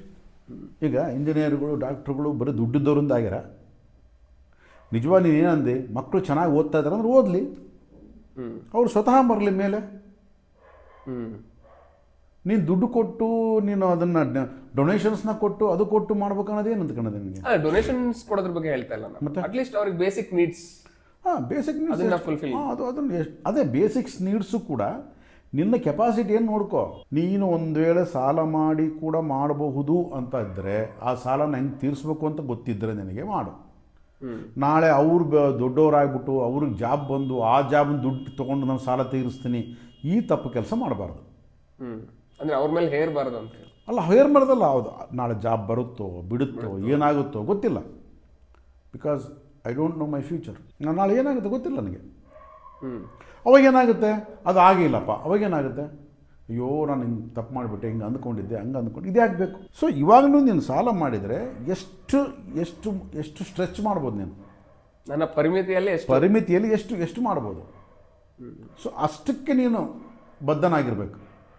ಬಿಯಾಂಡ್ ದಟ್ ಮಾಡೋಕ್ಕೆ ಹೋಗ್ಬಾರ್ದು. ಏನು ಮಾಡ್ತೀವಿ ನಾವು, ಎಮೋಷನ್ಸ್ ಜಾಸ್ತಿ ಬರುತ್ತೆ, ವ್ಯಾಮೋಹ, ನನ್ನ ಮಗ ನನ್ನ ಮಗಳು ಅನ್ನೋ ಅದು ಅಲ್ಲಿ ಇದಾಗ್ತಾ ಇರ್ತದೆ. ಆ ಎಮೋಷನ್ ಇಟ್ಕೊಂಡ್ಬಿಟ್ಟು ಅದನ್ನು ನೋಡಲಾರ್ದೆ ನಾವು ಏನೇನೋ ಮಾಡೋಕ್ಕೆ ಹೋಗ್ತೀವಿ. ಸೊ ಯಾವುದೇ ಒಂದು ಫ್ಯಾಮಿಲಿಯಲ್ಲಿ ಫಸ್ಟ್ ಡಿಫೈನ್ ಮಾಡಬೇಕಾಗಿರೋದು ಅವ್ರ ಬೌಂಡ್ರಿ ಏನು, ನನ್ನ ಬೌಂಡ್ರಿ ಏನು, ನನ್ನ ಲಿಮಿಟ್ಸ್ ಏನು, ಅವ್ರ ಲಿಮಿಟ್ಸ್ ಏನು. ಆಮೇಲೆ ನಾನು ಒಂದು ಫ್ಯಾಮಿಲಿಯಲ್ಲಿ ನಾನು ಮಾಡಬೇಕಾಗಿರ್ತಕ್ಕಂಥ ಕರ್ತವ್ಯ ಏನು, ಅವರಿಂದ ನಾನೇನು ಕರ್ತವ್ಯನ ಬಯಸ್ತೀನಿ. ಯಾಕಂದರೆ ಇದು ಜಾಯಿಂಟ್, ಇದು ನಾನೊಬ್ಬನೇ ಅಲ್ಲಲ್ಲ. ಫ್ಯಾಮಿಲಿ ಅಂದಾಗ ನಾನೊಬ್ಬನೇ ಅಲ್ಲ, ನಾನು, ನಮ್ಮ ಮಿಸ್ಸಸ್ಸು, ನಮ್ಮ ಮಕ್ಕಳು, ನಮ್ಮಪ್ಪ, ತಂದೆ, ತಾಯಿ ಎಲ್ಲರೂ ಇರ್ತಾರೆ. ಎಲ್ರಿಗೂ ಕೂಡ ನಾನು ನಿಮ್ಮ ಬೌಂಡ್ರೀಸು ನನ್ನ ಬೌಂಡ್ರೀಸು, ನಿಮ್ಮ ಒಂದು ರೆಸ್ಪಾನ್ಸಿಬಿಲಿಟೀಸು ನನ್ನ ರೆಸ್ಪಾನ್ಸಿಬಿಲಿಟೀಸು, ನಿಮ್ಮ ಡ್ಯೂಟೀಸು ನನ್ನ ಡ್ಯೂಟೀಸು, ಇವೆಲ್ಲವನ್ನು ನಾವು ಕೂತ್ಕೊಂಡು ಒಂದು ಫ್ಯಾಮಿಲಿಯಲ್ಲಿ ನಾವು ಮಾತಾಡಿದರೆ ಆ ಫ್ಯಾಮಿಲಿ ಕೊನೆವರೆಗೂ ಏನೂ ಆಗಲ್ಲ. ಅಷ್ಟು ಸೂಪರಾಗಿರುತ್ತೆ ಫ್ಯಾಮಿಲಿ. ಆಮೇಲೆ ಎಲ್ಲದಕ್ಕೂ ಕೂಡ ನಮ್ಮ ಲೈಫಲ್ಲಿ ಕ್ಲಾರಿಟಿ ಇರುತ್ತೆ, ಫ್ಯಾಮಿಲಿಯಲ್ಲಿ ಕ್ಲಾರಿಟಿ ಇರೋದಿಲ್ಲ. ಹಾಗಾಗಿ ಕಚಾಡ್ತಾ ಇರ್ತಾರೆ.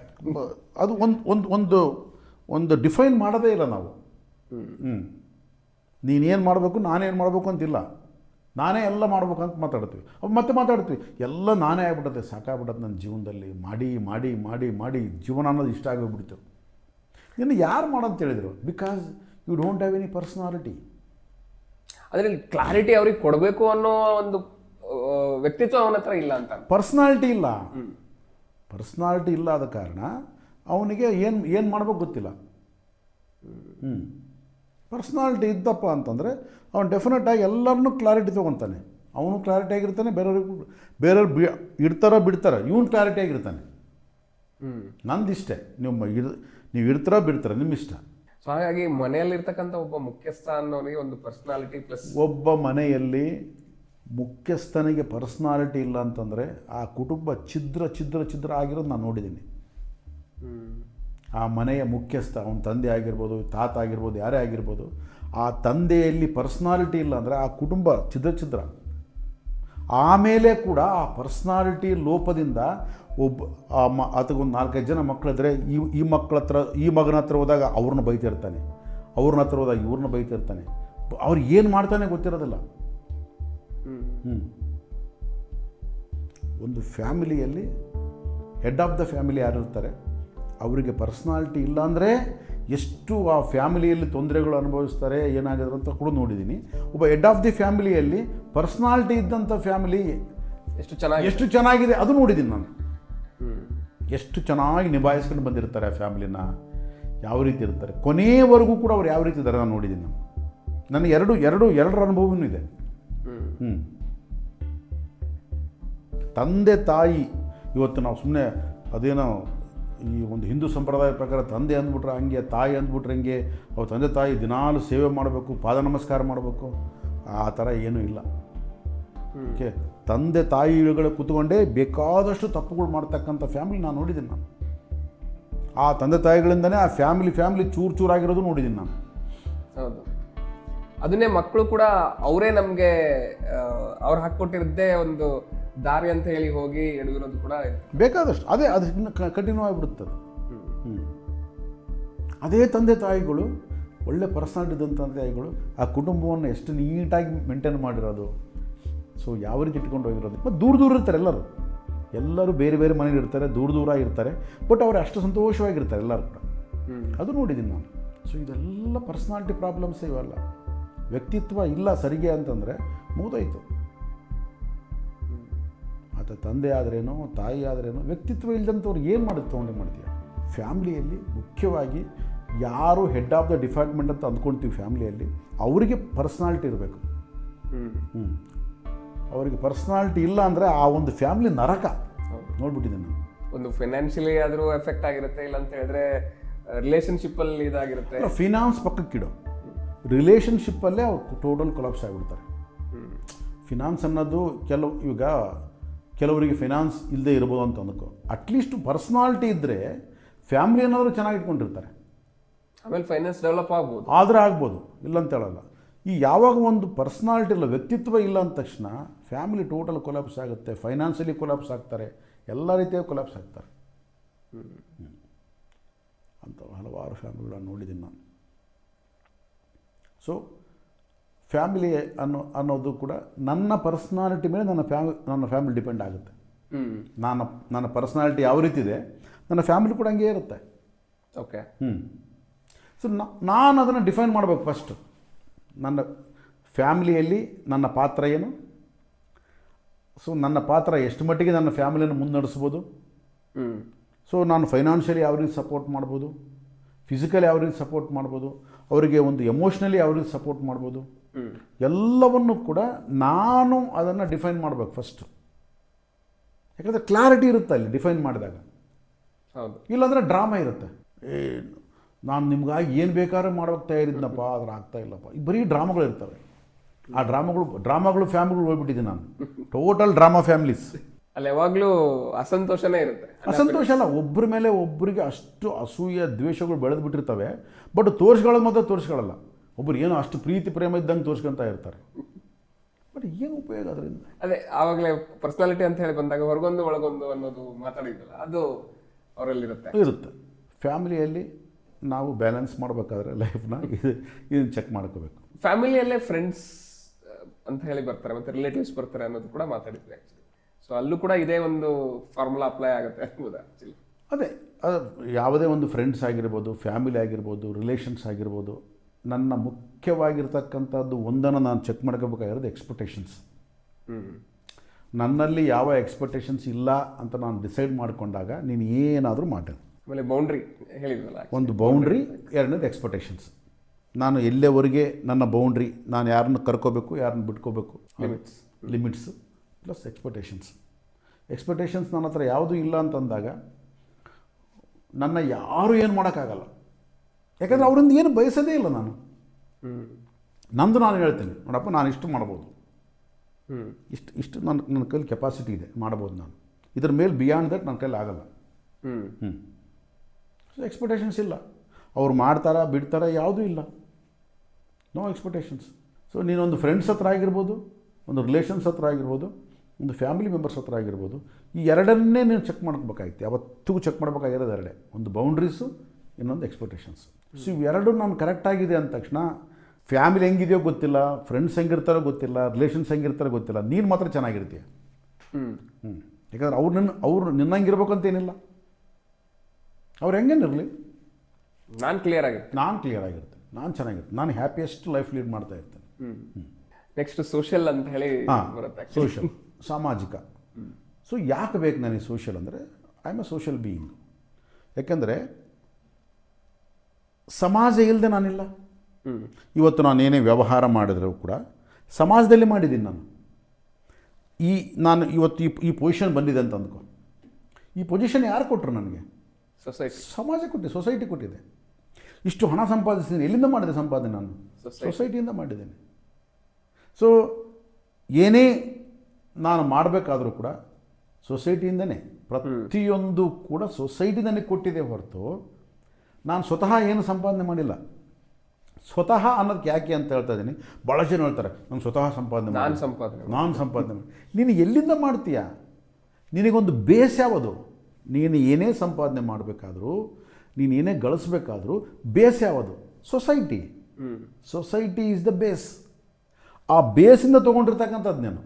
ಹೌದು. ಇವತ್ತು ನಾನೊಂದು ಬಟ್ಟೆ ಹಾಕ್ಕೊಂಡೆ, ಯಾರು ಕೊಟ್ಟಿರೋದು? ನಾನು ಸೊಸೈಟಿ ಕೊಡ್ತು. ನಾನು ಊಟ ಮಾಡ್ತಾಯಿದ್ದೀನಿ, ಸೊಸೈಟಿ ಕೊಡ್ತಾ ಇದೆ. ಹೆಂಗೆ ಕೊಡ್ತಾ ಇದೆ? ಯಾವುದೋ ಒಬ್ಬ ರೈತ ಎಲ್ಲೋ ಬೆಳಿತಾನೆ, ಆ ಬೆಳೆದಂಥನ್ನ ಯಾರೋ ತಂದು ಎಲ್ಲೋ ಮಾರ್ತಾನೆ, ಮಾರ್ದನ್ನ ಆ ಭತ್ತನ ಯಾರೋ ಕ್ರಷ್ ಮಾಡ್ತಾರೆ ಮಿಲ್ಲಲ್ಲಿ.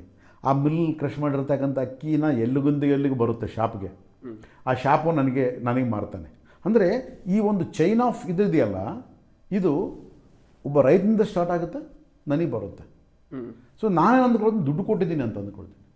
ದುಡ್ಡು ಕೊಟ್ಟು ತೊಗೊಂಡಿದ್ದೀನಿ. ಯಾವನ್ನೇನು ದುಡ್ಡು ಕೊಟ್ಟರೆ ಎಲ್ಲ ಬಂದ್ಬಿಡುತ್ತೆ ಅಂತ. ದುಡ್ಡು ಕೊಟ್ಟರೆ ಎಲ್ಲ ಬರೋಕ್ಕೆ ಆ ದುಡ್ಡೆಲ್ಲಿಂದ ಬಂತು? ಫಸ್ಟು ಸೊಸೈಟಿಯಿಂದಲೇ. ಎಸ್. ಅಂದರೆ ನಾನು ತಿನ್ನೋ ಆಹಾರ ಆಗಿರ್ಬೋದು, ನಾನು ಹಾಕ್ಕೊಳ್ಳೋ ಬಟ್ಟೆ ಆಗಿರ್ಬೋದು, ನನ್ನ ಪೊಸಿಷನ್ ಆಗಿರ್ಬೋದು, ನನ್ನ ಹಣ ಆಗಿರ್ಬೋದು, ನನ್ನ ಅಂತಸ್ತು ಆಗಿರ್ಬೋದು, ನನ್ನ ಅಧಿಕಾರ ಆಗಿರ್ಬೋದು, ನಾನು ಇವತ್ತು ಏನು ಎಂಜಾಯ್ ಮಾಡ್ತಕ್ಕಂಥ ಪ್ರತಿಯೊಂದು ಈಚ್ ಆ್ಯಂಡ್ ಎವ್ರಿಥಿಂಗ್ ಏನಿದೆ, ಅದಕ್ಕೆ ಯಾರು ಕೊಟ್ಟಿದ್ದಾರೆ ಅಂದರೆ ಸೊಸೈಟಿ ಕೊಟ್ಟಿದೆ. ಮತ್ತು ಹಾಗಾದರೆ ನಾನು ಸೊಸೈಟಿಗೆ ಋಣಿ ಇದೀನಾ? ಇಲ್ಲ, ಡೆಫಿನೆಟ್ ಆಗಿದ್ದೀನಿ. ಜಿ ಪಿ ರಾಜರತ್ನಂ ಅನ್ನೋ ಕವಿ ಒಂದು ಕಡೆ ಬರೀತಾನೆ, ಎನಿತು ಜನ್ಮದಲ್ಲಿ ಎನಿತು ಜೀವರಿಗೆ ಎನಿತು ನಾನು ಋಣಿಯೋ, ತಿಳಿದು ನೋಡಲು ಬದುಕೆಂಬುದಿದು ಋಣದ ರತ್ನಗಣಿಯೋ. ಎಷ್ಟು ಬ್ಯೂಟಿಫುಲ್ ಬರ್ದ ನೋಡಿ. ಎನಿತು ಜನ್ಮದಲ್ಲಿ ಎನಿತು ಜೀವರಿಗೆ ಎನಿತು ನಾನು ಋಣಿಯೋ, ತಿಳಿದು ನೋಡಲು ಬದುಕೆಂಬುದಿದು ಋಣದ ರತ್ನಗಣಿಯೋ. ನನ್ನ ಇಡೀ ಲೈಫು ಋಣದ ರತ್ನಗಣಿ ಅಂತೆ. ಅಂದರೆ ಬರೀ ಋಣಗಳೇ, ಇನ್ನು ಬಿಟ್ಟು ಋಣ ಬಿಟ್ಟರೆ ಏನಿಲ್ಲ ನನಗೆ. ಬ್ಯಾಲೆನ್ಸ್ ಇಟ್ಕೊಂಡೇ ಇರ್ತೀನಿ ಯಾವತ್ತಿಗೂ ಬರೀ ಋಣನೇ. ನಾನು ಮನೆ ಕಟ್ಟಬೇಕು, ನನ್ನ ಹತ್ರ ದುಡ್ಡಿದೆ, ಮನೆ ದುಡ್ಡಿದೆ, ಬಟ್ ಯಾರೋ ಪ್ಲ್ಯಾನ್ ಹಾಕ್ತಾರೆ, ಯಾರೋ ಸೈಟ್ ಕೊಡ್ತಾರೆ, ಯಾರೋ ರಿಜಿಸ್ಟರ್ ಮಾಡ್ತಾರೆ, ಯಾರೋ ಲೀಗಲ್ ಮಾಡ್ತಾರೆ, ಯಾರೋ ಮೆಟೀರಿಯಲ್ ಹೊಡಿತಾರೆ, ಯಾರೋ ಮನೆ ಕಟ್ತಾರೆ, ಆಮೇಲೆ ಯಾರೋ ಇಂಟೀರಿಯರ್ ಮಾಡ್ತಾರೆ, ಯಾರೋ ಫರ್ನಿಚರ್ ತಂದು ಹಾಕ್ತಾರೆ, ಯಾರೋ ಲೈಟ್ಗಳು, ಅದು ಇದು ಎಲ್ಲ ಜೋಡಣೆ ಮಾಡಿ ಇಟ್ಬಿಟ್ಟು ಟಕ ಟಕ ಟಕ ಟಕ ಟಕ ಅವ್ರು ಹೋಗ್ಬಿಡ್ತಾರೆ. ಅವರು ನಾನು ಮನೇಲಿ ಕುಂತ್ಕೊಂಡು ನನ್ನ ಮನೆ ನಾನು ಎಷ್ಟು ಚೆನ್ನಾಗಿ ಕಟ್ಟಿಸಿದ್ದೀನಿ, ನಾನು ಅದನ್ನು ಎಂಜಾಯ್ ಮಾಡ್ತಾ ಅವರೆಲ್ಲರನ್ನ ಮರೆತು ಬಿಟ್ಟು ಇದು ನನ್ನಿಂದ ಮಾಡಿದ್ದೀನಿ, ನನ್ನ ದುಡ್ಡು ಖರ್ಚು ಮಾಡಿದ್ದೀನಿ, ಯಾವೊಂದೇನು ಅಂತ. ಅವ್ರು ಯಾರೂ ಇಲ್ಲ ಅಂತಂದರೆ ನನಗೆ ಮಾಡೋರು ಯಾರು? ಓಕೆ, ಇವತ್ತು ನಾನು ಬಟ್ಟೆ ವಾಷಿಂಗ್ ಮಿಷಿನಲ್ಲಿ ಬಟ್ಟೆ ಹಾಕಿ ನಾನು ಮಾಡಿಬಿಡ್ತೀನಿ. ಐರನ್ ಮಾಡೋಕ್ಕೆ ಯಾರಾದರೂ ಬೇಕಾ? ಹೋಗ್ಲ, ಅವ್ರು ಐರನ್ ತಂದು ಯಾವುದೋ ಮನೇಲಿ ಒಂದು ಐರನ್ ಮಿಷಿನ್ ತಂದು ಇಟ್ಕೊಂಡೆ ಅಂತ ಅಂದ್ಕೊ. ಆ ಮಿಷಿನ್ ಕಂಡುಹಿಡಿದ್ರೆ ಯಾರಾದ್ರೂ ಇರಬೇಕಾ? ವಾಷಿಂಗ್ ಮಿಷಿನ್ ಕಂಡುಹಿಡಿದ್ರೆ ಯಾರಾದ್ರೂ ಇರಬೇಕಾ? ಸೊ ಯಾವುದೇ ತಗೋ ನಾವು ಅಂದ್ಕೊಳ್ತಾ ಇದ್ದೀವಿ ಸೊಸೈಟಿ ಇಲ್ಲ ಅಂದರೆ ನಾವಿಲ್ಲ. ಹೌದು. ಮತ್ತು ಸೊಸೈಟಿ ಇಷ್ಟೆಲ್ಲ ಕೊಟ್ಟಿರ್ತಕ್ಕಂಥ ಸೊಸೈಟಿಗೆ ನಾವೇನು ಕೊಡ್ತಾ ಇದ್ವಿ? ಝೀರೋ. ಅಯನ್ ರಾಂಡ್ ಅಂತ ಒಬ್ಬ ರೈಟರ್, ಅವಳು ಆ ಅಮ್ಮ ರಷ್ಯನ್ನು, ಶೆಟಲ್ಡ್ ಇನ್ ಅಮೇರಿಕಾ, ಇವಾಗಲ್ಲ ಅವಾಗ. ಆ ಅಮ್ಮ ಹ್ಯೂಮನ್ ಸೆಂಟ್ರಿಕ್ ಆಗಿ ಭಾಳಷ್ಟು ಒಂದು ಬುಕ್ಸ್ನ ಬರೆದಿದ್ದಾಳೆ. ನೀನು ಏನು ಸೆಲ್ಫಿಶ್ ಆಗಿರುವಂಥ, ಯಾವನಿಗೆ ಏನು ಕೇರ್ ಮಾಡಬೇಡ, ಯಾವನಿಗೇನು ಕೊಡೋದು ಬೇಕಾಗಿಲ್ಲ, ತೊಗೊಳೋದು ಬೇಕಿಲ್ಲ, ಸೆಲ್ಫಿಶ್ ಆಗಿರ್ಬೋದು. ಸೊ ಅಯನ್ ರಾಂಡ್ ಫಿಲಾಸಫಿ ಅಂತಲೇ ಸಪ್ರೇಟ್ ಆಗಿ ಫಿಲಾಸಫಿ ಅದು. ಸೊಸೈಟಿನ ನಿನ್ನ ಅಸಲು ಹಚ್ಕೊಳಕ್ಕೆ ಹೋಗ್ಬೇಡ. ಸೊಸೈಟಿ ಅನ್ನೋದಿಲ್ಲ. ನೀನು ಹ್ಯೂಮನ್ ಸೆಂಟ್ರಿಕ್, ನಿನ್ನನ್ನು ನೀನು ನೋಡ್ಕೋ, ಸೆಲ್ಫಿಶ್ ಆಗಿರೋ. ಅಂದರೆ ಏನೇನೋ ಫಿಲಾಸಫಿಗಳು ಬರ್ತವೆ, ಬಟ್ ನಾವು ನಮ್ಮ ಒಂದು ಮನೋದೃಷ್ಟಿ, ಅಂದರೆ ನನ್ನ ಒಂದು ವ್ಯಕ್ತಿತ್ವ ಚೆನ್ನಾಗಿತ್ತು ಅಂತಂದರೆ ನಾನು ನೋಡ್ತಕ್ಕಂಥ ಒಂದು ಮನೋದೃಷ್ಟಿ ಚೆನ್ನಾಗಿತ್ತು ಅಂತಂದರೆ ನಾನು ಸೊಸೈಟಿನ ನಾನು ಯಾವ ರೀತಿ ನೋಡ್ತಾ ಇದ್ದೀನಿ. ಅಂದ್ರೆ ಆ ಆಥರು ಆ ಬುಕ್ ಬರೆದಿರ್ಬೇಕು ಅಂತ ಅಂದಾಗ ಅವ್ರ ವ್ಯಕ್ತಿತ್ವ ಅದ ಆಧಾರವಾಗಿ ಆ ಒಂದು ಕಾನ್ಸೆಪ್ಟ್ ಅವ್ರು ಹೇಳಿರ್ತಾರೆ. 100%. ಅವಾಗ ಏನಾಯಿತು, ಸೋವಿಯತ್ನಲ್ಲಿ ಒಂದು ಕ್ರಾಂತಿ ಆಯಿತು, ಅದೇ ಒಂದು ಕಮ್ಯುನಿಸಮ್ ಬಂತು, ಕ್ರಾಂತಿ ಆಯಿತು. ಸೋವಿಯತ್ನಲ್ಲಿರ್ತಕ್ಕಂಥ ಶ್ರೀಮಂತರನ್ನೆಲ್ಲ ಸಾಯಿಸಾಕ್ಬಿಟ್ರು. ಈ ಎಮ್ ಆಯನ್ ರಾಂಡ್ ಒಳ್ಳೆ ರಿಚ್ ಫ್ಯಾಮಿಲಿದು, ಇವರ ತಂದೆ ತಾಯಿಗಳನ್ನ ಸಾಯಿಸಿದ್ರು. ಅದಕ್ಕೆ ಈ ಎಮ್ ಹೋಗ್ಬಿಟ್ಟು ಅಮೇರಿಕಾದಲ್ಲಿ ಸೆಟ್ಲ್ ಆದ್ಲು. ಹಾಗಾಗಿ ಸೊಸೈಟಿ ಯೂಸ್ ಇಲ್ಲ ಅಂತ. ಅಂದರೆ ಅವರವರ ಒಂದು ಇದರಿಂದ ಬಂದಿರತಕ್ಕಂಥವಲ್ಲ ಮೆಂಟಲ್ ಫಿಲಾಸಫಿಗಳು. ಬಟ್ ಅದನ್ನು ನಾವು ನೋಡಲ್ಲ. ನಾವು ಅವರು ಏನು ಪುಸ್ತಕ ಬರೆದಿರ್ತಾರೆ ಅದನ್ನು ಹಿಡ್ಕೊಂಡ್ಬಿಡ್ತೀವಿ ನಾವು. ಹಿಡ್ಕೊಂಬಿಟ್ಟು ಹ್ಯೂಮನ್ ಸೆಂಟ್ರಿಕ್ ಆಗಿ ಇರ್ಬೇಕು, ನಾವು ಸೆಲ್ಫಿಸ್ಟ್ ಆಗಿರ್ಬೇಕು ಅಂತ ಅಂದ್ಬಿಟ್ಟು ಆ ರೀತಿ ಆಲೋಚನೆ ಮಾಡ್ತೀವಿ. ಬಟ್ ಯಾವುದೇ ಒಬ್ಬ ರೈಟ್ರು ಬರಿಬೇಕಾದ್ರೆ ಅವನ ಒಂದು ಮನಸ್ಸಿನ ಮೇಲೆ ಆಧಾರಪಟ್ಟು ಬರೆದಿರ್ತಾನೆ. ಅವನು ಆಲೋಚನೆ ಮಾಡ್ತಕ್ಕಂಥ ರೀತಿ, ಅಲ್ಲಿರ್ತಕ್ಕಂಥ ಸೊಸೈಟಿ, ಅವನು ಯಾವ ರೀತಿ ಬಿಂಬಿಸ್ಕೊಂಡಿದ್ದ, ಸೊ ಅವೆಲ್ಲವನ್ನು ಇಟ್ಕೊಂಡಿರ್ತಾನೆ. ಸ್ವಲ್ಪ ನಾವು ಆ ರೈಟ್ರನ್ನ ನೋಡಿದಾಗ ನನಗೆ ಈ ಪುಸ್ತಕ ನನಗೆ ಸರಿ ಹೋಗುತ್ತಾ ಸರಿ ಹೋಗಲ್ಲ ಗೊತ್ತಾಗುತ್ತೆ ನನಗೆ. ಆ ರೀತಿಯಾಗಿ ಸೊಸೈಟಿ ಅನ್ನೋದು ಭಾಳ ಇಂಪಾರ್ಟೆಂಟ್ ನಮಗೆ. ಅಂದರೆ ಇಂಪಾರ್ಟೆಂಟ್ ಅಂದರೆ ಸೊಸೈಟಿ ಇದೆ, ಈಗಾಗಲೇ ಸೊಸೈಟಿಯಿಂದ ನಾನು ಪ್ರತಿಯೊಂದು ಅನುಭವಿಸ್ತಾ ಇದ್ದೀನಿ ನಾನು. ಬಟ್ ನನ್ನ ಕಾಂಟ್ರಿಬ್ಯೂಟ್ ಏನು ಸೊಸೈಟಿಗೆ, ಕಾಂಟ್ರಿಬ್ಯೂಷನ್ ಏನು, ಅದು ಇಂಪಾರ್ಟೆಂಟ್ ತಾನೇ. ಸೊ ಕಾಂಟ್ರಿಬ್ಯೂಷನ್ ಅಂದ ತಕ್ಷಣ ನಮ್ಮ ಮನಸ್ಸಿಗೆ ಬರೋದೇನು, ಬರೀ ದುಡ್ಡು ಯಾರಿಗೆ ಕೊಡ್ತೀರಾ? ಹೋಗಿ ಯಾರೋ ಒಂದು ಸರ್ವಿಸ್ ಮಾಡ್ತಕ್ಕಂಥ ಅದಕ್ಕೆ ದುಡ್ಡು ಕೊಡೋದು, ಅದೆಲ್ಲ ಅದು ಸೊಸೈಟಿಗೆ ನಾನು ಮಾಡ್ತಕ್ಕಂಥ ಸರ್ವಿಸ್ ಮಾಡಬೇಕು ಅಂತ ಅನಿಸಿದಾಗ ನೀನು ಯಾವ ಕ್ಷೇತ್ರದಲ್ಲಿ ನೀನು ಇನ್ವಾಲ್ವ್ ಆಗ್ಬೇಕು ಅಂದ್ಕೊಂಡಿದ್ದೀಯ ಅನ್ನೋದು ಬರುತ್ತೆ. ಸೊ ಅದು ಎಷ್ಟು ಮಾಡಬೇಕು, ಅಲ್ಲೂ ಕೂಡ ನಿನ್ನ ಬೌಂಡ್ರೀಸ್ ಇರ್ತವೆ. ಸೊ ಅಲ್ಲೂ ಕೂಡ ವಿತೌಟ್ ಎಕ್ಸ್ಪೆಕ್ಟೇಷನ್ಸ್ ಇರ್ತವೆ. ಸೊ ನೀನು ಎಲ್ಲಿ ಸರ್ವಿಸ್ ಮಾಡ್ಬೋದು, ನಿನಗೆ ಟೈಮೇ ಇಲ್ಲ, ನೀನು ಯಾವತ್ತೂ ಕಂಪ್ಯೂಟರಲ್ಲೇ ತಿರ್ತು, ಕಂಪ್ಯೂಟ್ರಲ್ಲೂ ಕೂಡ ಬೇಕಾದಷ್ಟು ಸರ್ವಿಸ್ ಮಾಡ್ಬೋದಾ? ಈಗ ಫಾರ್ ಎಕ್ಸಾಂಪಲ್ ನಾವು ನೋಡ್ತಾ ಇದ್ವಿ, ಎಲ್ಲಿ ಬೇಕಲ್ಲಿ ಕಸ ಬಿದ್ದಿದೆ. ಓಕೆ, ನಾವು ಎಲ್ಲಿ ತಿರುಗಾಡಲ್ಲಿ ನಾವು ಅಂದ್ಕೊಂಡ್ವಿ, ಮೊನ್ನೆ ಮಾತಾಡಿದ್ವಿ, ಎಲ್ಲ ಕಡೆ ಕ್ಯಾಮರಾಗಳು ಇಟ್ಬಿಟ್ಟು ಸುಮ್ಮನೆ ಫೋಟೋ ಹೊಡೆದು BBMP ವೆಬ್ಸೈಟಿಗೆ ತುಂಬೋಣ ಅಂತ. ಅಷ್ಟು ಮಾಡಿದ್ರು ಕೂಡ ಸಾಕು. ಸೊ ಅದಕ್ಕೆ ಒಂದು ನಮ್ಮ ಈ ಏರಿಯಾದಾಗ ಇರ್ತಕ್ಕಂಥವ್ರನ್ನೆಲ್ಲ ಸೇರಿಸ್ಬಿಟ್ಟು ಒಂದು ವಾಟ್ಸಪ್ ಗ್ರೂಪ್ ಮಾಡಿ ಮಾತಾಡ್ಕೊಂಡ್ವಿ. ಮಾಡಿಬಿಟ್ಟು ಸ್ವಲ್ಪ ಇದೆಲ್ಲ ಮಾಡೋಣ ಅಂತ. ಇವಾಗ ಅದನ್ನು ಮಾಡ್ಬೇಕು, ಇವಾಗ ಅದನ್ನು ಸ್ಟಾರ್ಟ್ ಮಾಡ್ಕೋಬೇಕು. ನಾವು ಮಾಡ್ಕೊಂಡು ನಾವೇ ಇಳಿಬೇಕಷ್ಟೇ. ಇವಾಗ ನಮ್ಮ ಎದುರಿಗಿರೋ ಪಾರ್ಕ್ ಎಲ್ಲ ತುಂಬ ಎಲ್ಲ ಗಲೀಜಾಗಿದೆ, ಸ್ಟಾರ್ಟ್ ಮಾಡ್ಬೇಕಂತ ಮಾತಾಡ್ಕೊಂಡಿದ್ವಿ, ಮಾಡ್ತೀವಿ ಕೂಡ ಇವಾಗ ಅದನ್ನು. ಮಾಡಿಬಿಟ್ಟು ನಾವು ಅದನ್ನು ಶೂಟ್ ಮಾಡಿ ಮೊದಲು ಹೆಂಗಿತ್ತು ಆಮೇಲೆ ಏನಾಯಿತು ಎಲ್ಲ ಹಾಕೋಣ, ಬಿಫೋರ್ ಆಫ್ಟರ್ ಹಾಕೋಣ. ಸೊ ಈ ರೀತಿಯಾಗಿ ಚಿಕ್ಕ ಕೆಲಸಗಳು, ಅದೇನು ಡೈಲಿ ಒಂದು ಅರ್ಧ ಗಂಟೆನೋ ಮಾಡಿದ್ರೆ ಸಾಕು ನಾವು.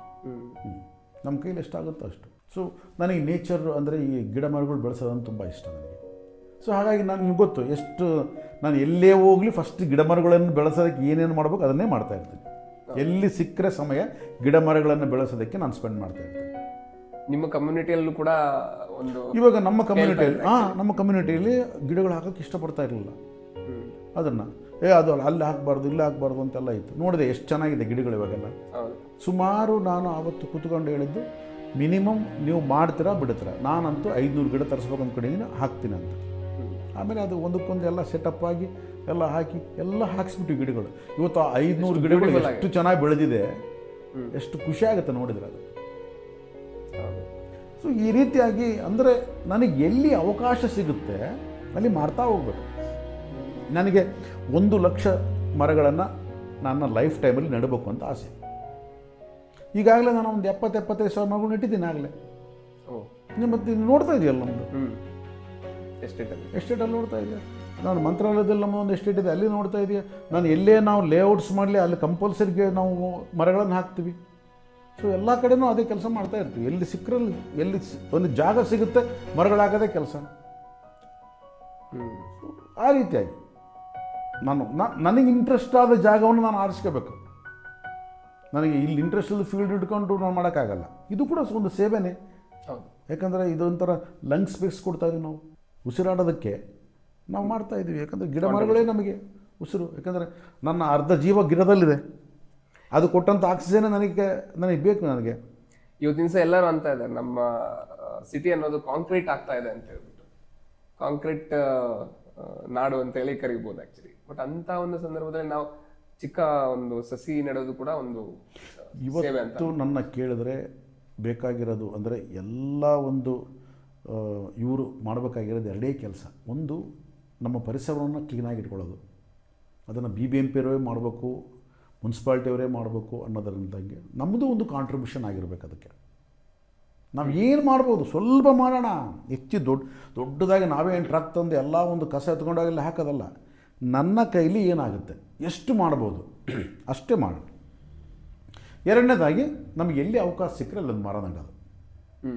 ಇಷ್ಟು ಮಾಡಿದರೆ ಸಾಕು ಇವಾಗ. ಆಮೇಲೆ ಕಾನ್ಷಿಯಸ್, ನಾನು ಕಸ ಹಾಕಬೇಕಾದ್ರೆ ನಾನು ಯಾವ ರೀತಿ ಆಗ್ತಾಯಿದ್ದೀನಿ, ಅದನ್ನು ಬೈಫಾರ್ಗೆಟ್ ಮಾಡಿ ಆಗ್ತಾಯಿದ್ದೀನಾ, ಇಲ್ಲ ಎಲ್ಲದನ್ನು ಸೇರಿ ಮಾಡಿ ಆಗ್ತಾಯಿದ್ದೀನಾ, ಬಿಸಾಕ್ತಾಯಿದ್ದೀನಾ ರಸ್ತೆಗೆ, ಸ್ವಲ್ಪ ಅದರ ಬಗ್ಗೆ ಸ್ವಲ್ಪ ಕಾನ್ಷಿಯಸ್.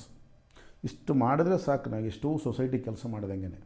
ಸೊ ಆ ರೀತಿಯಾಗಿ ಇನ್ನೂ ಹಲವಾರು ಬೇಕಾದಾಗ ಸೊಸೈಟಿಯಲ್ಲಿ ಮಾಡ್ತಕ್ಕಂಥ ಕೆಲಸಗಳಿದೆ. ಅನಾಥಾಶ್ರಮಗಳು ಮಾಡೋರು ಕೆಲವರು ಮೇಂಟೈನ್ ಮಾಡ್ತಾಯಿದ್ದಾರೆ, ವೃದ್ಧಾಶ್ರಮಗಳು ಮೇಂಟೈನ್ ಮಾಡ್ತಾರೆ, ಕೆಲವರು ಹಸುಗಳನ್ನು ಮೇಂಟೈನ್ ಮಾಡ್ತಾಯಿದ್ದಾರೆ, ಇನ್ನೊಂದು ಕೆಲಸ ಮಾಡ್ತಾಯಿದ್ದಾರೆ, ಎಜುಕೇಷನ್ ಕೊಡ್ತಾಯಿದ್ದಾರೆ, ಕೆಲವರು ಮೆಡಿಕಲ್ ಫೀಲ್ಡಲ್ಲಿ ಹೆಲ್ಪ್ ಮಾಡ್ತಾಯಿದ್ದಾರೆ. ಸೊ ಈ ರೀತಿಯಾಗಿ ಬೇಕಾದಷ್ಟು ಒಬ್ಬೊಬ್ಬರು ಒಂದೊಂದು ರೀತಿಯಾಗಿ ಆರಿಸ್ಕೊಂಡು ಹೆಲ್ಪ್ ಮಾಡ್ತಾಯಿದ್ದಾರೆ. ಅಂದರೆ ನಾನು ಇವಾಗ ಯಾವುದೇ ಒಂದು ವಸ್ತುನ ಬೇರೆಯವರಿಂದ ಕೊಂಡ್ಕೋತಾ ಇದ್ದೀನಿ ಅಂದರೆ ಏನೋ ಒಂದು ವ್ಯವಹಾರ ಮಾಡ್ತಾ ಇದ್ದೀನಿ ಅಂತಂದ್ರೆ ಸೊಸೈಟಿ ಇರೋದ್ರಿಂದನೇ ನಾನು ಅದನ್ನು ಮಾಡ್ತಾ ಇದ್ದೀನಿ. ಅಲ್ಲಿ ನಾನು ನನ್ನ ಭಾವನೆಗಳು ಯಾವ ರೀತಿ ಅನ್ನೋದು ಕೂಡ ತುಂಬಾ ಇಂಪ್ಯಾಕ್ಟ್ ಆಗುತ್ತೆ ಅನ್ಸುತ್ತೆ. ಅಂದರೆ ಇವಾಗ ಅವ್ರು ಯಾರೋ ಬಂದ್ಬಿಟ್ಟು ನಮ್ಮ ಮನೆಗೆ ಏನೋ ಒಂದು ಡೆಲಿವರಿ ಮಾಡ್ತಾ ಇದ್ದಾನೆ, ಅವನಿಗೆ ಡೆಲಿವರಿ ಕೊಟ್ಟೆ ಅಂತ ಅವ್ನು ಹೆಂಗ್ ಬೇಕಾದಂಗೆ ಬೈಯೋದು, ಯಾಕೆ ಇಷ್ಟು ಲೇಟ್ ಆಯ್ತು ಅನ್ನೋದು, ಅವನ ಪರಿಸ್ಥಿತಿ ಏನಾಗುತ್ತೆ ಗೊತ್ತಿಲ್ಲ. ಅಂದ್ರೆ ನಾವು ಮಾತಾಡ್ಬೇಕಾದ್ರೂ ಕೂಡ ಒಂದು ಕಾಶಿಯಸ್ ಆಗಿ ಒಂದು ಅರ್ಥ ಮಾಡ್ಕೊಂಡು ಮಾತಾಡಬೇಕು ಅನ್ನೋದು ಅದೆಲ್ಲವೂ ನಿನ್ನ ಪರ್ಸನಾಲಿಟಿ ಮೇಲೆ ಡಿಪೆಂಡ್ ಆಗುತ್ತೆ. ಈಗ ನಿನ್ನ ಪರ್ಸನಾಲಿಟಿ, ನಿನ್ನ ವ್ಯಕ್ತಿತ್ವ ಚೆನ್ನಾಗಿತ್ತು ಅಂತಂದರೆ ಅವನ ಆ ಒಂದು ಕಷ್ಟವನ್ನು ಗುರುತಿಸ್ತೀಯ. ಸೊ ಕೆಲವ್ರು ಏನಾಗುತ್ತಾರೆ ಅಂತಂದರೆ, ನೀನು ಒಂದು ಒಳ್ಳೆ ಮಾತನಾಡಿದ್ರು ಕೂಡ ಆ ಕಡೆಯಿಂದ ರ್ಯಾಶ್ ಆಗಿ ಮಾತಾಡ್ತಾರೆ. ಆ ಥರ ಕೂಡ ಇರ್ತಾರೆ. ಹೌದು ಆಗಿಲ್ಲ, ಏನು ಮಾಡ್ತೀರಾ, ಹಂಗೆ ಮಾಡ್ತೀರಾ ಅಂತ ಹೇಳ್ಬಿಟ್ಟು. ಸೊ ನಮಗೆ ಅರ್ಥ ಆಗ್ಬಿಡುತ್ತೆ. ಅದು ಅರ್ಥ ಆದಾಗ ನಾವು ಅದನ್ನು ಯಾವ ರೀತಿ ನೆಕ್ಸ್ಟ್ ಮುಂದುವರಿಸ್ಬೇಕಂತ ನೋಡ್ಕೊಂಡು ಮೆಲ್ಲಗೆ ಜಾರ್ಕೊಂಬಿಡ್ಬೇಕಷ್ಟೆ. ಈಗ ನಾವು ಅವರು ತುಂಬ ಒಳ್ಳೆಯವರು, ಪಾಪ ಅವ್ರು ಏನೂ ಆಗಿಬಿಟ್ಟಿದೆ ಅಂತಲ್ಲ, ಅದರಲ್ಲಿ ಒಂದು 50% ಫ್ರಾಡು ಇರುತ್ತೆ, 50% ಇದು ಇರುತ್ತೆ. ಬಟ್ ನಮ್ಮ ಕೆಲಸ ಏನು, ನಾವು ಎಷ್ಟು ತೊಗೋಬೋದು ಅಷ್ಟು ತೊಗೊಂಡು ಬಿಟ್ಬಿಡ್ಬೇಕಷ್ಟೆ, ಏನು ಮಾಡೋಕ್ಕಾಗಲ್ಲ. ಅಂದರೆ ಇಲ್ಲಿ ನಾವು ಸ್ವಲ್ಪ ಇಂಟೆಲಿಜೆಂಟ್ ಆಗೋ ಇರಬೇಕು ಅಂತ ಹೇಳಿ. ಮೇನ್ ವ್ಯಕ್ತಿ ಪರ್ಸನಾಲಿಟಿ ಅಂದರೆ ಇಂಟೆಲಿಜೆಂಟ್ ಬಿಹೇವಿಯರ್, ನೀವು ಯಾವ ರೀತಿ ವರ್ತನೆ ಮಾಡಬೇಕು ಅನ್ನೋದ್ರ ಮೇಲೆ ಡಿಪೆಂಡ್ ಆಗುತ್ತೆ. ಸಮಾಜದಾಗಿರೋರು ಎಲ್ಲರೂ ಒಳ್ಳೆಯವರಾಗಿರಲ್ಲ, ಇಡೀ ಸಮಾಜ ಒಳ್ಳೆಯದಾಗಿರಲ್ಲ. ಬಟ್ ನಾನೆಂಥವನಾಗಿರ್ತೀನಿ ಅನ್ನೋದ್ರ ಮೇಲೆ ಡಿಪೆಂಡ್. ಎಲ್ಲಿ ಏನಾಗಿರಬೇಕು, ಯಾವ ರೀತಿ ನುಸುಳ್ಕೊಂಡು ಬರಬೇಕು, ನಾನು ಎಲ್ಲಿ ಯಾವ ಥರ ನಾನು ಬಿಹೇವ್ ಮಾಡಬೇಕು ಅದು ಗೊತ್ತಾಗಬೇಕು. ಅದು ಗೊತ್ತಾಗಬೇಕು. ನೆಕ್ಸ್ಟ್ ಇನ್ನು ಕೊನೆಯದು ಸ್ಪಿರಿಚುವಾಲಿಟಿ. ಈಗ ನಮ್ಮ ಒಂದು ಹಿಂದೂ ಫಿಲಾಸಫಿಯಲ್ಲಿ ಧರ್ಮ, ಅರ್ಥ, ಕಾಮ, ಮೋಕ್ಷ ಅಂತ 4 ಇದೆ. ಓಕೆ, ಈ ನಮ್ಮ ಜನ್ಮದ ಈ ಜನ್ಮದ ಒಂದು ಉದ್ದೇಶ ಏನಪ್ಪ ಅಂದರೆ ಧರ್ಮ, ಅರ್ಥ, ಕಾಮ, ಮೋಕ್ಷಗಳಿಗೆ ಒಂದು ಉದ್ದೇಶ ಇಟ್ಟುಕೊಂಡು ನಾವು ಮಾಡ್ತೀವಿ. ಅದಕ್ಕೆ ಮೊದಲನೇದು ಧರ್ಮ ಅಂತ ಇಟ್ಟಿದ್ದಾರೆ ನಮ್ಮವರು. ಧರ್ಮ, ಈ ಧರ್ಮ ಯಾಕೆ ಇಟ್ಟರು ಅಂತಂದರೆ, ಧರ್ಮ ಅನ್ನೋದು ಸೆಂಟ್ರ್ ಒಂದು ಕಡೆ ಇರುತ್ತೆ. ಅದು ಧರ್ಮದಿಂದ ಕೂಡಿದ ಅರ್ಥ. ಧರ್ಮ ಅರ್ಥ ಅಲ್ಲದು. ಅರ್ಥ ಅಂದರೆ ಹಣ ಸಂಪಾದನೆ ಮಾಡ್ತಕ್ಕಂಥದ್ದು. ಧರ್ಮದಿಂದ ಕೂಡಿದ ಅರ್ಥ ಅಂದರೆ ಧರ್ಮದಿಂದ ಕೂಡಿದಂಥ ಸಂಪಾದನೆ ಇರಬೇಕು ನಿಂದು. ಧರ್ಮದಿಂದ ಕೂಡಿದಂಥ ಕಾಮ. ಧರ್ಮ, ಅರ್ಥ, ಕಾಮ ಅಂತಿದೆ. ಓಕೆ, ಧರ್ಮದಿಂದ ಕೂಡಿದ ಅರ್ಥ, ಧರ್ಮದಿಂದ ಕೂಡಿದ ಕಾಮ ನನ್ನಲ್ಲಿತ್ತು ಅಂತಂದರೆ ಮೋಕ್ಷ ಅನ್ನೋದನ್ನು ನೋಡೋದು ಬೇಕಾಗಿಲ್ಲ, ತಾನಾಗೆ ಆಗುತ್ತೆ. ತಾನಾಗಿ ಆಗುವುದದು. ಅದನ್ನು ನಾವು ಮೋಕ್ಷ ಸಾಧನೆ ಮಾಡೋಕ್ಕೆ ಹೋಗೋದು ಬೇಕಾಗಿಲ್ಲ. ಓಕೆ, ಧರ್ಮದಿಂದ ಕೂಡಿದ ಅರ್ಥ, ಧರ್ಮದಿಂದ ಕೂಡಿದ ಕಾಮ ಅಂದರೆ ಕೋರಿಕೆಗಳು, not only sex, what ever your desires also. ಅದು ಆ ಡಿಸೈರ್ಸ್ ಕೂಡ ಧರ್ಮವಾಗಿರಬೇಕು. ಈಗ ಪಕ್ಕದ ಮನೆ ನಲ್ಲಿ ನನ್ನ ಪಕ್ಕದ ಮನೆ ಹೆಂಡ್ತಿದ್ದು ತುಂಬ ಚೆನ್ನಾಗಿದ್ದಾಳಪ್ಪ ಅಂತ ಹೇಳ್ಬಿಟ್ಟು ನಾನು ಕೇಳ್ತೀನಿ ಅಂತಲ್ಲ, ಬಿಕಾಸ್ ಧರ್ಮ ಅಲ್ಲ ಅದು. ಧರ್ಮ ಅಲ್ಲದೆ ಇರ್ತಕ್ಕಂಥ ಡಿಸೈರ್, ಧರ್ಮದಿಂದ ಕೂಡಿದಂಥ ಕಾಮ. ನೀನು ಏನೇ ಕೋರಿಕೆಗಳನ್ನು ಬಯಸು, ಓಕೆ, ನೀನು ಯಾವುದನ್ನೇ ಬಯಸು, ನೀನು ಒಳ್ಳೆ ಅರ್ಥ ಅಂದರೆ ನೀನು ಧರ್ಮದಿಂದ ಕೂಡಿದಂಥ ಹಣ ಸಂಪಾದನೆ ಮಾಡಿದಾಗ ಆ ಹಣದಿಂದ ನಿನ್ನ ಕೋರಿಕೆಗಳನ್ನು ಈಡೇರಿಸ್ಕೋ ಅಂತ ಆದಿಶಂಕರಾಚಾರ್ಯರು ಹೇಳ್ತಾರೆ. ಯಾವುದು ವಿತ್ತೋಪಾರ್ಜನ ಸಕ್ತಃ ತಾವನ್ ನಿಜ ಪರಿವಾರೋ ರಕ್ತಃ ಅಂತ ಹೇಳಿದಾಗ, ಸೊ ನೀನು ಯಾವುದೇ ಒಂದು ಹಣ ಸಂಪಾದನೆ ಧರ್ಮದಿಂದ ಮಾಡಿದಾಗ ನಿನಗೆ ಧರ್ಮದಿಂದ ನೀನು ಆ ಹಣದಿಂದ ಧರ್ಮದಿಂದ ಕೂಡಿದಂಥ ಕಾಮವನ್ನು ನೆರವೇರಿಸ್ಕೊ. ಸೊ ಇವೆರಡು ಸರಿಯಾಗಿತ್ತಂದರೆ ಮೋಕ್ಷ ತಾನಾಗೆ ಬರುತ್ತೆ ಅಂತ. ಇವಾಗ ಇದನ್ನು ಯಾಕೆ ಹೇಳಿದೆ ನಾನು ಅಂತಂದರೆ, ಈ ಬ್ಯಾಲೆನ್ಸ್ಡ್ ಲೈಫ್ ಅಂತೇನು ಕರೆದು ನಾವು 6 ಏರಿಯಾಸ್ ಆಫ್ ಲೈಫು, ಈ 6 ಏರಿಯಾಸ್ ಆಫ್ ಲೈಫ್ನ ನಾವು ಬ್ಯಾಲೆನ್ಸ್ ಮಾಡಬೇಕು ಅಂತಂದರೆ ಯಾಕಾಗಿ ಮಾಡಬೇಕು ಅಂದರೆ ಆಧ್ಯಾತ್ಮಿಕ ಚಿಂತನೆಗಾಗಿ, ಆಧ್ಯಾತ್ಮಿಕ ಜೀವನಕ್ಕಾಗಿ ಮಾಡಬೇಕು ನಾವು. ಆಧ್ಯಾತ್ಮಿಕ ಜೀವನಕ್ಕಾಗಿ 5 ಏರಿಯಾದಲ್ಲಿ ಬ್ಯಾಲೆನ್ಸ್ ಮಾಡಬೇಕು ನಾವು. ಈ 5 ಏರಿಯಾಗಳನ್ನು ಬ್ಯಾಲೆನ್ಸ್ ಮಾಡಿದರೆ ಆಧ್ಯಾತ್ಮಿಕತೆ ಇಲ್ಲಿ ಇದ್ದಂತೆ. ನೀನು ಆಧ್ಯಾತ್ಮಿಕತೆ ಅನ್ನೋದು ಒಂದು ಪ್ರತ್ಯೇಕ ಅಲ್ಲ, ಅದು ಯಾವುದೋ ಒಂದು ಪ್ರತ್ಯೇಕ ಐತೆ ಅಂತಪ್ಪ ಆಧ್ಯಾತ್ಮಿಕ ಹೋಗೋಣ ಅಂತಲ್ಲ. 5 ಏರಿಯಾಸಲ್ಲಿ ನೀನು ಕರೆಕ್ಟಾಗಿತ್ತೆ ಅಂತಂದರೆ ಯು ಆರ್ ಇನ್ ಸ್ಪಿರಿಚುವಾಲಿಟಿ ಅಂತ. ಸ್ಪಿರಿಚುವಾಲಿಟಿ ಅನ್ನೋದು ಸಪ್ರೇಟ್ ಅಲ್ಲ, ಅದು ನಿನ್ನ ಲೈಫಲ್ಲಿ ಅದು ಕೂಡ ಒಂದು ಭಾಗ. ಹೆಂಗೆ ಭಾಗ ಆಗುತ್ತದು? ಸ್ಪಿರಿಚುವಾಲಿಟಿನ ನಾವು ಸಪ್ರೇಟಾಗಿ ನಾವು ಅದನ್ನು ಸ್ಪಿರಿಚುವಾಲಿಟಿ ಅಂತ ಹೇಳೋದು ಬೇಕಾಗಿಲ್ಲ.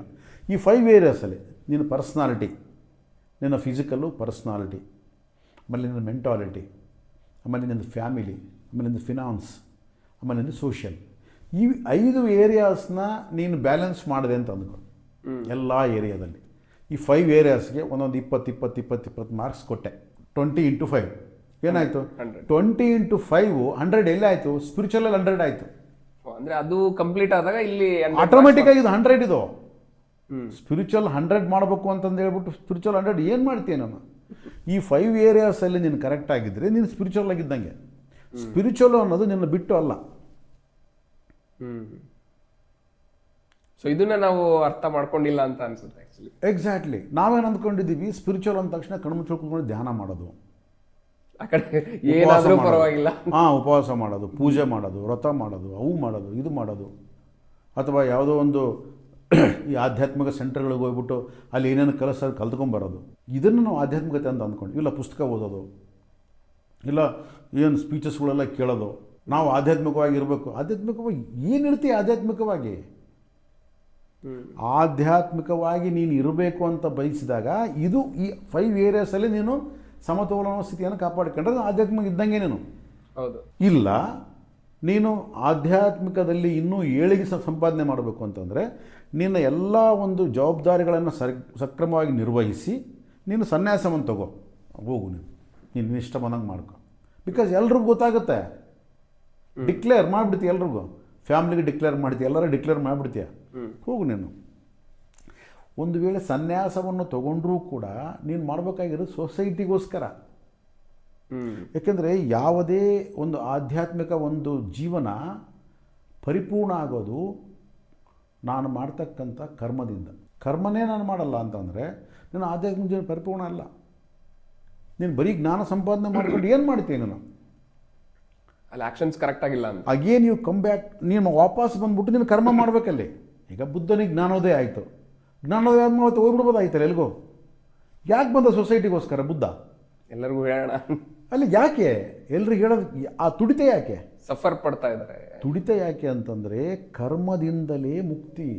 ಜ್ಞಾನ ಆಯಿತು, ಬುದ್ಧನಿಗೆ ಜ್ಞಾನೋದಯ ಆಯಿತು, ಬಟ್ ಬುದ್ಧನಿಗೆ ಮುಕ್ತಿ ಆಗೋದು ಯಾವಾಗ? ಆ ಜ್ಞಾನದಿಂದ ಬಂದಿರತಕ್ಕಂಥ ನಾಲೆಡ್ಜನ್ನು ತಗೊಂಡು ಮತ್ತೆ ಕರ್ಮ ಮಾಡಿದ ಬುದ್ಧ.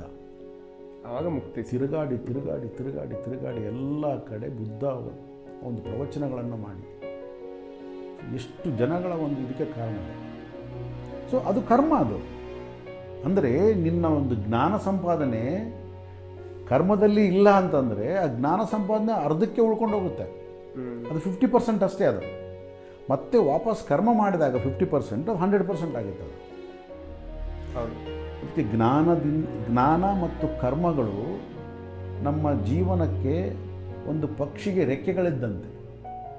ಪಕ್ಷಿ ಮೇಲೆ ಹಾರಬೇಕು ಅಂತಂದರೆ ಜ್ಞಾನವೂ ಇರಬೇಕು, ಕರ್ಮವೂ ಮಾಡಬೇಕು. ಬರೀ ಒಂದೇ ರೆಕ್ಕೆ ಇಟ್ಕೊಂಡ್ರೆ ಪಕ್ಷಿ ಮೇಲೆ ಹಾರಕ್ಕಾಗುತ್ತಾ? ಸೊ ಮೇಲೆ ಹಾರೋದು ಅಂದ್ರೇನು? ಮೋಕ್ಷ. ಜ್ಞಾನ ಮತ್ತು ಕರ್ಮಗಳ ಒಂದು ರೆಕ್ಕೆಗಳನ್ನು ಹೊಡೆದಾಗ ಪಕ್ಷಿ ಮೇಲೆ ಹಾರಿ ಮೋಕ್ಷದ ಕಡೆ ಹೋಗುತ್ತೆ. ಸೊ ಅಂದ್ರೇನು? ಅಗೇನ್ ನೀನು ಮತ್ತೆ ಸೊಸೈಟಿ ಬಂದು ಸೇವೆ ಮಾಡ್ಬೇಕು. ನೀನು ಈ ಸೊಸೈಟಿ ಬಿಟ್ಟು ಇಲ್ಲ, ಯಾಕಂದ್ರೆ ಋಣ ಇದೆ ಅಲ್ಲಿ. ಸೊಸೈಟಿಯಲ್ಲಿ ನನ್ನ ಋಣ ಇದೆ, ಆ ಋಣನ ತೀರಿಸ್ಕೋಬೇಕು ನಾನು. ಹೆಂಗೆ ತೀರಿಸ್ಕೊಳ್ತೀವಿ? ಕರ್ಮ ನಾನು ಮಾಡಬೇಕಲ್ಲಿ. ಕರ್ಮ ಮಾಡಿದಾಗ ಮಾತ್ರ ಋಣ ತೀರುತ್ತೆ. ಬರೀ ಜ್ಞಾನ ಸಂಪಾದನೆಯಿಂದ ಏನು ಉಪಯೋಗ ಇಲ್ಲ. ಸೊ ಈ ಒಂದು ಆಧ್ಯಾತ್ಮಿಕ ಒಂದು ಚಿಂತನೆ ಅಂತಂದರೆ ಜ್ಞಾನ ಮತ್ತು ಕರ್ಮಗಳ ಸಮತೋಲನೆ. ಜ್ಞಾನ ಮತ್ತು ಕರ್ಮಗಳ ಸಮತೋಲನೆಯಿಂದ ಎನ್ಲೈಟನ್ಮೆಂಟ್ ಅನ್ನೋ ಒಂದು ಪಕ್ಷಿ ಮೇಲೆ ಆರುತ್ತೆ.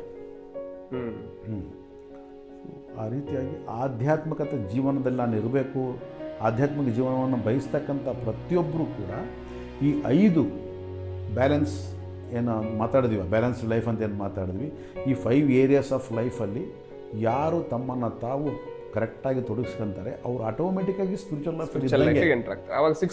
ಲೈಫ್ ನೋಡೋದು ಬೇಕಾಗಿಲ್ಲ. ಆ 6th ಏರಿಯಾ ಆಫ್ ಲೈಫ್ ನೋಡೋದು ಬೇಕಾಗಿಲ್ಲ. ಫಸ್ಟು ಈ 5 ಏರಿಯಾಗಳನ್ನು ಕರೆಕ್ಟ್ ಮಾಡಿಕೊಂಡ್ರೆ 6ನೇ ಏರಿಯಾದಾಗ ಆಟೋಮೆಟಿಕ್ ಇದ್ದಂತಾನೆ. ಹೇಗೆ ಧರ್ಮದಿಂದ ಕೂಡಿದ ಅರ್ಥ, ಧರ್ಮದಿಂದ ಕೂಡಿದ ಕಾಮವನ್ನು ನೀನು ಮಾಡಿದಾಗ ಮೋಕ್ಷ ಆಟೋಮೆಟಿಕ್ಕಾಗಿ ಬರುತ್ತೋ, ಅದೇ ರೀತಿಯಾಗಿ ಈ 5 ಏರಿಯಾಸ್ ಆಫ್ ಲೈಫ್ನ ನೀನು ಕರೆಕ್ಟಾಗಿ ಮಾಡಿಕೊಂಡ್ರೆ ನೀನು 6th ಏರಿಯಾ ಸ್ಪಿರಿಚುವಾಲಿಟಿ ನೋಡೋದು ಬೇಕಾಗಿಲ್ಲ, ಆಟೋಮೆಟಿಕ್ ನೀನು ಸ್ಪಿರಿಚುವಾಲಿಟಿ ಇದ್ದಂಗೆ. ಸೊ ಹಾಗಾಗಿ ಒಂದು 6 ಏರಿಯಾಸ್ ಆಫ್ ಲೈಫ್ ಅನ್ನೋದು ನಮ್ಮ ಜೀವನದಲ್ಲಿ ತುಂಬಾ ನೋಡೋದಕ್ಕೆ 6 ಏರಿಯಾಸ್ ಆಗಲಿ, ಓನ್ಲಿ 5 ಏರಿಯಾಸ್ ಇರೋದು. 5 ಏರಿಯಾಸ್ ಇದು ಇರೋದು 5 ಏರಿಯಾಸು. 6th ಏರಿಯಾಕ್ಕೆ ನಾವು ಹೋಗಬೇಕು ಅನ್ನೋ ಒಂದು ದೃಷ್ಟಿಯಿಂದ ಈ 5 ಏರಿಯಾಸ್ನ ನಾವು ಸರಿ ಮಾಡ್ಕೋಬೇಕು. ಯಾಕಂದರೆ ನಮ್ಮ ಅಲ್ಟಿಮೇಟ್ ಗೋಲ್ ಈ 6th ಏರಿಯಾ. ಅಲ್ಟಿಮೇಟ್ ಪ್ರತಿಯೊಬ್ಬ ಮನುಷ್ಯನ ಅಲ್ಟಿಮೇಟ್ ಗೋಲ್ ಏನು? ಆಧ್ಯಾತ್ಮಿಕ ಜೀವನ. ಯಾಕಂದರೆ ಆಧ್ಯಾತ್ಮಿಕ ಜೀವನದಲ್ಲಿ ಹೋದ ಮೇಲೇ ನೀನು ಹ್ಯಾಪಿಯಾಗಿ ಲೈಫ್ನ ಲೀಡ್ ಮಾಡೋದು ಸಾಧ್ಯ. ಸೊ ಅದು ಮಾಡಬೇಕು ಅಂದರೆ ಈ 5 ಏರಿಯಾಸ್ನ ನೀನು ಸರಿಯಾಗಿ ನೋಡಿಕೊಂಡು 5 ಏರಿಯಾಸಲ್ಲಿ ಸರಿಯಾಗಿ ನಿನ್ನ ಜೀವನವನ್ನು ಮಾಡೋದು ಕಲ್ತ್ಕೊಂಡ್ರೆ 6ನೇ ಏರಿಯಾದಲ್ಲಿ ಆಟೋಮೆಟಿಕ್ ಆಗಿದ್ದಂತೆ. ಸೊ ಹಾಗಾಗಿ ನಾವು ನಮ್ಮ ಜೀವನದಲ್ಲಿ ಕೆಲವೇ ಒಂದು ಏರಿಯಾದಲ್ಲಿ ಫೋಕಸ್ ಮಾಡೋದನ್ನ ಅನ್ಕೊಳ್ಳೋದು ಬಿಟ್ಬಿಟ್ಟು ಆ್ಯಕ್ಚುಲಿ ನಮ್ಮ ಲೈಫಲ್ಲಿ ಒಂದು 5 ಏರಿಯಾಸ್ ಪ್ಲಸ್ ಇನ್ನೊಂದು 6 ಏರಿಯಾ ಸ್ಪಿರಿಚುವಾಲಿಟಿ ಅನ್ನೋದು ಕೂಡ ಇದೆ ಅಂತ ಹೇಳಿ ತಿಳ್ಕೊತಾ, ಸ್ಪಿರಿಚುವಾಲಿಟಿ ಇದೆ ಅಲ್ಲ, ಸ್ಪಿರಿಚುವಾಲಿಟಿಗೋಸ್ಕರನೇ 5 ಏರಿಯಾಸ್. ಓಕೆ, ಸ್ಪಿರಿಚುವಲ್ ಲೈಫ್ನ ನಾನು ಸ್ಪಿರಿಚುವಲ್ ಲೈಫಲ್ಲಿ ಇರಬೇಕು ಅಂತ ಅಂದುಕೊಂಡ್ರೇ ಈ 5 ಏರಿಯಾಸ್ನ ನಾನು ಸಕ್ರಮವಾಗಿ ನೋಡ್ಕೊಳ್ತೀನಿ. ಈ 5 ಏರಿಯಾಸ್ನ ಸರಿಯಾಗಿ ಇಟ್ಕೊಳ್ತೀನಿ. ಈ 5 ಏರಿಯಾಸಲ್ಲಿ ಸರಿಯಾಗಿದ್ದರೆ ಸ್ಪಿರಿಚುವಲ್ ಲೈಫ್ನಾಗ ಇದ್ದಂತಲೇ ಲೆಕ್ಕ. ಇಲ್ಲಿ ಏನಾದರೂ ಏರಿಪೇರೋ ಅಲ್ಲಿ ಇಲ್ಲ ಅಂತ ಆತ. ಬೈ ಡಿಫಾಲ್ಟ್ ಆಗಿ ನಾವೆಲ್ಲರೂ ಆ ಒಂದು ಸ್ಪಿರಿಚುವಲ್ ಲೈಫ್ನ ಲೀಡ್ ಮಾಡ್ತಾನೆ ಇರ್ತೀವಿ. ಅದೇ ಇದು ನೀನು ಇದೆಲ್ಲ ಸರಿ ಇಟ್ಕೊಂಡ್ರೆ ಆಟೋಮೆಟಿಕ್. ತುಂಬ ಥ್ಯಾಂಕ್ಸ್ ಸರ್, ಈ ಒಂದು 6 ಏರಿಯಾಸ್ ಬಗ್ಗೆ ತಿಳಿಸ್ಕೊಟ್ಟಿದ್ದಕ್ಕೆ ತುಂಬ ಧನ್ಯವಾದಗಳು. ಸೊ ಇದನ್ನು ಒಂದೊಂದೂ ನಾವು ತಿಳ್ಕೊತಾ ಹೋದರೆ ನಮ್ಮ ಲೈಫಲ್ಲಿನ ನಾವು ತುಂಬ ಸರಳವಾಗಿ ಮತ್ತು ಹ್ಯಾಪಿಯಾಗಿ ಇಟ್ಕೋಬೋದು ಅನ್ನೋದ್ರ ಬಗ್ಗೆ ನಾವು ಇಲ್ಲಿ ಕಲಿಬೋದು ಅಂತ ಹೇಳ್ತಾ ಈ ಒಂದು ಎಪಿಸೋಡ್ನ ಇವತ್ತಿಗೆ ಇಲ್ಲೇ ಎಂಡ್ ಮಾಡೋಣ ಅಂತ ಹೇಳಿ ಕೇಳ್ಕೊತಾ ಇದ್ದೀನಿ. ತುಂಬ ಧನ್ಯವಾದಗಳು. Thank you.